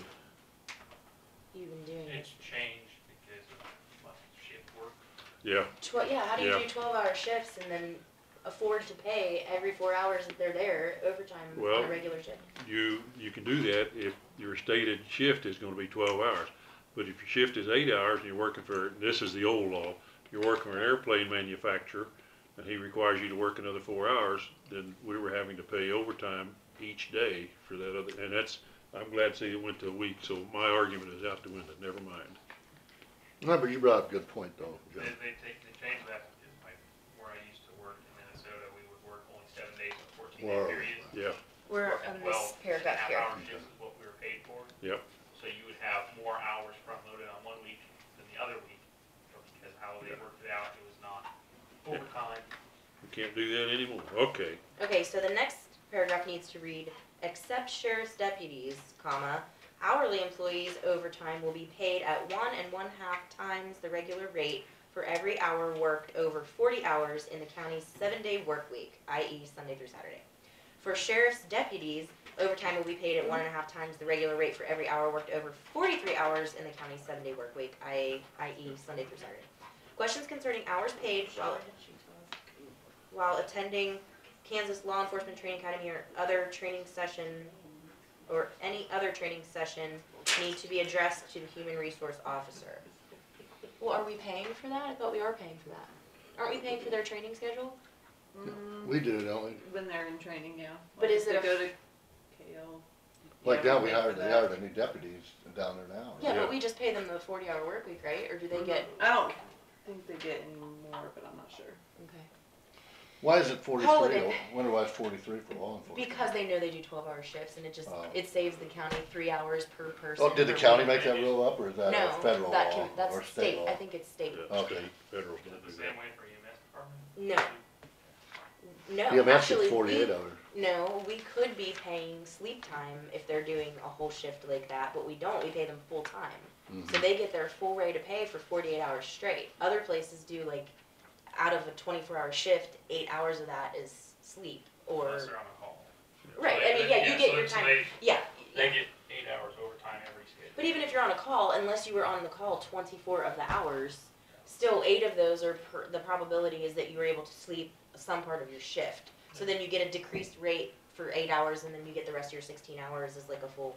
Yeah. There are many ways to do EMS, which is confusing, but right now we're doing it the most expensive way to the county. But in hospitals, emergency rooms, and shock trauma, they have very odd hours, like you work 48 straight, and then you're off. Kathy Weathersley used to do that. You didn't know her, but she worked down in Wichita 40 hours in a row, and then she'd come home and farm the rest of the time. And they're very peculiar about that. So medical people just have their own set of rules by and large. Okay, holiday pay. Employees must be on the county payroll for 30 calendar days to qualify for holiday pay and must report to work on the last regularly scheduled working day prior to a holiday and be available for work on the first regularly scheduled working day following a holiday in order to be paid for the holiday. Do we want it to say available for? Because anyone can claim to be available, but they don't come. Do we just want to say? I thought that was Well, part of our issue with yeah. the last supervisor. What's the unless phrase gonna do for you? The last, Unless additional time off has been, no, yeah, let's get rid of that. What it's basically saying is if you've scheduled yourself over a holiday to have vacation, then you still get your holiday pay. Yep. But that's with the supervisor's approval anyhow, so Yep. they can't do that themselves. Basically, they're saying, Like an EMS worker that's working Christmas Day, right? It's basically saying. They doesn't get holiday apply, pay it doesn't and apply vacation. to them because if Christmas is on Thursday and they work Monday, Tuesday, they don't work Wednesday, they don't work Friday, but they're still getting Christmas. So if like next week, Martin Luther King Day, if my employee's not here Thursday and it's not known in advance for taking time off for, and then they show up Tuesday, they don't get paid for it. Vice versa, if they're here Thursday. And don't show up Tuesday after the holiday. They don't get paid for it. Unless they're scheduled. Unless they're scheduled off. Right, if they have leave that you Yeah. know they're going on a vacation for a week, then they Yep. still get that holiday of that week. Yeah. So I Or- think you're right, Jim, let's Or if you strike, call them in on a weekend unless because there's a additional, blizzard let's and strike they're the rest cleaning of that. the road. Yeah. Okay, full-time employees, well, you know what, I'd also like to take that available off. Okay, they must report for work on the last regularly scheduled working day prior to a holiday and for work on the first regularly scheduled working Throw day. available out. Uh-huh. Take out be available. Was the commission gonna put in there what the hourly limits are for the holidays paid? We will have to, I think we'll just have to establish that in a new resolution or something. What holidays are? No, No, like what like- they're paid out, like. Oh, yeah, Like that's, Well, sheriffs we are can paid address 12, that yeah, in sheriffs are accrued- paid Yeah. 12, EMS is 12. yeah, The next page is accrued leave time, so yes, we can address that in here. But I think we talked about doing across the board, so that would be a separate motion or whatever. you're gonna hit it right quick when you hit full-time employees. Full-time employees, a full-time employee, all full-time employees shall receive, you don't need that hyphen in there. That shows you a change when I took out a comma or something. Oh, okay. Shall receive an equal number of paid holiday hours per their regularly scheduled shifts. Example, ambulance personnel scheduled for 12 hours will be paid for 12 hours of holiday time. Okay, this is what we were just discussing earlier, if we want to make it 8 for everybody.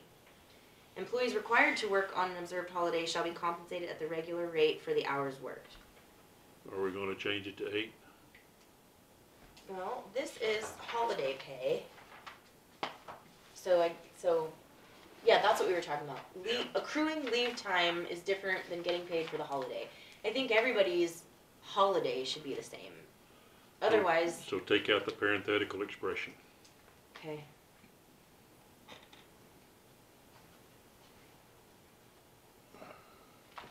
So we changed my department when we went to 410s to 8 hours holiday to match ourselves with the courthouse and other departments.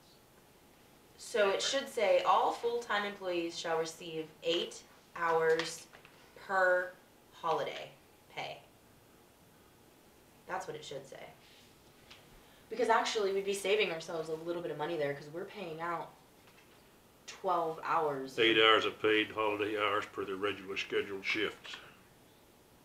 No, not per regular, just take all that out. It should just say all full-time employees shall receive 8 hours per holiday pay.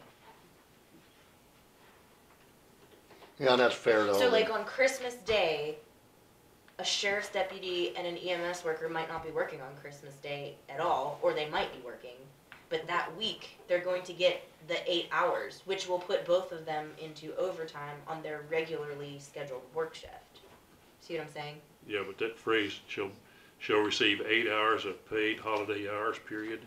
Oh, but you don't have to pay overtime unless the hours are actually worked. So they're still only gonna get the overtime that they generally get, but they're getting an additional 8 hours at regular pay. They're getting 8 hours, and that's fair to everybody, because now EMS is getting 12 hours, right? Sheriff's And that, is 12. that's not fair to the, No, yeah, That's why we yeah. bumped my department down to 8 hours. and you got 10, right? No, Oh, 8. hey. Well, I think it should be to EMS, That's why everybody. we changed Yeah, we it changed though. mine so we would be. Well, I think it should Because be if to they're getting everybody. a 4-day work week, they shouldn't get 10 hours of pay, because what if Christmas is on a Friday? They're not working anyway, so they're gonna get 10 extra hours of pay You know, for not even working. No one works on Christmas. Do you know what I mean? Like no, well, I shouldn't say that. hospital. The people that are working, it's because their shift falls on that, which that's within their department. to Well, that's their determine job they rotation. determined to have. Yeah, yeah. But I You might agree, get Thanksgiving off, you might work Christmas. yeah. and- I think Okay. too, we should change it all to 8. That That's way what it's- we were. It's equal to all Yeah. employees that way. We just did, yep. Okay, part-time and seasonal employees. All part-time and seasonal employees shall receive 4 hours for each holiday recognized by the county, provided they work during the pay period in which a holiday occurs. Now, we've changed that category earlier to seasonal, part-time, pre-need. Per need. Or per need, yeah.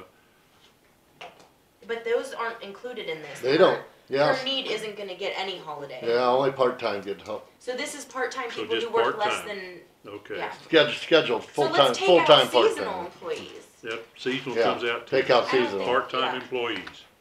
Got it. Shall receive 4 So hours. take out seasonal. All part-time employees shall receive 4 hours for each holiday. There you go. So full-time get 8, part-time get 4. The following holidays will be recognized: New Year's, Labor Day, Martin Luther King Jr. Day, Veterans Day, President's Day, Thanksgiving, Memorial Day, the day following Thanksgiving Day, Independence Day, and Christmas. I'll reorder those in annual order. Is that just because the day following Thanksgiving is always a Friday? Yeah, and they got a 4-day weekend. I think we gave up, We what, gave up Columbus something. Day? We gave up Columbus Day. Okay. Took the day after Thanksgiving. Okay, that makes sense. That's Hol- my boys were having. That's- they worked a you 10-hour gave up- shift that day, and we don't You got get 10 hours President's to Day stop. though in there, and You Martin gave Luther up King Day, Indigenous Peoples' Day is what you gave Groundhog up. Day. Well, that was some of the grumbling I had from my department was they worked 10 hours on Columbus Day to get 8 hours for Christmas, or the day after Thanksgiving off. So there was some grumbling from my department on that. But We wouldn't be doing our job if there wasn't grumbling. if there wasn't grumbling, I wouldn't be able to hear anything. So those are still the same, they're fine, right? Yeah. Okay, holidays and weekends. If the holiday falls on a Saturday, it will be observed on the previous Friday. Holiday falls on a Sunday, it will be observed on the following Monday. During vacations, if a paid holiday falls during an employee's vacation, it will not be counted against vacation time. At the supervisor's discretion, the employee may extend the vacation an additional day or carry over that vacation day for the future use during the year. That's fine as long as the department head has it so that not everybody's trying to schedule on the same holiday. Yeah, a lot of people take off, with Christmas, combine it with vacation, so. Which is nice, but Yeah. that can be up to the department head. Employees of the county are expected to maintain the highest standards of performance, and their work is constantly subject to review by supervision. A written performance appraisal will be conducted following an employee's first 6 months of employment, and thereafter twice a year about the 1st of July and the 1st of January. However, employees may be evaluated at any point and not just according to the foregoing schedule. On that topic, the commission that form you guys received for the Yep. reviews, you're all right with that? The one that was received. What Donna sent you. It Donna must be made in our email. corrections. I have to say, in 3 years here, I have never received a written performance of an employee after finishing 6 months. All I've ever received is a verbal request for their raise. And I haven't read this handbook cover to cover since the first time I got it, so that's my fault. But I've only cherry picked it since then. But this has not been followed by not one, well, some of you have never hired anybody else, but anybody that's hired their department, I have never received a 6-month evaluation, only a verbal request for the money. So for Caleb, should I do this one now and then do one in 6 months? You're gonna do another one, according to this, on the 1st of July, so I do one now, and then well, on the it's- 1st of it's- July, it's that'll 6 pick up months. his 6 month thing. But you don't wanna do one the 1st of May and then again on the 1st of July. So that's kind of what I was No, you got wanting it. to confirm. Can And we when- take out and like about Sheldon and Frederick not came leave this today, we ambiguous? gave a raise, but you had no evaluation. Yeah. Twice a year, So that's, we the- haven't, comma, the 1st of July and the 1st of January? Yep. I don't wanna leave it up to them. But like Sheldon Frederick came today, we gave a raise for. Now Brendan, you'll give him his first evaluation coming up here. correct. I haven't given any, I know we Yeah. want them all done by February 6th, but I haven't done them yet, because I wanted to make sure that the commission had agreed to the format of I'm that. pulling it up right Okay. now. Actually, we could probably take that written performance, in the first 6 months, because we're gonna require you to provide. the Every written 6 months, yeah, every let's 6 take that months. out. Let's take So that let's out. just, Because with Caleb, I'd have him free within the next 6 months coming up. I'd have his beginning one now, one in July, and then his 6-month period would fall in March. I'd say it should Okay, read, may I suggest it says twice a year, the 1st of July and the 1st of January, Well, department heads okay, go ahead. must submit an evaluation for each employee to the commission. That way it puts the onus on the department heads, because basically right now, it doesn't say where it's going. Do you see what I mean? Yep. I think the commission needs to receive it, so. Yep. Did you get that? Got stolen. And another one of my nice ones. So twice a year, the 1st of July and the 1st of January, department heads must submit evaluations for each employee. Those submitted by the 1st of the year and by July 1st, or started then? When are they needed, yeah. Dawn needs, They need to be Dawn done needs merit the raises. 1st of July and the 1st of January. Because that is every 6 Yeah. months, so no matter when you Yeah. get hired, Yeah, within the that's why first I 6 said- months, you're gonna You're have. that's why I say, yeah, Right. let's throw that first 6 months out. Agreed. So even if you get hired, the May first, he'll have an evaluation, By- July 30th. That's fine. The only time it doesn't Long really as make we- sense is if long you get as- hired on June 25th, then you have the July 1st one, but still, But you're 6 still months 6 months later. you have it. Well, I'm Exactly. just saying, as long as the department heads know that now, that if Well- they hire somebody, Well, it's, Like I said, this has not been followed, we really need I to know. represent this and say, but we need to we're doing inform our them. yearly one February 6th, and then the next one you want on July 1st, or by July 1st. Correct? And then I the think next they one need to we be want turned by in. January 1st. yeah, I mean, obviously our meetings aren't till Mondays, but the HR can be collecting them all the way up until July 1st, all the way up Like, until January 1st. The HR clerk's office now, they have to have that Yeah, longevity pay so the evaluations would need to be done and turned in by the first of the year. Well, if you're doing them in December, let's say people don't do them over Christmas, so you have them in before Christmas. Okay. Then by the time we calculate longevity pay the second week in January, Yep. yeah, That's just, I wanted to make sure. yeah. We should, try to start working on them by the 1st of December. it kind of probably. puts a time crunch on HR, but that's gonna be, Can't do it? That's not good. what, You're July like- 1st well, and she January did- 1st? December 1st is not good. Because they're for buried with all anything. this, you're buried with all that other work, aren't you? End of the year work. Do you want us to make it like January 31st and July 31st? Give you the month of January and then. Yeah, That would be because better for because they're you. so busy end of year stuff, aren't you? Treasurers are. Well, county clerk everybody is. is. Everybody is. Everybody is. So that would maybe be good, yeah. Yeah. And you know what, we're not far off then, cause we required them on February 6th, if we change it to January If you do 31st. the third month, the ninth month, that way evaluation can be done, you can read through them. What, end of So at March the and, beginning of the year- end of March and end of September? Yeah, and then at the beginning of the year, you would already had time to go through and thoroughly look at all the evaluations. So if we don't have a pay scale, Well, you're basically talking about assigning a raise for 11 months or 12 months out of the year. yeah, But it really helps our budget. I and mean, it helped you three. Well, I think all the commission to but we read- wanna read make it through so them. it's where the department heads can fit it into their schedules So too. 1st of August, 1st of February. well, no, it would be 1st of March, 1st of September. Well, Brendan was thinking Because- end of first quarter, and then end of that way- third quarter. That way you would have, Yeah, more we than have 2 3 weeks to months to decide. determine the new pay rates for January, then they're not missing a month of their Correct. raise. and it would give you more And if time we to do the go pay through all. scale, it allows Yeah. you to determine if they're sliding from pay scale 7 to 10 or if they're staying at 7 for the year. Yeah. So that does make sense. We could do it the first quarter and the third quarter. End of March, right. March 1 and September 1. Got it? Or, well, March no, it'd be 31st, March 31st, the end of the quarter, and September 30th. Yeah. Or, September 30th. so April 1st and Yeah, October end of the 1. first quarter, which is the first 3 months, January, February, March, end of March, So it'd be then end of September.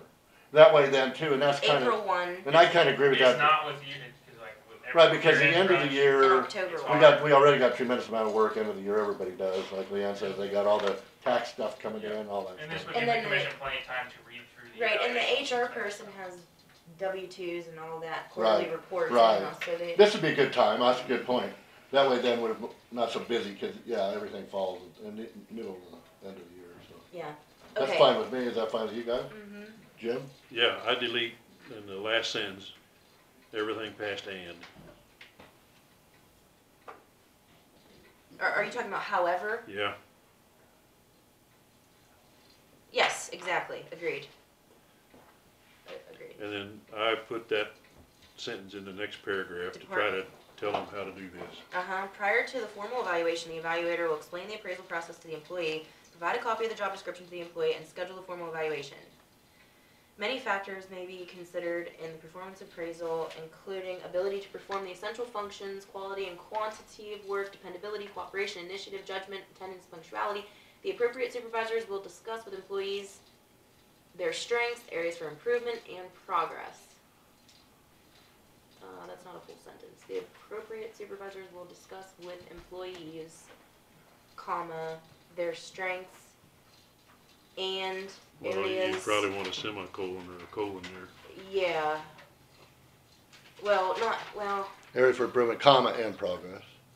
it's just not a full sentence. The appropriate supervisors will discuss with employees, comma, their strengths and areas for improvement or progress and progress.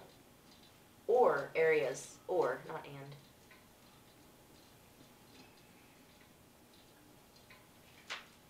With employees, comma, their strengths or areas for improvement and progress. Well, put a semicolon and you can leave it there, strengths, areas for improvement and progress. Okay.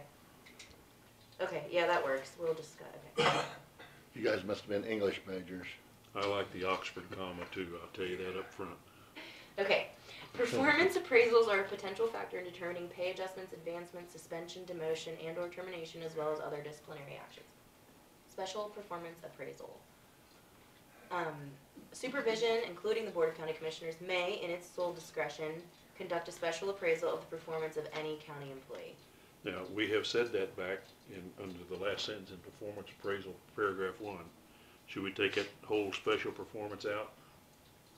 What do we even need to I have think, special performance appraisal? well, for? it's basically saying that the county commission can isolate an employee under another department head and do some sort of evaluation themselves, which is outside of the scope of the regular appraisal process.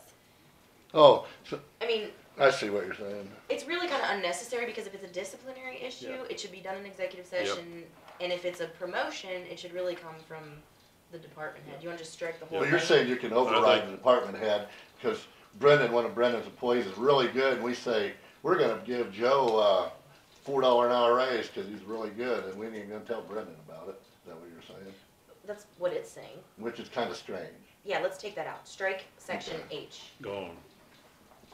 It also said in there about giving the employees beforehand a copy of their job description. Yes.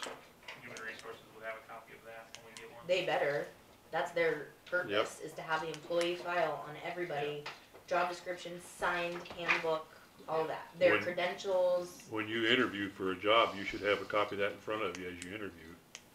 That's just making sure. Yeah, It yeah. didn't say a time frame for how soon, just while they're at the meeting, or do I need to give it a week in advance? Well, The job description? yeah, To the presumably you'd They have need that to have up it at front. the interview. Yeah, that's what I Yeah, want to make sure that that's all right, that it's present for them at the interview. yeah. That's when It they says- should It get says it. giving it, it says giving it in advance, so I didn't know how. Well, much yeah, or time the it- You interview. mean what we just read? No, yeah. Where it said job description will be given in advance to employees. It says, prior to the formal evaluation, the evaluator will explain the appraisal process to the employee, provide a copy of the job description to the employee, and schedule the formal evaluation. I think it's just a formality of like, this is, remember, this, they should have it when they start working. I know, Yeah. But people throw it away or spill stuff on it or whatever, so I think that's a good part of the evaluation process is to plus we've updated them. Yeah. So, and we should be updating them. Because the ones I have may not be, that Yeah, but- are made of change, may not be. Right. So, But you need an accurate one because that's what you're measuring performance against. correct. Okay, but Okay. HR will have that. Leave benefits. So we're striking all of section H under Gone. 2, now we're on to 3, leave benefits. A, leave time. Any regular employee absent from work for any reason except for a job-related injury shall utilize paid leave time to the extent available. Job-related injuries are addressed in section blah blah blah. Paid leave time must be taken simultaneously with any available FMLA. No employee will be allowed to use leave in conjunction with scheduled holiday except for emergency services departments. Now, while earlier we said you could combine vacation along with a holiday Well, pay. it said it wouldn't take the day out. Yeah, what does that mean? Well, here it says no employee shall use leave. Well, ain't leave vacation and the same thing? Yes. Well, here we're It's saying- all PTO. That's the other thing I wanted to maybe address is we should change it all to PTO because Okay. Paid time off? yeah, people the county used to have a differentiation between sick leave and vacation and sick.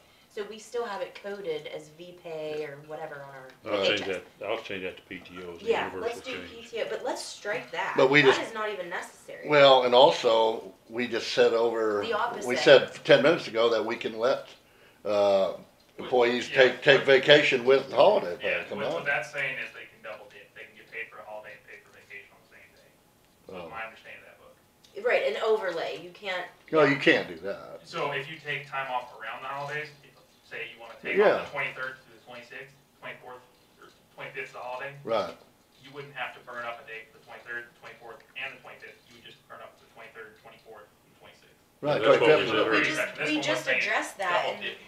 Yeah, we under just addressed that. holiday. And we don't, you're combining some days with your Strike all total that. time off, Correct. you're combining vacation with holidays. Plus, that's up to the supervisor, so just strike that Yeah, section. What are you striking? All of that. No employee, just strike that. no employee Oh, yeah, will be okay. allowed to use This is leave. the if important they part. don't. Paid leave time must be taken Yeah. simultaneously with Yep. any available FMLA. Yep. Yeah. Because you're supposed to exhaust that before that kicks in. Yep. Yeah.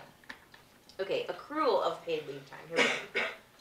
Full-time regular employees. Paid leave time is accrued at the rate of 12 hours for each month an employee works at least one full regular day over half of the regular work days of the month. And I never understood that. Why do you only have to be here half the month to get your 12 full hours. accrual? I don't know either. I don't know, somebody must have made that as a policy way back when. I would say, I would make it, Weeks off all at once. they would say that you're over here, you're more than half But the month. here's what I'm So gonna you say. should Let's get- say I have 4 weeks to use. Mhm. I could take 2 weeks in January, 2 weeks in February. I've only been here 2 weeks of each month, and I'm still gonna get 24 hours leave time accruing by the time I get to even March. Do you see what I'm saying? I'm still accruing 24 hours for 2 months that I didn't even come in. No, you were here only half the time. Yeah. Yeah. Well, that's the policy. We could change it. The thing is, I think the reason they did it was they're saying if somebody's worked more than half the month, they should get credit for a full month. That's the intent of that. I think. Of accrued leave Yeah, time. yeah.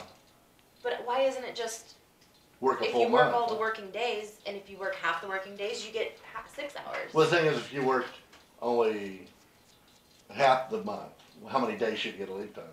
Well, if you've been working for, Half of them. Six? Half the hours. yeah, but if you've been working 5 years and you take a half a month off, you still get the 12 hours for that whole half a month.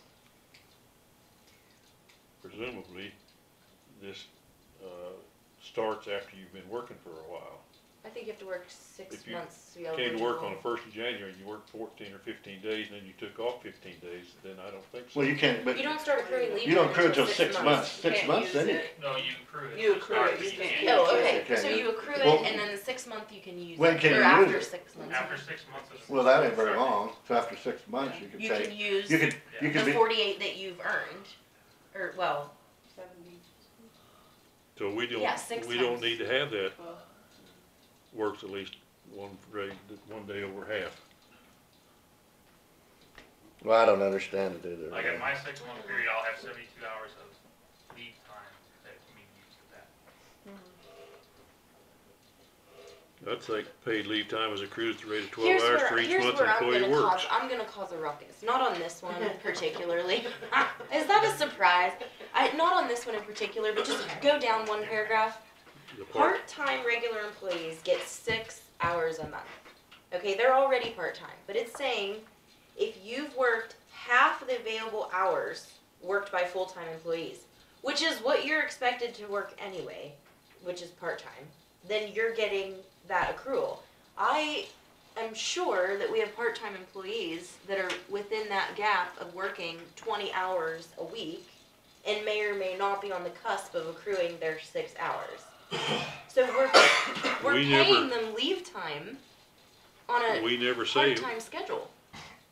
how much a part-time regular employee has to work. We say less than 2,080 hours. So if you're a part-time and you work 1 week a month, do you still get 6 hours of leave time? no, if they have like 176 hours in the month, you have to work half, but you exclude like the holidays. 'cause We don't you're say not that. working, but- We don't say that. Well, they're getting paid holidays, but they're getting paid 4 hours instead of 8. So now we're paying them to take leave time when they're only working maybe 20 to some hours. I mean, that's really more my concern than what I started out in the first paragraph because I know where that's going. It's, Well, we need Well, it to go says here back. worked half the available hours worked We by need to go- full-time employees, so that'd be 20 hours. but For the who's, full-time. but that's what I'm saying, 40. who's setting their schedule? Because if I know, if everybody's available for 40 hours for 4 weeks, and I know you're working 20 hours every week, but we really don't need you that last week, but I'm gonna give you your 20, so you can get 6 hours of paid leave time to take vacation, to get paid from a job that you're not even doing 40 hours a week. I don't get that, So you're I'm saying, sorry. so you're saying part-time people shouldn't get any vacation? Or No, they anything? get holiday pay. That's it? I But mean- no, I'm not arguing, I'm just saying, is that what you're recommending? Or? So like every person that's part-time gets paid 4 hours for New Year's, 4 hours for Labor Day, 4 hours for Martin King, 4 hours, okay, 1, 2, 3, 4, 5, 6, 7, 8, 9, 10. So they're getting paid 40 hours a year for not even working full time.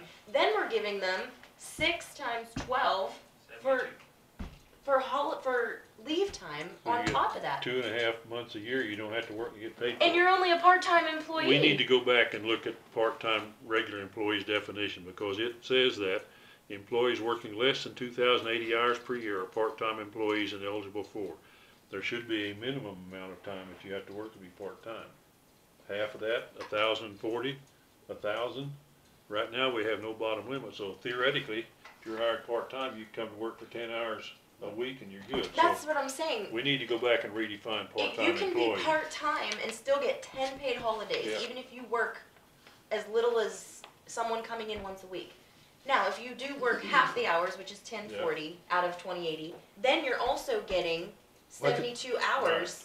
Well, I think it kind of vacation. How do you get vacation time when you're part-time? Well, I think it kind of insinuates so that they got to work the max amount of part-time hours. 'Cause Yeah, it but says- we don't say what that is. It's Well, half of the well, full-time. full 40 a week or We 160 a need month to is say full that time. though. Right now, we just say less than 2,080 hours, period. So But- any but- number but- less So than between- that. But right here it between says, 1040 and but right here it 228. says part-time We need to employees say accrued that. at the rate of 6 hours each month. The employee works half the available hours worked by full-time employees. And a full-time employee is gonna work 40 hours a week, so they're saying they have to work half that, which is But you 20. also have some departments working. But I some know are what you're saying. 48, some are 43. I know, and I'm just saying this is vague. I agree with you guys. I'm not And arguing with you. I'm it's just- like so what you have a dispatch there that's working 20 hours, but they work 43, they're not at half the time of that department. Yeah, Why do we give them leave time anyway? That's what I'm getting at. Because I it mean, doesn't say that we have to up in the definition of part-time employees. right. It says no benefits. Isn't leave Well, time a it says- benefit? It says some county Well, benefits we is get some provided. medical, don't we? for that Well, kind of yeah, part-time? it's a different option. Well, that's just probably the way the policy that some commissioners did years ago. I guess I'm just saying, I understand you accrue 12 hours a month, and that's how you get your leave time, and then you can roll over 80, and we capped that so that we don't have these people with 20 years in taking 6 months of leave time because they just keep growing it. They're getting paid that longevity pay, which I don't even mind enhancing that in reimbursement. If they've been to there them. 20 years. Right, because you're only allowed to Because they're roll not over gonna 80 get hours. any more raises. Right. Yeah. Well, I don't know. What do you wanna do? You wanna change this? You wanna make it 0 or say part-time employees get no leave time? We could say that right there. But it would probably upset some people that are used to getting it. Well, I'm just trying to think, who do we have that's part-time that does that? Oh, Ray Harlow, Oh. he's part-time, like down at James the, Miller, who? James Miller, James time, Miller. or But we've Letta. just actually given him more hours than he did have.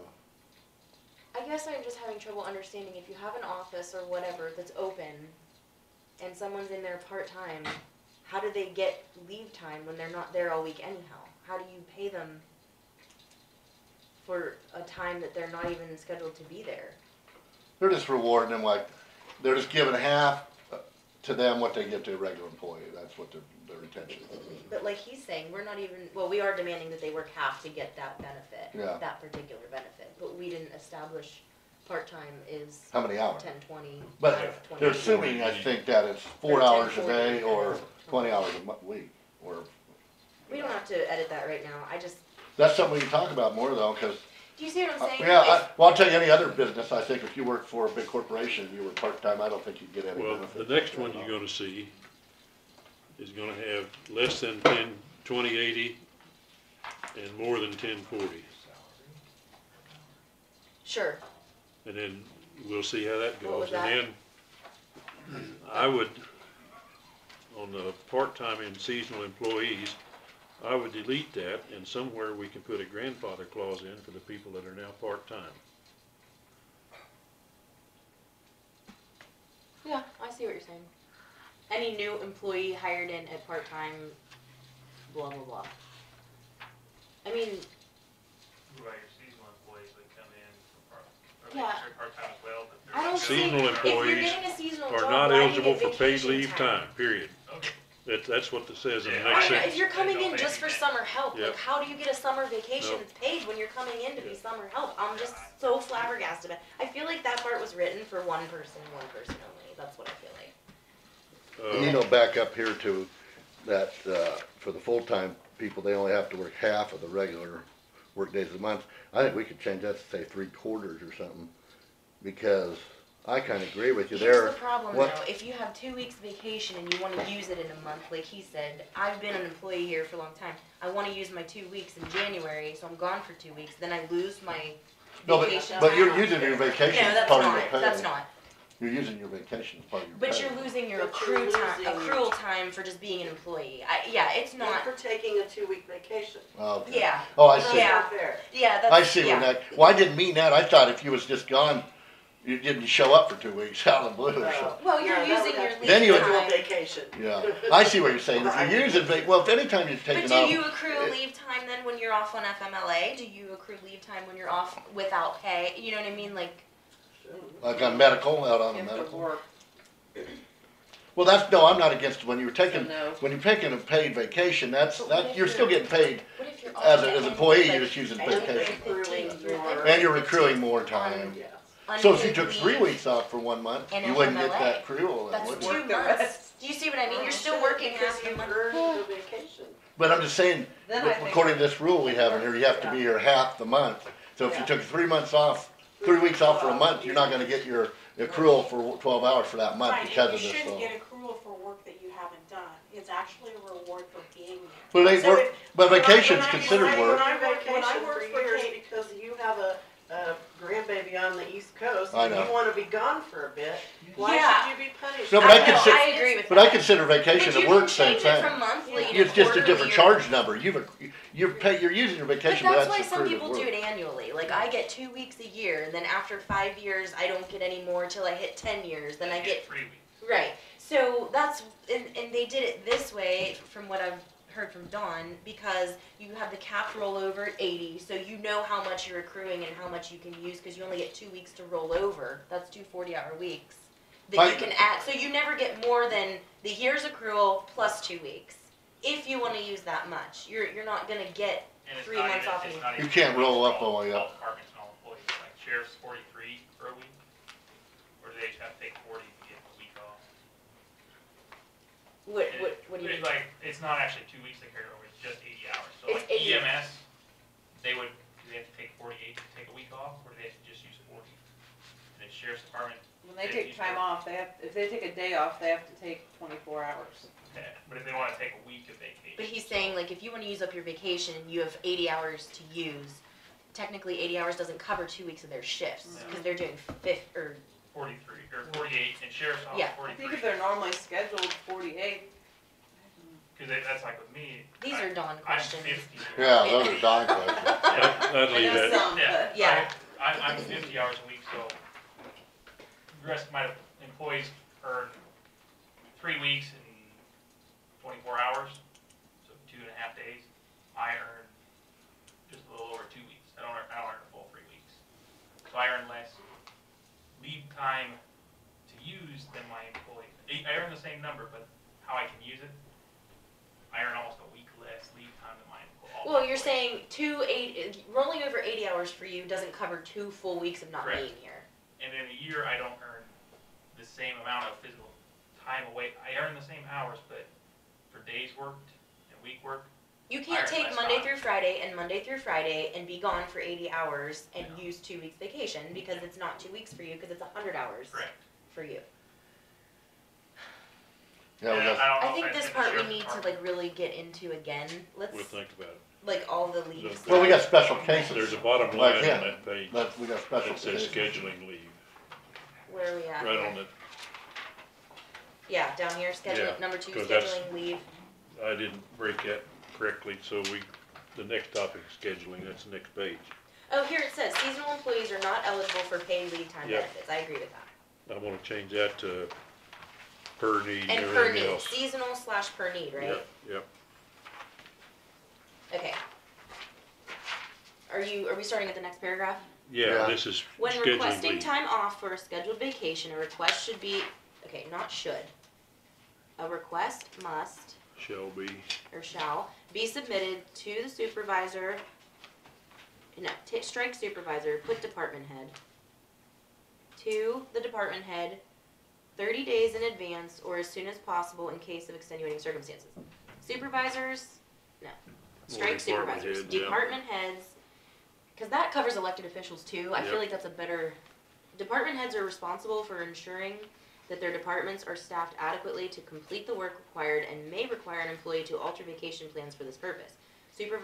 Strike supervisors. Department head, because a department head can delegate that responsibility to a supervisor. We don't need to identify that. Department heads shall have authority to grant or deny leave time. Law enforcement employees may have a different procedure for reporting the need to be absent. Strike all of that. That's under an elected official and it's just unnecessary words.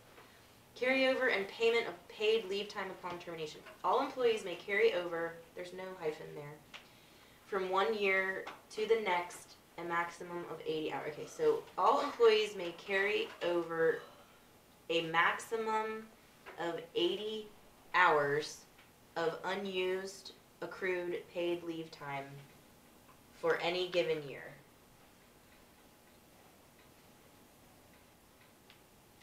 The county will not compensate employees for any excess accrued paid leave. Any hours in excess of 80 will be lost at the, okay, so that is redundant. Strike the county blah blah blah blah blah blah blah sentence. Any hours in excess of 80 will be lost without compensation at the end of the December 25th pay period.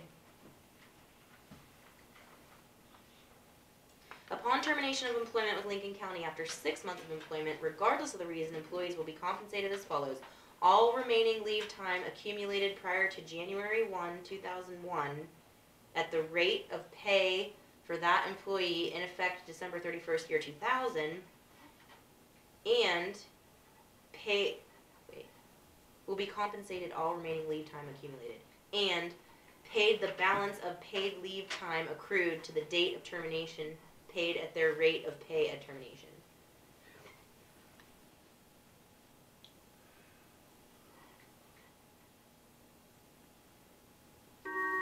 I don't see how you get paid for vacation when you get terminated. Is that federal? Hello, commission. Hi, good afternoon. I'm calling from Russell about your realty. I'm seeking property tax information on a property at the lake. I think it is in Lincoln County. Can you tell me? Us, and I think we're 777. Could you please call back to 524 4190. 4190? 524 4190. Yes, that's the treasurer's office. Okay, I'll give you that. Sorry, you just Thank reached you. the commission. Bye.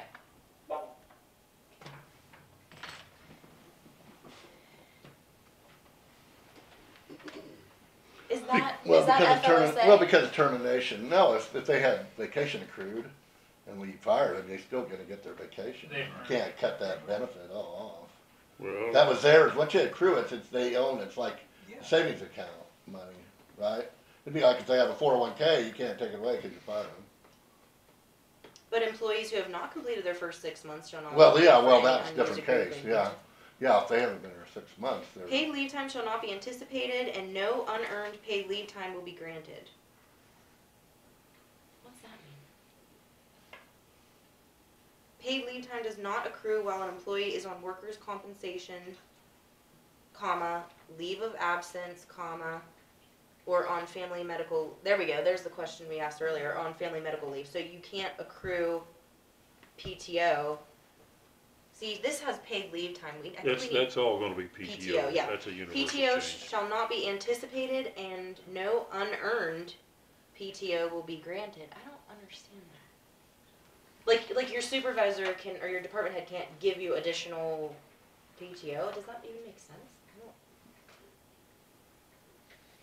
Paid leave time does not accrue during the period after an employee gives notice of intent to resign. Okay. excuse me. Leave time may not be accrued during the period in which an employee who is scheduled for retirement, employee, comma, who is scheduled for retirement, comma, is otherwise using his or her accumulated leave time.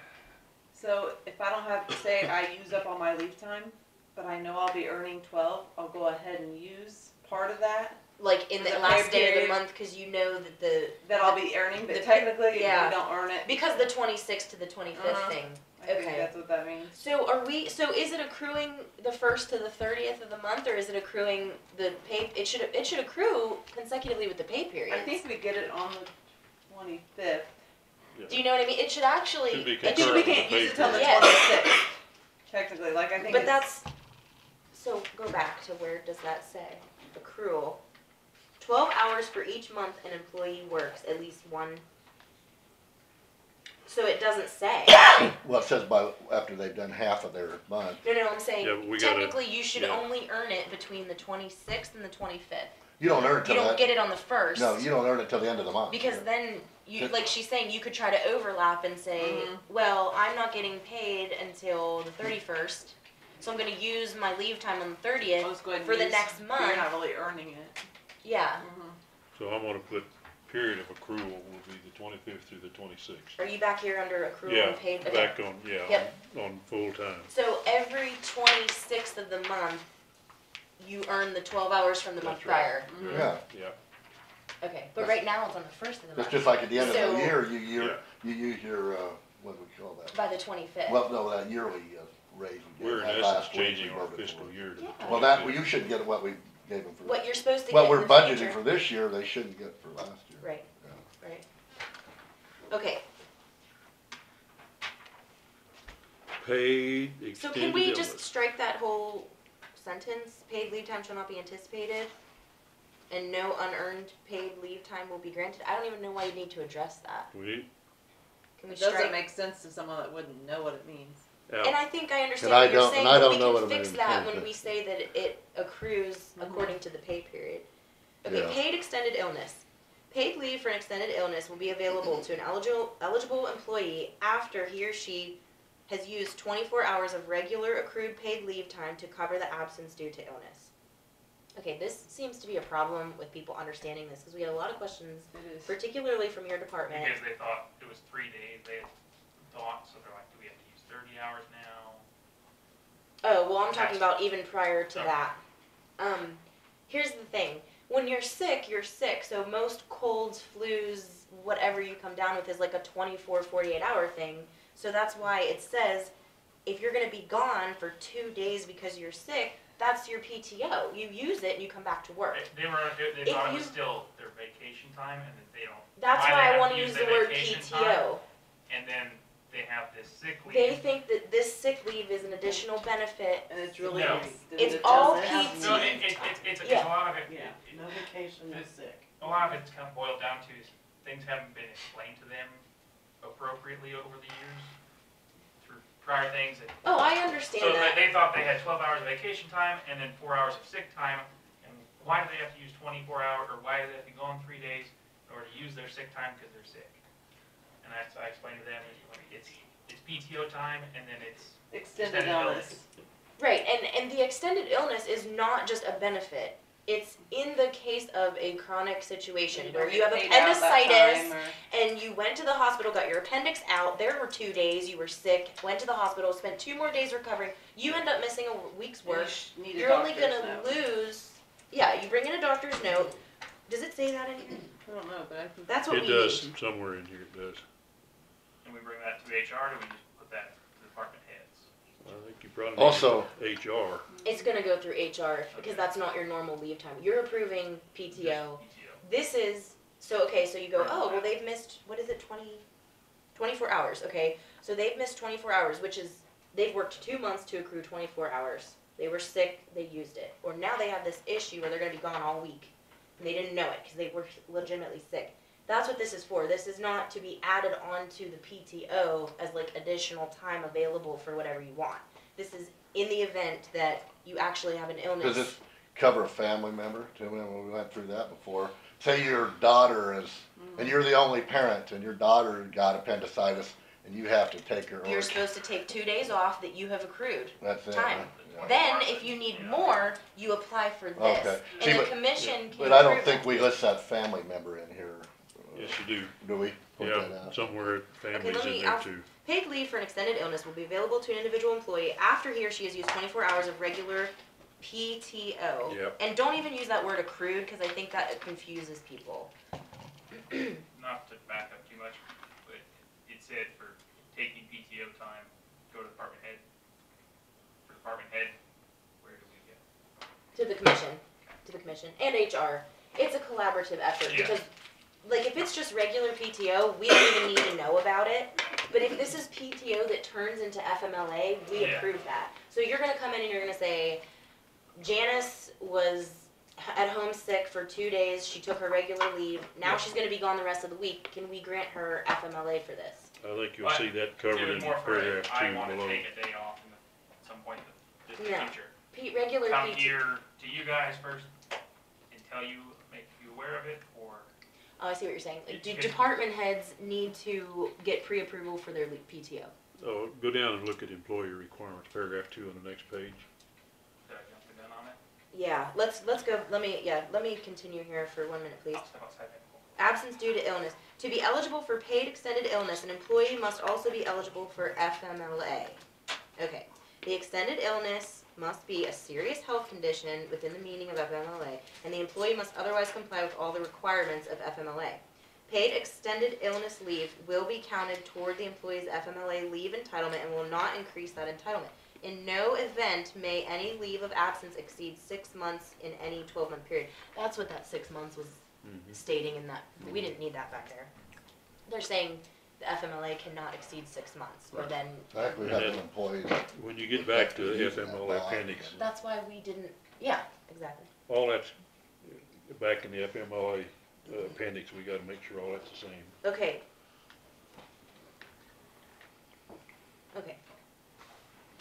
Full-time regular employees. Each full-time regular employee shall accrue 4 hours of paid extended illness for each month an employee works at least 1 regular day over half the regular work hours. Accrued paid extended illness shall be a separate account. You know what, I'm gonna pause right there. Were you suggesting that it shouldn't be that way for the PTO, because if you wanna take 3 weeks off in a row, then you're forfeiting that month's leave time? And I don't think that's fair to Yeah. forfeit it, Yeah, because you've earned that. yeah. And So if then you wanna saved it and combine saved all it and your, saved it. yeah, like you wanna take a long summer vacation, yeah. So we should say, okay, let's go back to that. That just reminded me, sorry, I'm sorry we didn't address that. Okay, accrued paid extended illness shall be in a separate account and can only be used according to this policy. Paid extended illness leave time may be used in half-hour increments. Now, I think that, how can you get a half an hour of extended illness? Let's not even, that doesn't make sense. Yeah, I agree. How can you say for Just 1/2 an hour? Throw that whole sentence out. Well, they Yes. probably would, they would probably take off like 8.5 hours. Yeah, I would say if it's an hour and a half. Yeah, well, they wouldn't take off just 1/2 hour, they would take off, Well, let's just delete 12 it and a half let or the something. let the department head Yeah. determine how much time. alright, that's fine. Yeah, I think that half The is, maximum amount of paid extended illness leave that may be accrued is 720 hours. So at any point in time, right? Yep. That's not anything annual, that's just ever. in your Ever, work. you Okay. can't get any more. So then you can build up or work down from 720. Okay. After any part of paid extended illness has been used, it will begin to accrue at the rate of 4 hours per month, beginning with the pay period. Okay, so let's change that. In which the employee returns to work for at least 2 consecutive weeks. Paid extended illness leave will not accrue while an employee is on workers' compensation. No amount of accrued extended illness leave will be paid to the individuals who leave the employment of the county, regardless of the reason for the, okay, this is more along the lines of what I was thinking. They're not gonna pay accrued extended illness for termination. No. Only Just PTO. accrued PTO. Yeah. Okay, It's just an that extra makes, benefit. that makes sense. The yeah. county requires employees to utilize accrued paid extended illness leave during workers' compensation absences of less than 1 week.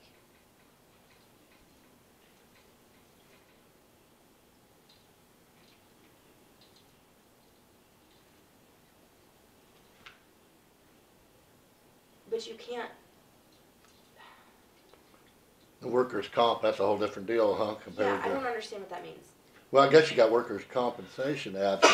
But if you're payment filing a then. if you're filing workman's comp, you're supposed to get credited by them. How do you do that? Yeah, that, we don't have anything to do with that time off for workers' comp. do we? Right, but it's saying the county requires employees to utilize extended illness during workers' compensation absences of less. That's a Don question too, isn't it? Well, Or a legal question. Yeah, a legal or something. question. I don't know. Yeah, It doesn't, the way it Yeah, reads, that's some I don't know what it labor law means, but questions, the way it reads stuff. is not right. Healthcare. when you go on workers' comp, that's not in your leave system, medical leave or anything else. That's somebody External. else's problem. That's a whole different. So that whole paragraph probably doesn't need to be. in Well, there. or at least we need to ask somebody about it, what it means. I guess if you're holding the position for them and they're out on workman's comp coverage, then while you're holding that position, that's where the 6 months kicks in. Yeah. Let's say they're out on back injury for 6 months on Yeah. workman's comp, we can let them use up that 720 hours Instead of not. to hold the position. That's probably what that, so really we need to change the wording there, hold position or Or, something. and we better find Your out really what position it can means. be too. held with, that's the, what else could it mean? Well, no, you probably get right, but I How do just, you get paid extended illness and workman's comp at the same time? Well, let me ask Jennifer, You and gotta then use we'll up one discuss this before. when we meet again. You can't double dip.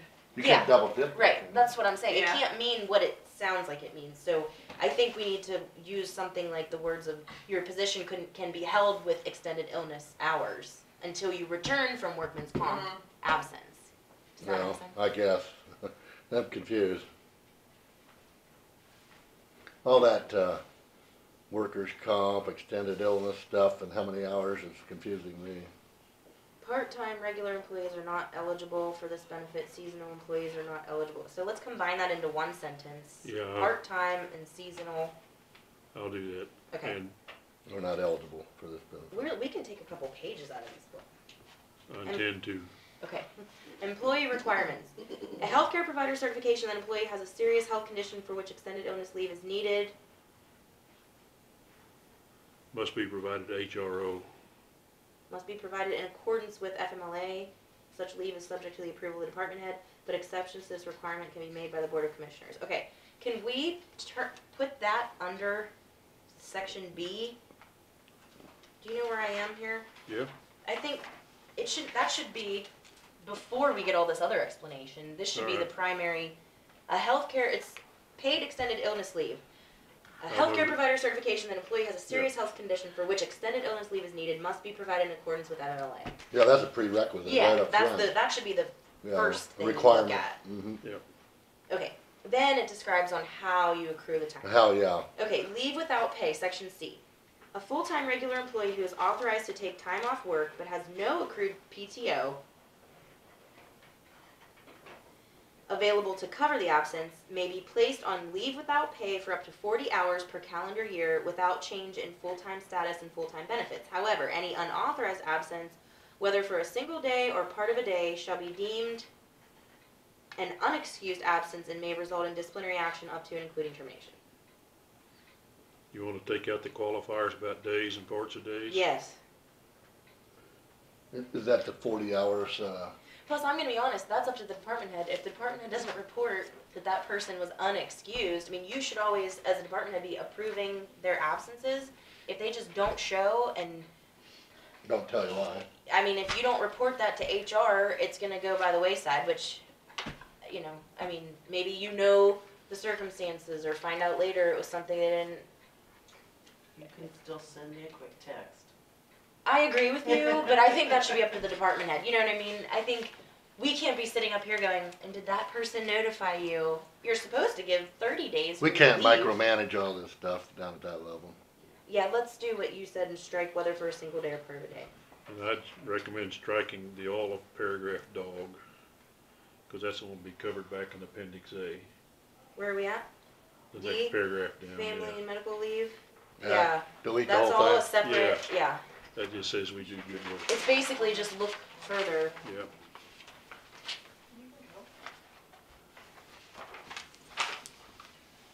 What did that new administrator for the hospital call it? FT what? Is it FTE? Is that what she said? Yeah, full-time employee? equivalent. Okay. full-time equivalent. Yep.